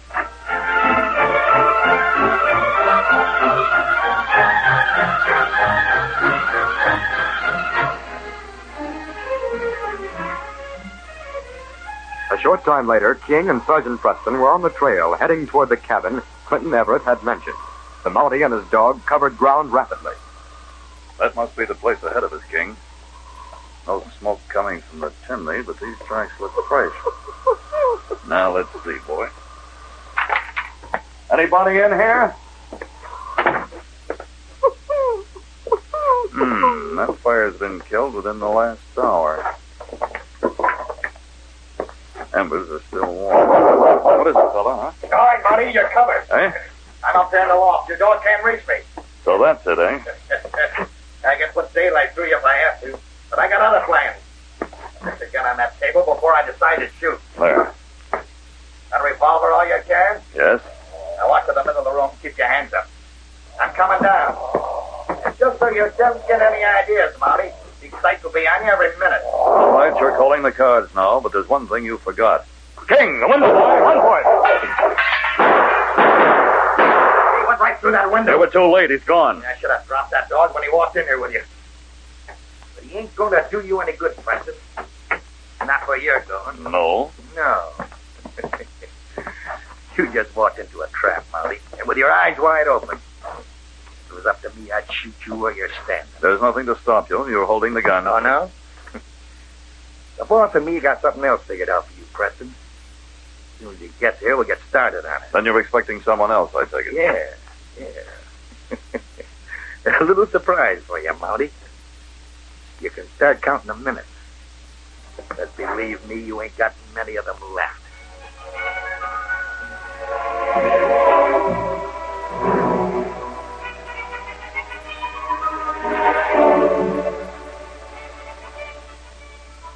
A short time later, the door of the cabin where Sergeant Preston was being held prisoner opened.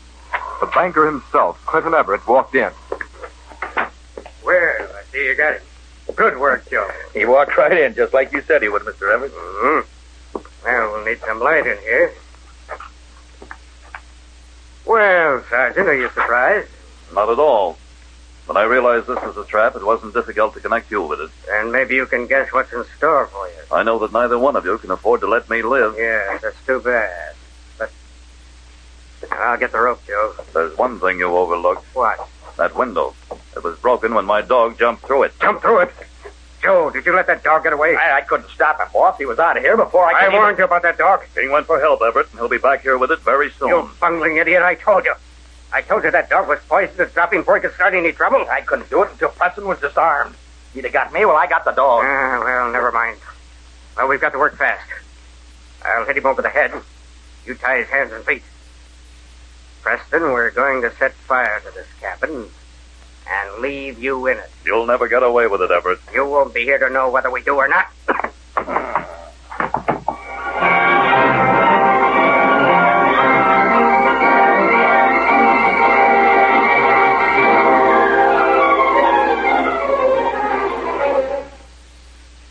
When the great dog King arrived in Seahorse, he went directly to the office of the town constable.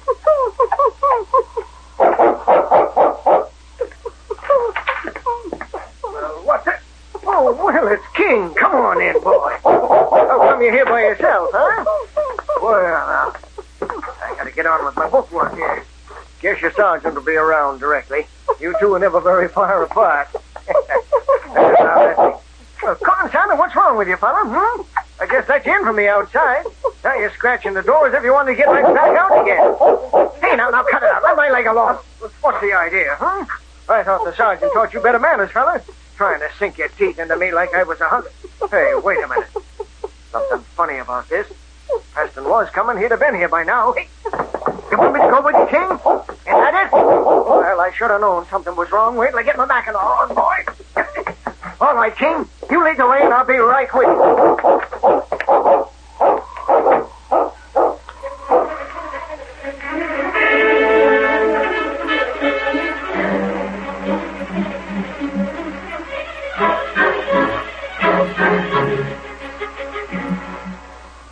Breaking the trail for Constable Hammond's dog, King was returning to the cabin where his master was held prisoner. The Malamute tilted his sensitive nose in the air. Mingled with the sharp, clear sense of the wilderness was the acrid, pungent odor of smoke. Instinctively, King knew it was the cabin burning, the cabin he'd left a short time ago. The dog set an even faster pace for himself. His one thought was a terrible fear of his master's safety. He must reach him immediately.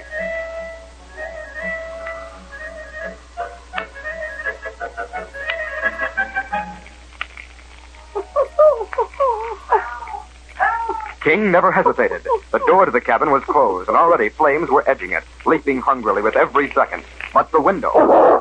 The Malamute jumped through the window, the same window through which he'd escaped. The smoke was suffocating. Momentarily, the dog's eyes blurred, and in the fury of the fire, he stopped, trying to locate his master.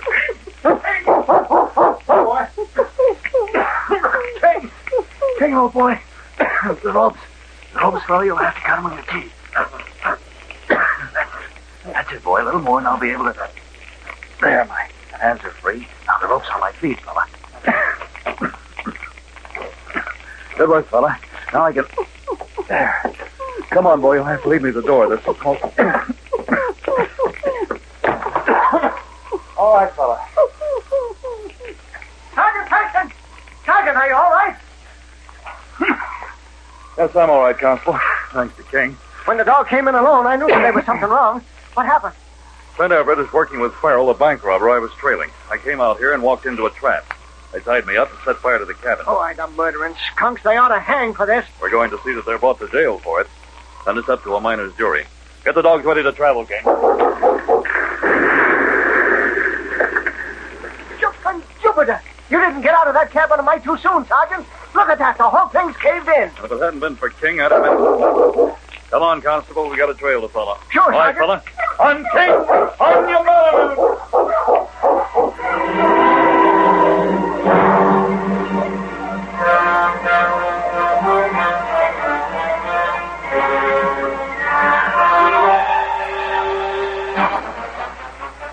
Meanwhile, a few miles north of the cabin, Clinton Everett and Joe Farrell sat by a campfire. Both men watched the glow of a burning cabin as it colored the dark northern sky. I still wish we was where we could watch that cabin burn to the ground. Listen, it's safer this way. As soon as the glow dies out of the sky, we'll know there's nothing left but him. That's when we start back, huh? Yes. When we get back there, we'll start looking around. Just to make sure there's no sign of any rope in the ruin. By now, there ain't nothing left of the rope for Preston either. Well, I'm not taking any chances. If another Mountie would have browsed to those ruins and find evidences of short pieces of rope, that'd blow the accident theory sky high. Ah, there ain't another Mountie in 300 miles of the place. You never know about mountains, my friend. Hey, it's like somebody mushing along the trail. Why, they must have just come past the cabin. If any questions are asked, we just noticed that glow in the sky and we're about to start over. Sure, boy. Hey, you see that lead dog coming? It's a free lead. I thought there was only one of those in the Yukon. I guess we're just jittery. For a minute, I thought it might have been Get out! It can't be! Presto! Get away from me! Get You're doing nothing, Farrell. Throw off your hat, both of you. Call his dog off! Down, King. Good work, fella. Well, Everett, I imagine you hardly expected to see me again. Hey, are that the Aziz, the two skunks we're after, Sergeant? That's right. Put the handcuffs on him, Constable. Yeah, you bet your life I will. Well, I guess you win, Preston. I never expected to see you again. The loot's on the sled, Constable. We'll start back to town immediately. Sure, Sergeant. Both of you are under arrest. Yes, fella. Thanks to you, the case is closed. The challenge of the Yukon.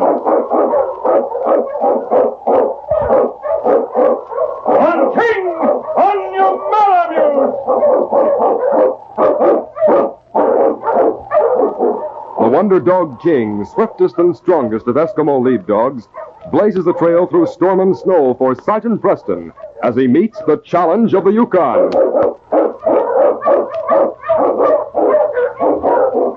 Sgt Preston was typical of the small band of Northwest Mounted Police who preserved law and order in the new Northwest country, where the greed for wealth and power led to frequent violence and bloodshed.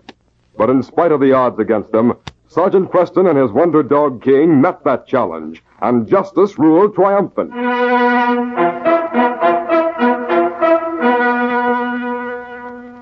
Though the ice still glazed the lake and snow covered everything, there were definite signs of approaching spring.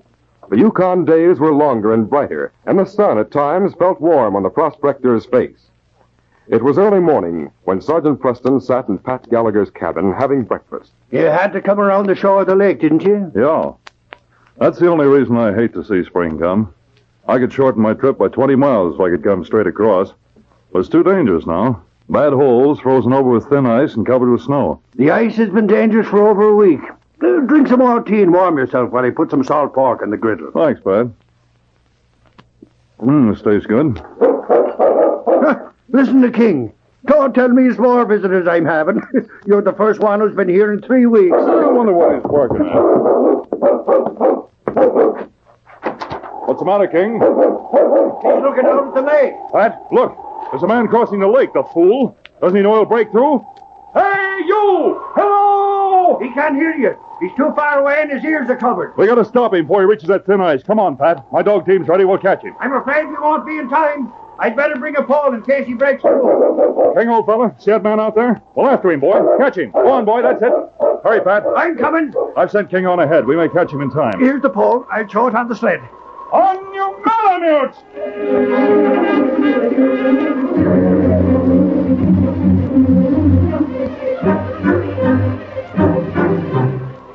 The man had a long lead on Preston, but Preston's dog team was fast, and King was faster.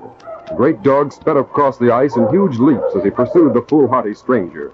Suddenly, a cry of horror broke from the lips of Preston and was echoed by Pat. There goes the ice. He's gone through. Oh, Dibble. Says preserve us, he'll drown sure. Faster, you Malamutes. Faster. King will try and save him if we can only make it in time. With all them furs and claws, he won't have a chance.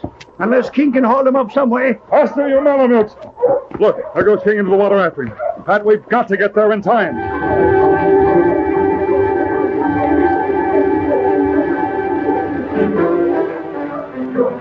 King hesitated only a second before leaping into the icy water. Swimming powerfully, he reached the struggling man, who grasped frantically at the heavy fur of King's neck. Hurry, Pat. King's holding him up. Watch that ice to the edge there. Bring that pole. Here it is. Keep your feet kicking, man, and hang on to the dog. This way, King. Now you, grab the end of this pole and let go of the dog. Pat, help me pull him in. Yeah. There now. Just a little more. Watch out, Pat. That ice is breaking at the edge. Over this way. I've got him. You get King. Here, King. Over this way. Here, boy. Now up. There you are, fella. Good boy.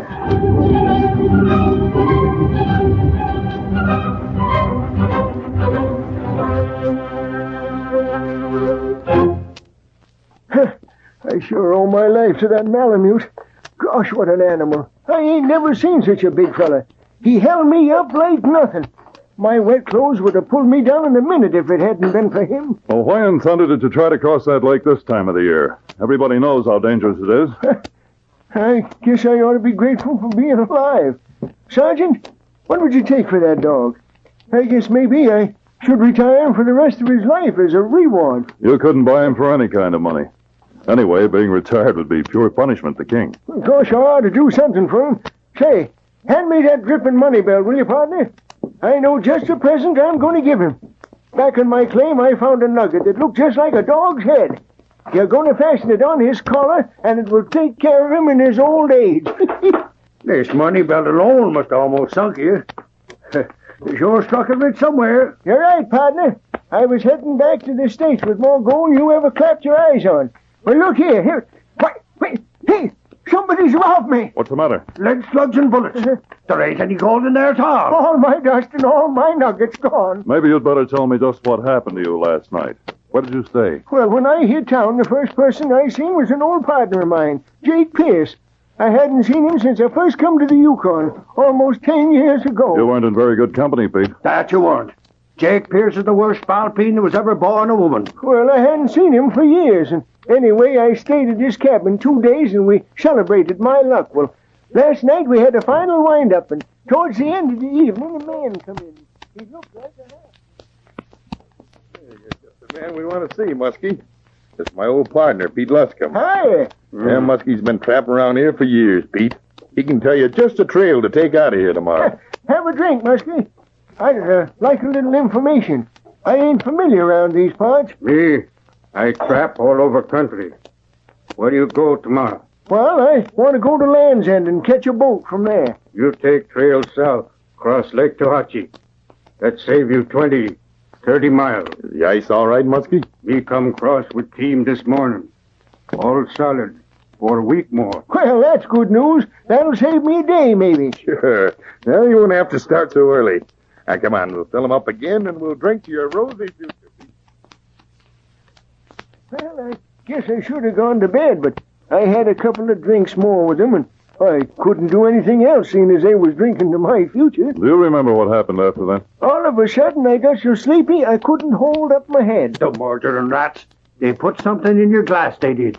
Jake put me to bed, I guess. I didn't know nothing till he woke me up this morning and joked about it. You know exactly how much you had in the money belt, Pete? Oh, it was many years' work. I had 5 pouches of dust alone, not counting the nuggets. My grandmother's ghost. And spending your time with riffraff like Jake and Muskie. Well, the trouble is, Pete, you have no proof they took your gold. Yeah, I guess you're right, Sergeant. It's only my word against theirs. Pete, I have an idea.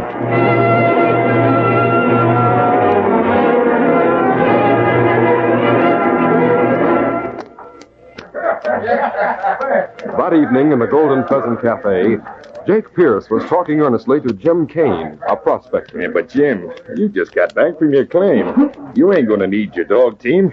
I'll pay you a good price for it.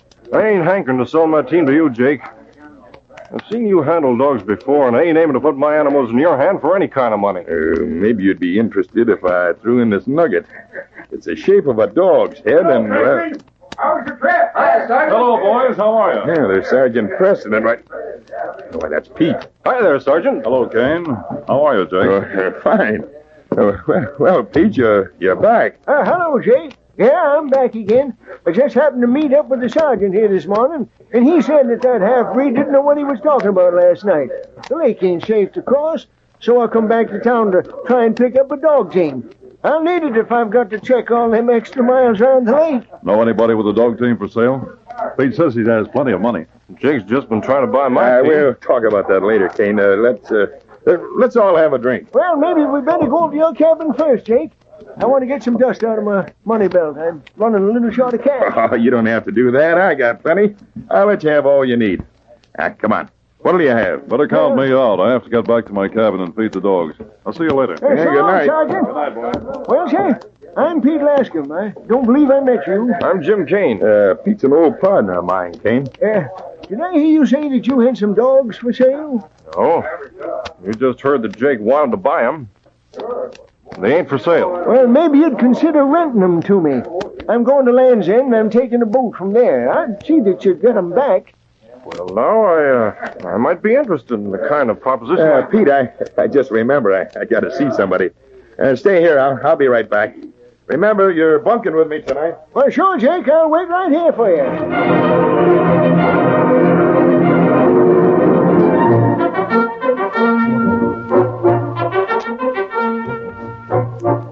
Jake rushed to his cabin at the edge of town. Muskie was strapping up the last pack containing Jake's belongings when he entered. You get dog team? No, Muskie, everything's off. I'll hide them packs. Something wrong? Pete's back. He didn't try to cross lake? That blasted Mountie stopped him. He came back to get a dog team. You know we robbed him? No, not yet. He ain't opened his money belt since we done it. Maybe we better go right now. Yeah, he'd suspect something for sure if I beat it now. I got a better plan. He's going to run a dog team from Kane and plans to take off early tomorrow morning. If we could get rid of him tonight, we could take the team ourselves and everybody will think he left with it. Get rid of him? You mean my knife? It's better than a gun. A shot might bring trouble. We could put him on sled, then bury him somewhere. Now, Muskie, you hide in that closet behind them curtains. I'll bring Pete back here. And when he's in the right spot, you'll know what to do.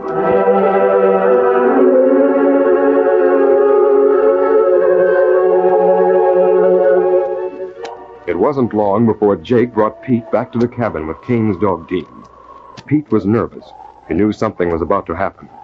But he also knew that he was under the eye of Preston somewhere in the shadows. Preston, with King at his heels, drifted silently behind them, keeping out of sight. Hey, here we are. Go there. Oh. Yeah, don't worry about bedding down these critters, Pete. I'll tend to them later. Now you're all ready to take off early. Yeah, that was a good idea, bringing the dogs here tonight.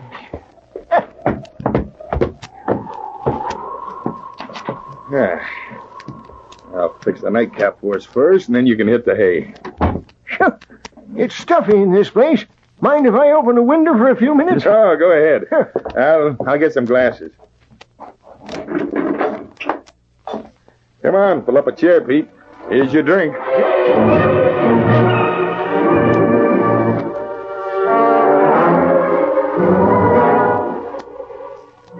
Quietly, Preston crept to the open window, his revolver drawn, and with King at his side. Pete sat with his back to the curtained closet. The oil lamp on the table cast weird shadows on the walls. Minutes dragged by, and Preston watched, every nerve tense.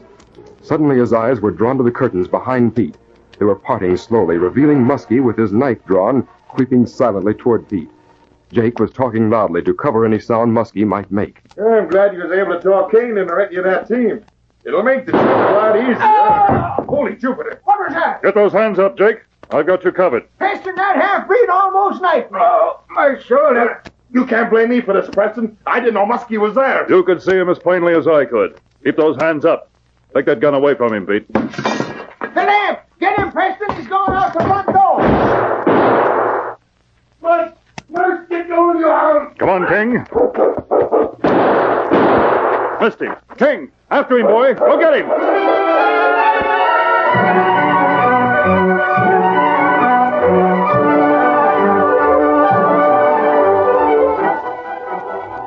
Jake, riding the runners of the sled, sped over the frozen ground like an arrow. The dogs, terrified by the shots, raced along frantically.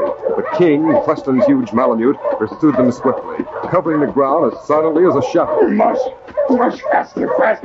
Keep going, you devils. Faster. Suddenly, out of the darkness behind him, a gray shape hurtled through the air, straight at Jake's shoulder. Help. Get down, you. We're coming, Jake. Call him, boy. Help. Get down, you.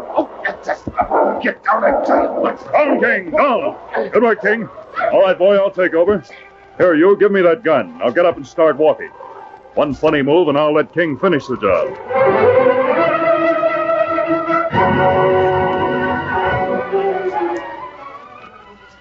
The next day, 3 people sat at the fire in Pat Gallagher's cabin on Lake Tohatchee. King, the great Malamute, rested his head contentedly on Preston's knee as Preston fastened his collar. On the collar, a huge nugget the shape of a dog's head gleamed in the firelight. Well, King, old boy, you're looking mighty dressed up with this. Sure, and it's a nice thing for you to be doing, Pete. Giving him such a fine present. Well, it's little enough compared to what he did for me. Well, that's his job, Pete. Isn't it, fella? If every time he did a good job he got a nugget, he'd be a walking gold mine, that he would. Well, he's more than a gold mine to me. There you are, boy. Your collar's fixed. Now I guess the case is closed.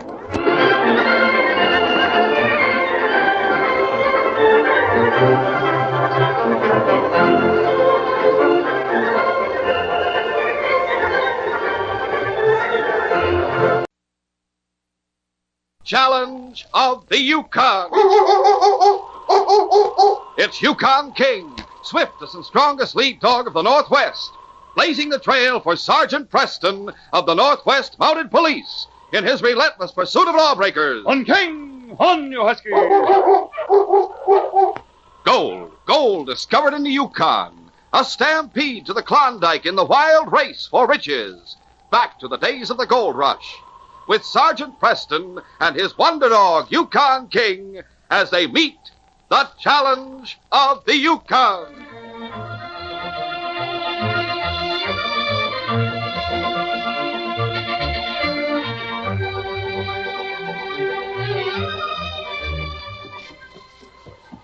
Sgt Preston was driving along the trail to Wolf Creek when he sighted a team heading toward him from the opposite direction.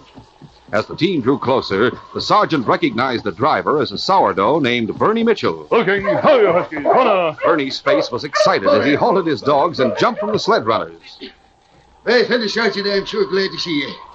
I thought I was have to go all the way to Dawson to get a hold of him, Marty. What's wrong, Bernie? You know Joe Hopwood, the storekeeper at Wolf Creek, don't you? Of course. What about him? Well, he was shot to death last night. Huh? And all the gold in his safe was stolen. Any idea who did it? Well, the folks at Wolf Creek think it was Doug Leonard. Doug Leonard? Well, I know Doug. He's no killer. Of course he's no killer. I've been friends with that young fella ever since he staked his claim. And I'm willing to bet he's not guilty. But the trouble is, there's evidence against him. What sort of evidence? Well, there was a handkerchief lying in front of the safe. It had Doug's initials on it. Is it really Doug's handkerchief? Yeah, he admits it belongs to him. But he claims he lost it about a week ago. What about the clerk who worked for Joe? Well, he wasn't there when it happened. He'd gone to Dawson to bring in supplies. Got back last night. He was the one who found the body. What's been done with Doug? Has he been taken prisoner? Yeah, they got him locked up in the stock room back at the store. We better not waste any time getting there. What do you mean? Well, that gold that was stolen didn't all belong to Joe. A lot of it belonged to the miners. They didn't like to keep it around their cabin, so they got Joe to store it in his safe. If they get stirred up against Doug, well, there's no telling what may happen. Do they act as though they might take the law into their own hands? Well, they weren't acting yet, but just before I left town, I stopped off at the cafe, and there was a fellow there named Marcus Tate who was talking about lynching. Come on, Bernie. Get your team turned around. You bet, Sergeant. Gee, you husky. All right, King. Up front, boy. On, King. On, you huskies. At that same moment, back in the settlement on Wolf Creek, Ruth Leonard was just entering the general store. She was greeted by the clerk, Van Buckley. Hello there, Mrs. Leonard. I've brought some food for my husband. We've got him locked up in the storeroom. Oh, yes, I know, but you'll let me in to see him, won't you? Well, all right, I reckon that won't do any harm. Just a minute while I get the key. What are you doing with that gun? Just want to make sure he doesn't try to escape when I open the door. But you know Doug better than that.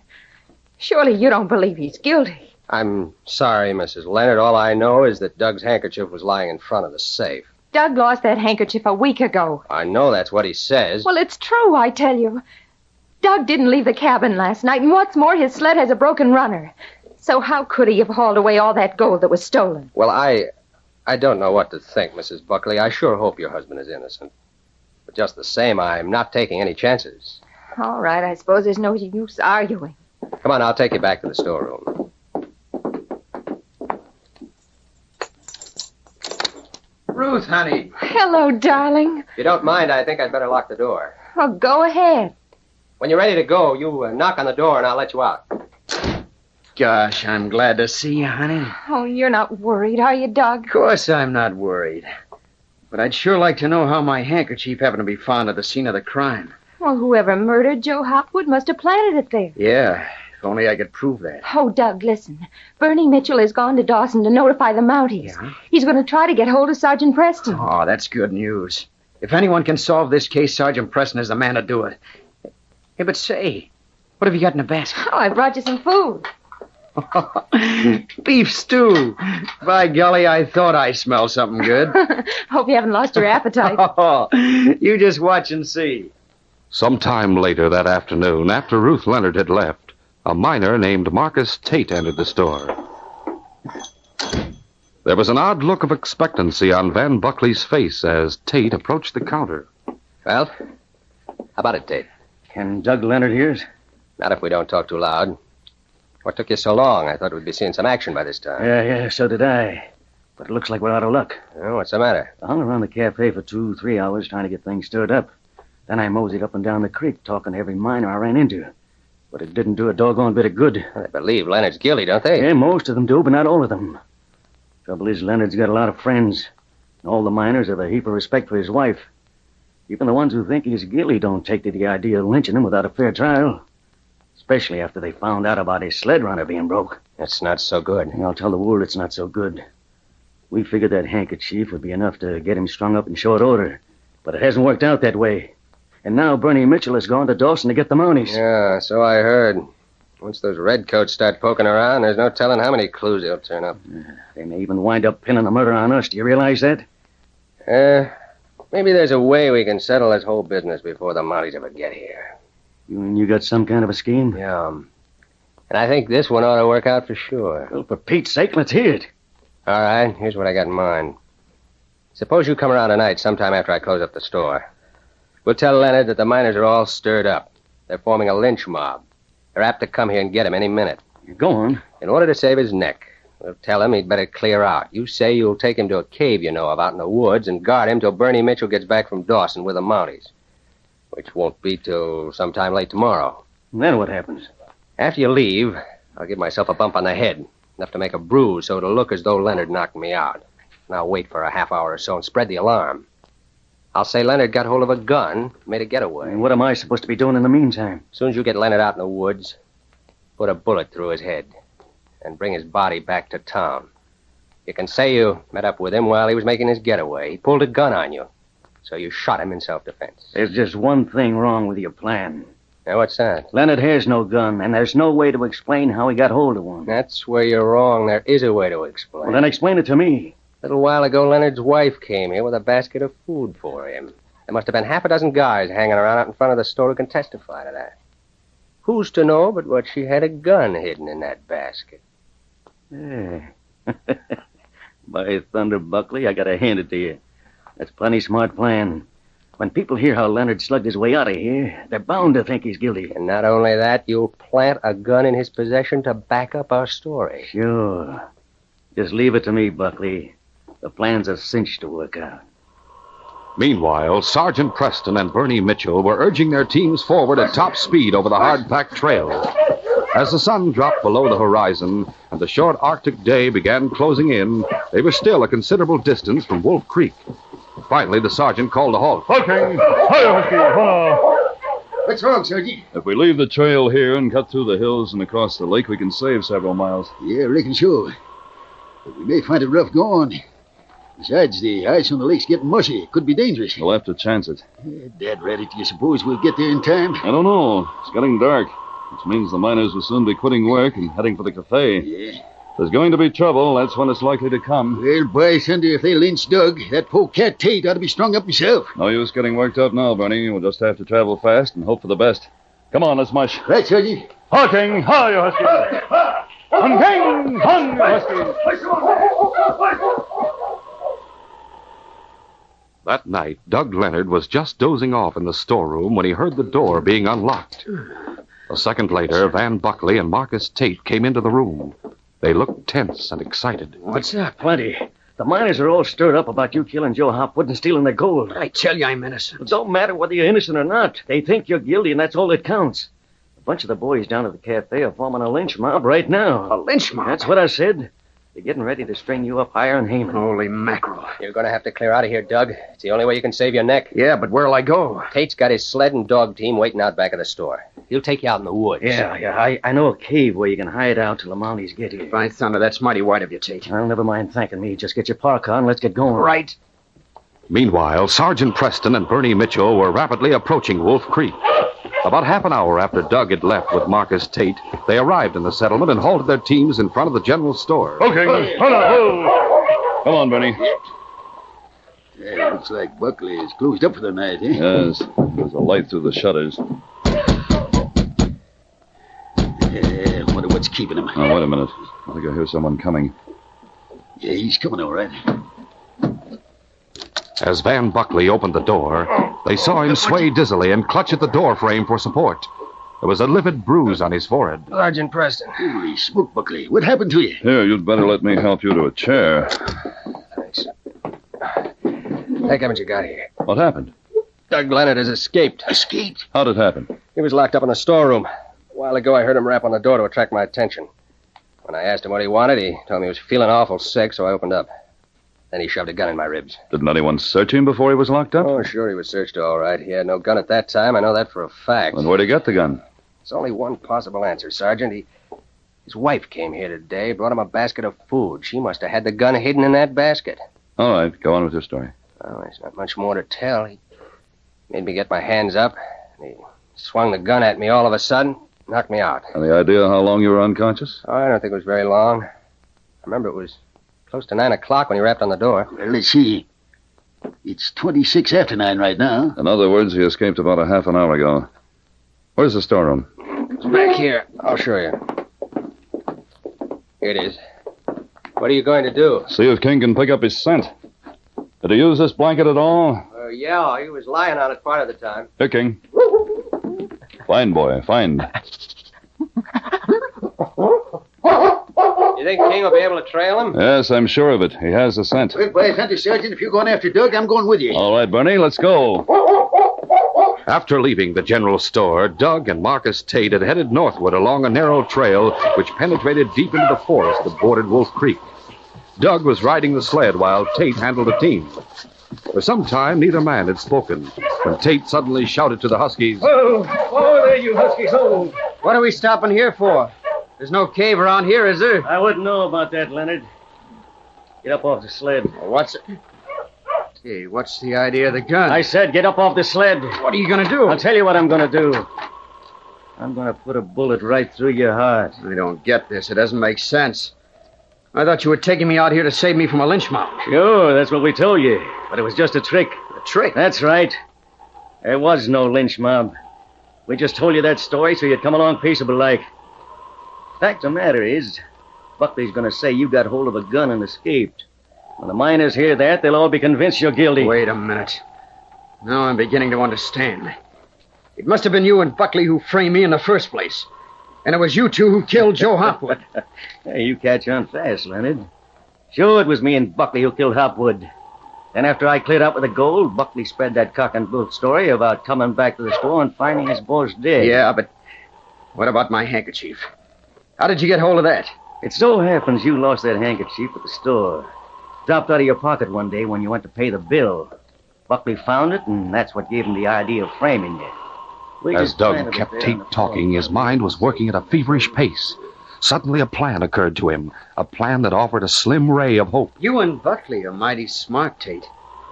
But even though you get away with Hopwood's murder, you can't get away with killing me. What makes you think not? Because there's no one you can frame for my murder.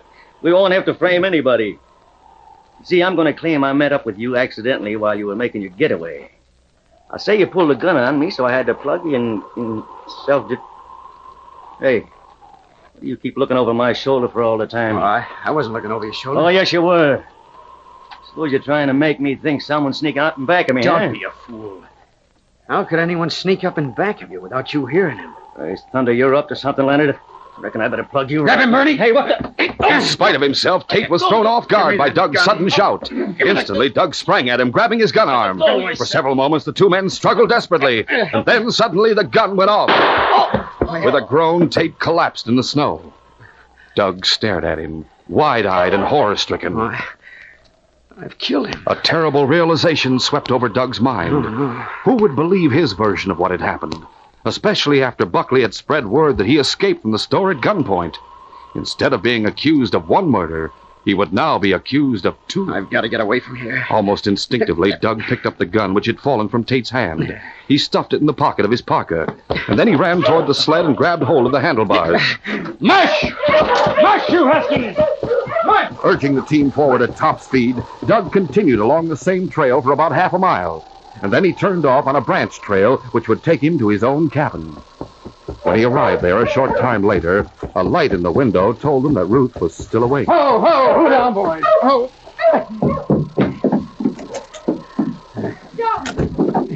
Doug, what's happened? Tell me. I just killed a man. Killed a man?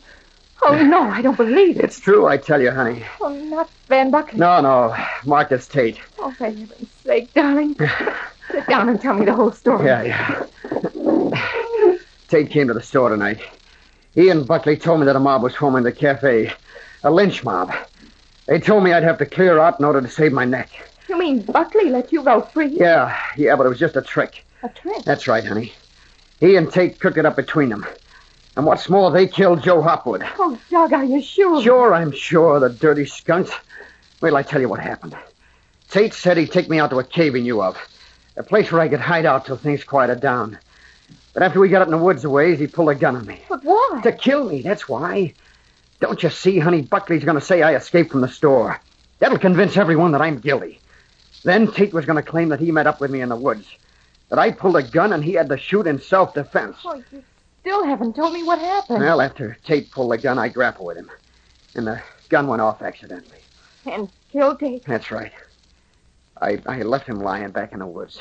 Oh, Doug, this whole thing is a nightmare. It's worse than a nightmare, honey. This is real. Before, I had a chance of convincing the Mounties that I'm innocent. But now, if they catch me, I'm certain to hang. The scent was fresh, and with King leading the way, Sgt Preston and Bernie Mitchell soon arrived at the spot where the shooting had taken place. They saw a man's body sprawled in the snow. Okay, Hey, holy mackerel, it's Marcus Tate. Marcus Tate. And this is the man who was talking against Doug at the cafe this morning. Yeah, that's right, Sergeant. You suppose Doug shot him? Looks that way, Bernie. There's only one other set of footprints in the snow besides Tate's. Chances are they're Doug's. Is Tate dead? No, his pulse is still beating. Bullet went through his shoulder. The sergeant took a small flask of brandy from his sled and forced a little between the wounded man's lips. Tate's eyes flickered momentarily. Then he lost consciousness again. He's in a state of shock. I'll put a bandage on his wound. Bernie Mitchell watched as the sergeant attended to the wounded man. Sunder, I still can't believe that Doug is a killer. There are a lot of things about this case that don't ring true, Bernie. What do you mean? Well, for one thing, why didn't Doug tie Buckley or lock him in the storeroom before he made his getaway? Well, maybe he didn't think it was necessary. After all, he had knocked him unconscious. Yes, but how long could Doug count on him staying that way? Buckley might have come to a minute later and spread the alarm. By golly, that's true. Another thing that seems strange is the fact that he hit Buckley on the forehead. What's strange about that? The natural thing would have been to make his victim turn around before hitting him. That way, there'd be no danger of Buckley grabbing his arm and putting up a fight. Say, you don't suppose Buckley was telling us a pack of lies, do you? I don't know what to make of it, Bernie. The oddest thing of all is that Tate and Doug were traveling together. How do you figure that out? You can see for yourself there's only one set of sled tracks. Say, that's right. Well, doggone, this sure beats me. Bandage will do for the time being. Going to put him on your sled, Bernie. Right, I'll take his feet. What do you want me to do, Sergeant? Take him back to the store. Yeah? Buckley will have what's needed to dress the wound properly, and in the meantime, King and I will follow Doug's trail. Okay, Sergeant. Good luck to you. Thanks, Bernie. All right, boy. Up front. Find the team. Line them up, first. On King! On Husky! Hush, you Husky! Hush!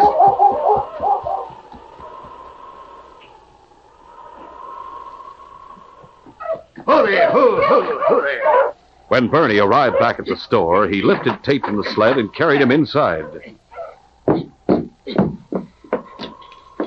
Van Buckley greeted him with a look of open-mouthed astonishment. What? Why, that's Tate you're carrying. Sure, it's Tate. Who does it look like? Come on, give me a hand with him, eh? Yeah, sure. Where do we put him? In the back room. Lay him down here in the bunk. What in blazes happened? Oh, we found him on the trail. Someone had plugged him. It must have been Doug Leonard. Yeah, I reckon so.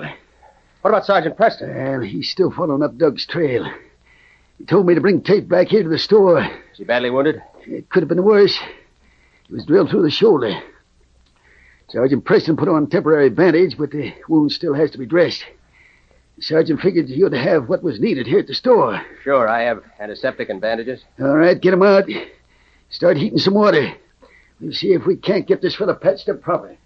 Doug Leonard sat at the table in his cabin with his head propped up in his hands. Ruth was bending over him sympathetically. Doug, you've got to give yourself up. It's the only way. I tell you I can't, honey. If I do, I'm sure to be convicted. Well, if you don't, it'll be taken as an admission of guilt. What difference does that make? No one will ever believe my story now. Buckley will claim I escaped from the store to avoid hanging. And it'll look as though I shot Tate when he tried to stop me from making a getaway. Oh, I haven't got a chance. But if you don't give yourself up, what are you going to do? You don't want to be hunted for the rest of your life. I'd rather be hunted than hanged. I shouldn't even be here now. The minute Buckley spreads the alarm, this is the first place they'll come looking for me. Get your hands up, Doug. Oh, Doug! Sergeant Preston. Don't reach for that gun. I don't want to have to shoot you. Now back away from the table. That's better. Now then, I have your gun, so you may put your hands down. I suppose you've come to arrest me. I may arrest you eventually. First, I want to hear your story of what happened tonight. All right. You won't believe me, but what I'm going to tell you is the truth, Sergeant. In the first place, I didn't escape from the store, as Buckley has no doubt told you. He and Tate tricked me into going. Tricked you? How? By telling me the miners were all stirred up and a mob was coming to lynch me. Tate offered to take me out to a cave he knew of where I could hide out temporarily. I see. What happened after you and Tate got out in the woods? He pulled a gun on me. He said he was going to kill me and then claimed he had to shoot in self-defense. And by luck, I managed to catch him off guard. We grappled for the gun and, well, it went off and Tate was killed. No, Doug, you're wrong. Wrong? What do you mean? Tate wasn't killed. He was only wounded. What? Doug! Are you sure of that? Of course, I'm sure. I bandaged his wound. Oh, Doug, isn't that wonderful? Oh, I can hardly believe it. And I suppose you don't believe the story I've just told you, do you, Sergeant? On the contrary, Doug, I do believe it. It's the only explanation that accounts for all the facts. But what about the murder of Joe Hopwood? Tate have anything to say about that? He admitted that he and Van Buckley had done it. That's why they staged this business tonight. They wanted to convince everyone I was guilty. I suppose they planted your handkerchief in front of the safe. Yeah, that's right, Sergeant. It turned out I'd lost it at the store and Buckley found it. That's what gave him the idea of framing me. I see. Sergeant, does this mean Doug may go free? Well, I can't guarantee that just yet, Ruth. Even though I believe Doug's story, the miners may want him brought to trial. Aside from what Tate told Doug, which of course he'd deny in court, we have no definite proof that he and Buckley are guilty. Oh, what sort of proof can we possibly get? The most convincing proof would be to find the stolen gold in their possession. They must have hidden it away somewhere. Well, they won't have it lying around out in the open, that's for sure. But I think there's a good chance that Tate may have some of it at his cabin. Why Tate? Because no one had any reason to connect him with the robbery. Therefore, he'd be taking no risk in keeping the gold at his cabin. Say, stop to think of it, I'll bet you're right. When Tate was spouting off to me, he mentioned that he cleared out with the gold before Buckley spread the news of Joe's murder. Get your parka on, Doug. We'll go search his cabin right now. Right, Sergeant. After helping Buckley attend to the wounded man, Bernie Mitchell left the general store and headed for the Leonard's cabin, intending to report the news of the night's events to Mrs. Leonard. Meanwhile, Tate had recovered consciousness. As soon as Bernie had gone, Buckley said, "Now, for Pete's sake, tell me what really happened." When I went to shoot Leonard, he put up a fight. Grabbed hold of my gun hand. While we were wrestling around, the gun went off and I got plugged. You stupid jughead, what's wrong with you? You had the drop on him, didn't you? Well, sure, but he caught me off guard. Oh, you really messed up this deal for us. When Preston catches up with Leonard, that guy's going to talk his head off. Well, let him talk. No one's going to believe his story. How do you know what they'll believe? Suppose Preston gets suspicious and comes snooping around your cabin. Holy mackerel, I never thought about that. Well, start thinking about it. We better get that gold out of there pronto. Find some other place to hide it. You feel strong enough to make it down the creek to your cabin? Not on foot, I don't, but I reckon I'll be all right if you take me there on your sled. All right, let's get going. As Van Buckley and Marcus Tate left the general store, the sergeant and Doug were just arriving at Tate's cabin. Okay. Come on, Doug, we'll go inside. Right.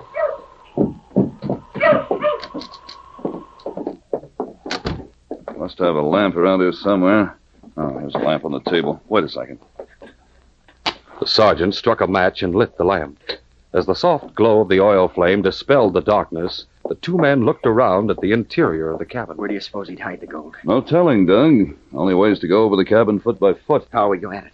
Doesn't make any difference. Suppose you take one half the cabin, I'll take the other. All right, Sergeant. I'll cover this here. The two men began making a thorough search for the stolen gold. It was Sergeant Preston who finally discovered where the loot had been hidden. I think I found it, Doug. Where? In the wood box? Yes, hidden away under these logs. Good for you, Sergeant. There must be at least a dozen pokes in here. I'll open one of them. Chock full of gold dust. That's the evidence we were looking for. Here, put this poke on the table and I'll pull out the others. Right. Reach, both of you. It's Buckley and Tate. That's right, and we're each holding guns. Well, this is an unexpected pleasure. Don't mention it, Preston. The pleasure's all ours. So, you found out where we had the gold hidden, huh? Yes, it wasn't too difficult. With a little imagination, you could have found a much better hiding place. Too bad for you we didn't. Because now we're going to have to get rid of both of you. I take it you're admitting that you killed Joe Hopwood. Sure, why not? You'll never get a chance to arrest us for the murder. Who knows? Maybe you're right. But I can promise you this. No matter where you go or how much you try to cover up your crime, the Northwest Mounted As will the sergeant track you kept the down crook's and send you attention both focused to the on gallows. himself, he could see King out of the corner of his eye, moving cautiously along the wall. You're mighty sure of yourself, aren't you, Preston? Yes, you'll soon know why. Take him, King! As Buckley went down under King's attack, he knocked against the other crook's wounded shoulder. With a gasp of pain, Tate swerved to fire at King, but the sergeant's gun flashed out of its holster. Oh, my hands! Stand right where you are, Tate. Call off this dog! Get him away from me! Pick up their guns, Doug, while I keep them covered. Right, Sergeant. I have him. All right, King. On guard, boy. Get up on your feet, Buckley. And both of you back up against that wall.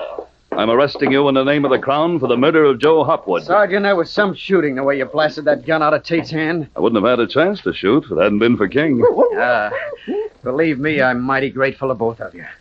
You cleared me of a murder charge, and King saved our lives. It's not the first time he saved my life, Doug, and it probably won't be the last.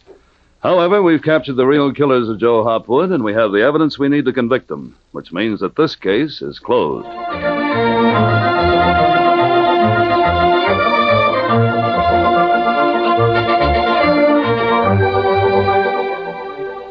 In our next adventure, two men are talking just outside the general store in Selkirk. Hey, Smitty, that Frenchman in the store was boasting about all the fine furs he had stored away up at his place. Well, what about it?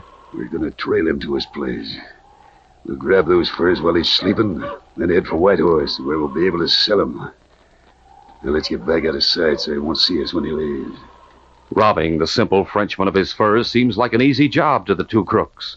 But if Sergeant Preston and King hear about it and try to trail them, it may mean they'll face death at the hands of two desperate men. Be sure to hear this exciting adventure next Saturday.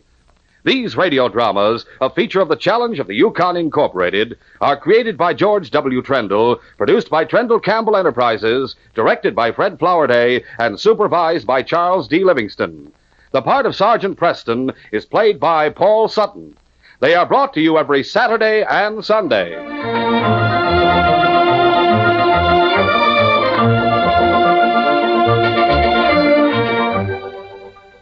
This is J. Michael wishing you goodbye and good luck until next Saturday. This program came from Detroit. Today's most popular heroes of outdoor adventure are heard every weekday afternoon from 5 to 6 o'clock. Monday, Wednesday, and Friday, Mark Trail roams the wilderness, Clyde Beatty defies the beasts of the jungle, and Victor Borga entertains with 5 minutes of musical laughs. Tuesday and Thursday, there are the Indian heroes Straight Arrow riding to uphold justice, Sky King zooming to supersonic action, and Bobby Benson, the cowboy kid, in tales of western daring. Listen to Mutual's Hour for Fun with Mark Trail, Clyde Beatty, Victor Borga, Straight Arrow, Sky King, and Bobby Benson over most of these stations every weekday afternoon. This is the Mutual Broadcasting System. The Challenge of the Yukon. On King! On you, Malamute! The Wonder Dog King, swiftest and strongest of Eskimo lead dogs, blazes the trail through storm and snow for Sgt Preston as he meets the Challenge of the Yukon.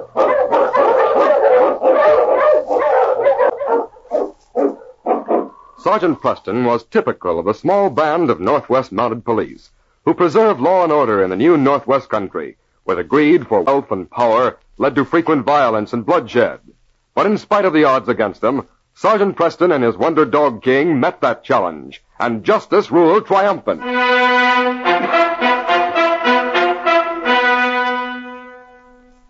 Bob Andrews, trapper in the Yukon, had made a fine catch of marten. With his heavy load of furs, he was nearing the spot on Copper River where he had buried his food and supplies for safekeeping. Coming up silently in the snow, he discovered an Indian stealing his precious supplies. To rob a man of his food was a major crime in the Yukon, and Bob Andrews' quick temper flared as he stole up silently behind the Indian, twisted him around, and dealt him a heavy blow that knocked him to the ground. What up you this time, you thieving rat? Now maybe you'll think twice before you try that trick again. You got no right to hit Black Hawk. What have you got in this sack? Oh, no, you don't. There. That'll teach you to pull a knife on me, you buzzard. Now get out of here before you can still walk. Black Hawk want knife. Think I'm crazy? Get out of here. I'm keeping this knife. You'd stick it between my shoulder blades the first chance you got. Now get. You be sorry. Black Hawk not forget.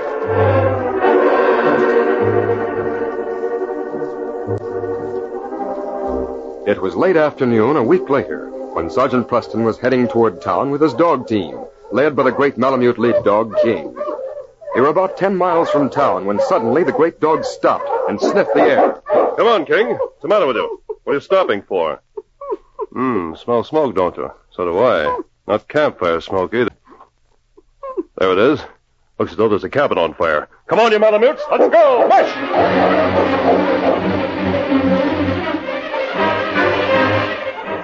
On you Malamutes!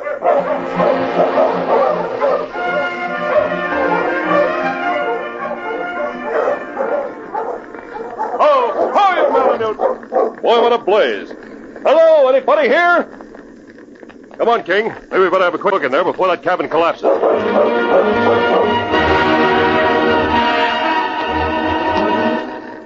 As Preston looked in the door, the fire cast a weird light in the interior of the small room. The roof of the cabin was about to cave in when suddenly Preston saw the figure of a woman lying on the floor, a gash in her forehead. As he rushed to take her from the cabin, he heard a cry.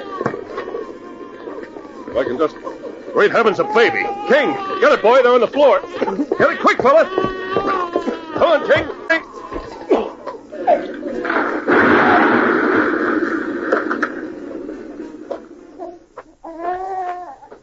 We made it, King. There goes the cabin. Now I'll help you, fella. Well, there now, youngster. You're all right. Can't blame you much, old man. Don't know what scared you more, fire or the big dog. Now, stop crying. You and your mother are going for a sleigh ride. Let's see. I guess old Frenchie DeVries' place is nearest.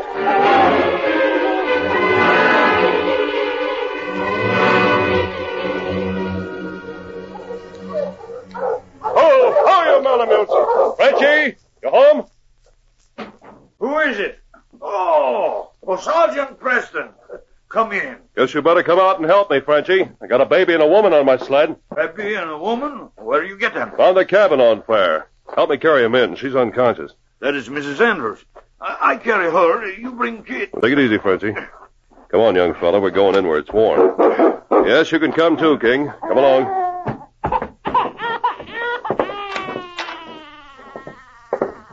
What'll I do with the kid? Gosh, I don't know anything about babies. Hey, you stop yelling. You're okay. Put him on blanket on floor. He'll be all right. Now stop screaming. You're not hurt. There now. Now lie still while I have a look at your mother. You say this was Mrs. Andrews, Bob Andrews' wife? Oui, she come here 2 months ago. Now get some water, Frenchie. It's a nasty crack on the head, but I think she'll be all right. Easy now.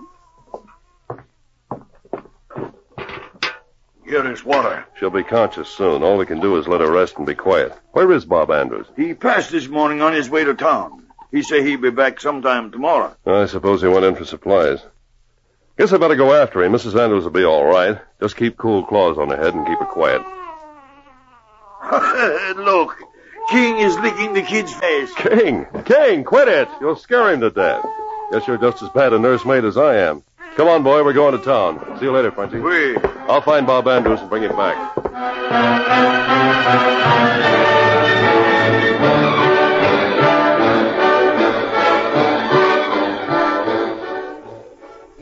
The next morning, Preston and Bob Andrews were back at Frenchie's cabin.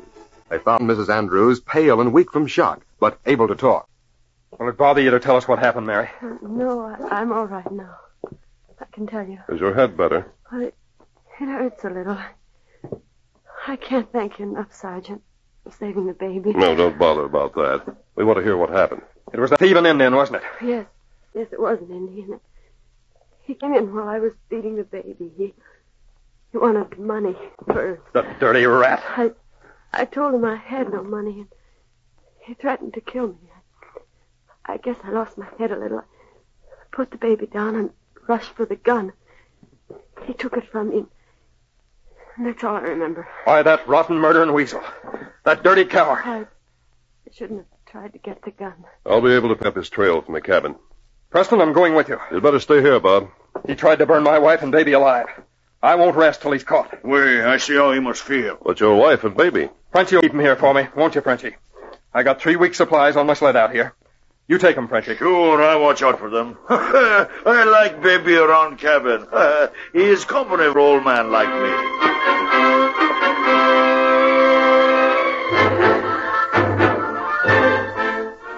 Preston had difficulty restraining Bob Andrews.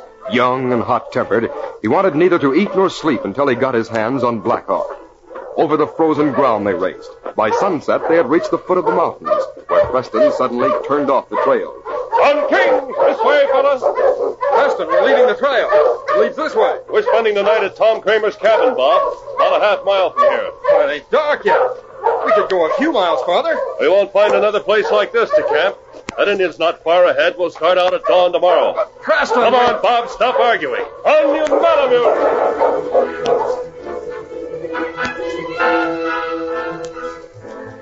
Oh, King! Here we are. There's Tom. Hello, Sergeant. Glad to here. Come on in. Would you like some company for the night, Tom? Oh, glad to have you anytime. This is Bob Andrews, Tom Kramer. Howdy. Come on in. Make yourselves to home. I'll have some supper ready shortly. I wish we didn't have to stop. We both need sleep, Bob. Oh, you're trailing somebody, Sergeant? Well, yes, Tom. We're after an Indian. He's headed up the mountains. I can't wait till I kill the cur. Bob, I was hoping you'd cool off a little by now. Cool off? I won't rest till I fill him full of bullet holes. No, you can't do a thing to him. What do you mean? I happen to be the law around here. I appreciate how you feel, but I can't let you kill him, you know. But, Preston, my wife, my baby, I know. But his punishment is the law's affair. Man, you can't mean you won't let me deal Sorry, with it. Bob, but that's exactly what I mean. Guess you'd better go out and cut some spruce branches for our beds. I'll feed the dog. Use my hatchet, Bob. They're against the wall. You won't have to bother getting yours. All right. Preston, I might as well be honest with you. I'm going to kill that Indian, law or no law, and face the consequences. Seems pretty determined, don't he? Yes, Tom. I wish I'd made him stay home. Well, I guess I'd better clear the table and get some supper on. This your rifle? No, that's Bob's. Get to me. I'll put it over here in the corner.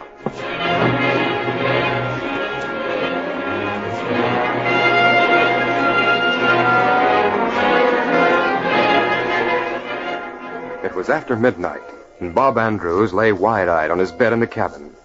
The heavy breathing of Preston and snores of Tom told him they were sleeping soundly. Quietly, he crept from his bed, picked up his rifle, and stole silently out into the Arctic night. The rising moon lighted his path as he headed back to the mountain trail. Preston awoke as early dawn was breaking. I guess time to shove off. Bob. Hey, Bob. Bob. You fellas starting this early, Sergeant? Bob's gone. Gone? What do you mean? He must have sneaked off in the middle of the night and he's taken his gun. Well, for the love of Pete, I didn't hear nothing. I've got to stop him, Tom. Oh, you don't stand much chance of catching him if he gets a couple of hours start. He's too tired to go very fast. But if I can't catch him, King can. I'll send King ahead after him. He'll hold him till I get there. Come on, King. Guess I'll go along with you. This sounds exciting. King, see this trail? Get him, boy. Get him and hold him. Hold him till I get there. On, King!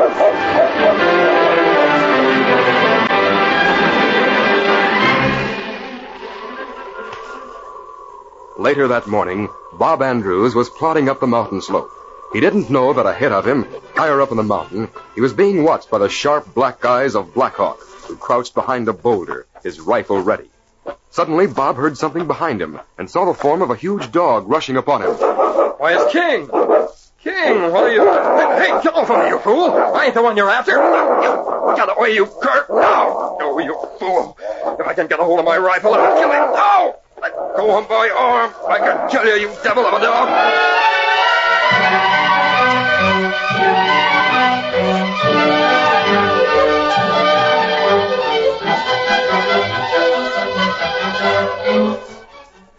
Further down the slope, Preston and Tom raced frantically up the trail. He can't be far ahead. He must have caught him by this time. I'm surprised we ain't found him by now. Hey, look! Way up the side ahead there. See that big rock? There's somebody behind there. That's somebody shooting. Tom, that's Black Hawk. He must be shooting at Bob. It sure is. We've got to hurry. Preston, stop, look. That rock and snow above Black Hawk. It's moving. Great Scott, those shots. They've started an avalanche.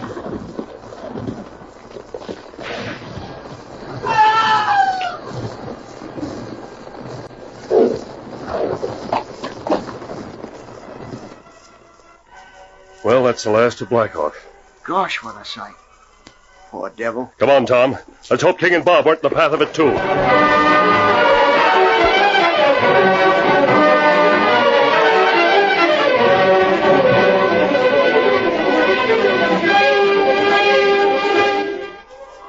After what seemed hours to Preston of toiling up the steep trail, he heard a faint cry and came upon the half-buried figures of Bob and King. The great dog still crouched over Bob. Bob? King? Are you all right? Help! Help! Get me out of here! They're alive anyway. They went right in the path of it. Help, Preston! We're almost buried. Oh, don't worry, Bob. We'll have you out in a minute. King, boy, are you still alive? I think we can pull him out. Oh! You're safe. Can you stand? Yeah. I guess I'm just bruised. Here, hold on to me. King saved you a lot of injuries. Poor old fellow, you really had to take it this time. Come on, boy, let me look at you.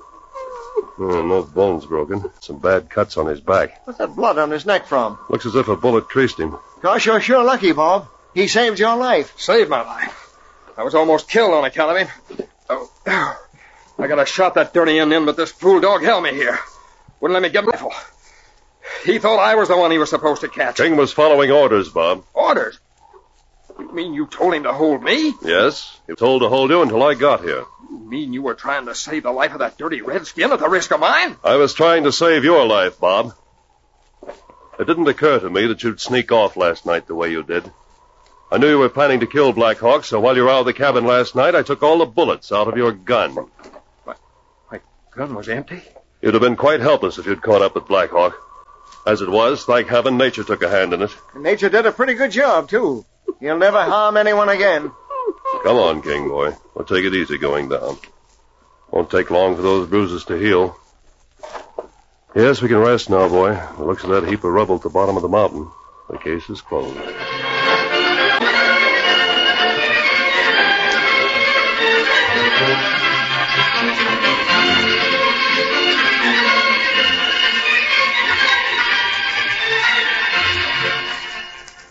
These copyrighted dramas originate in the studio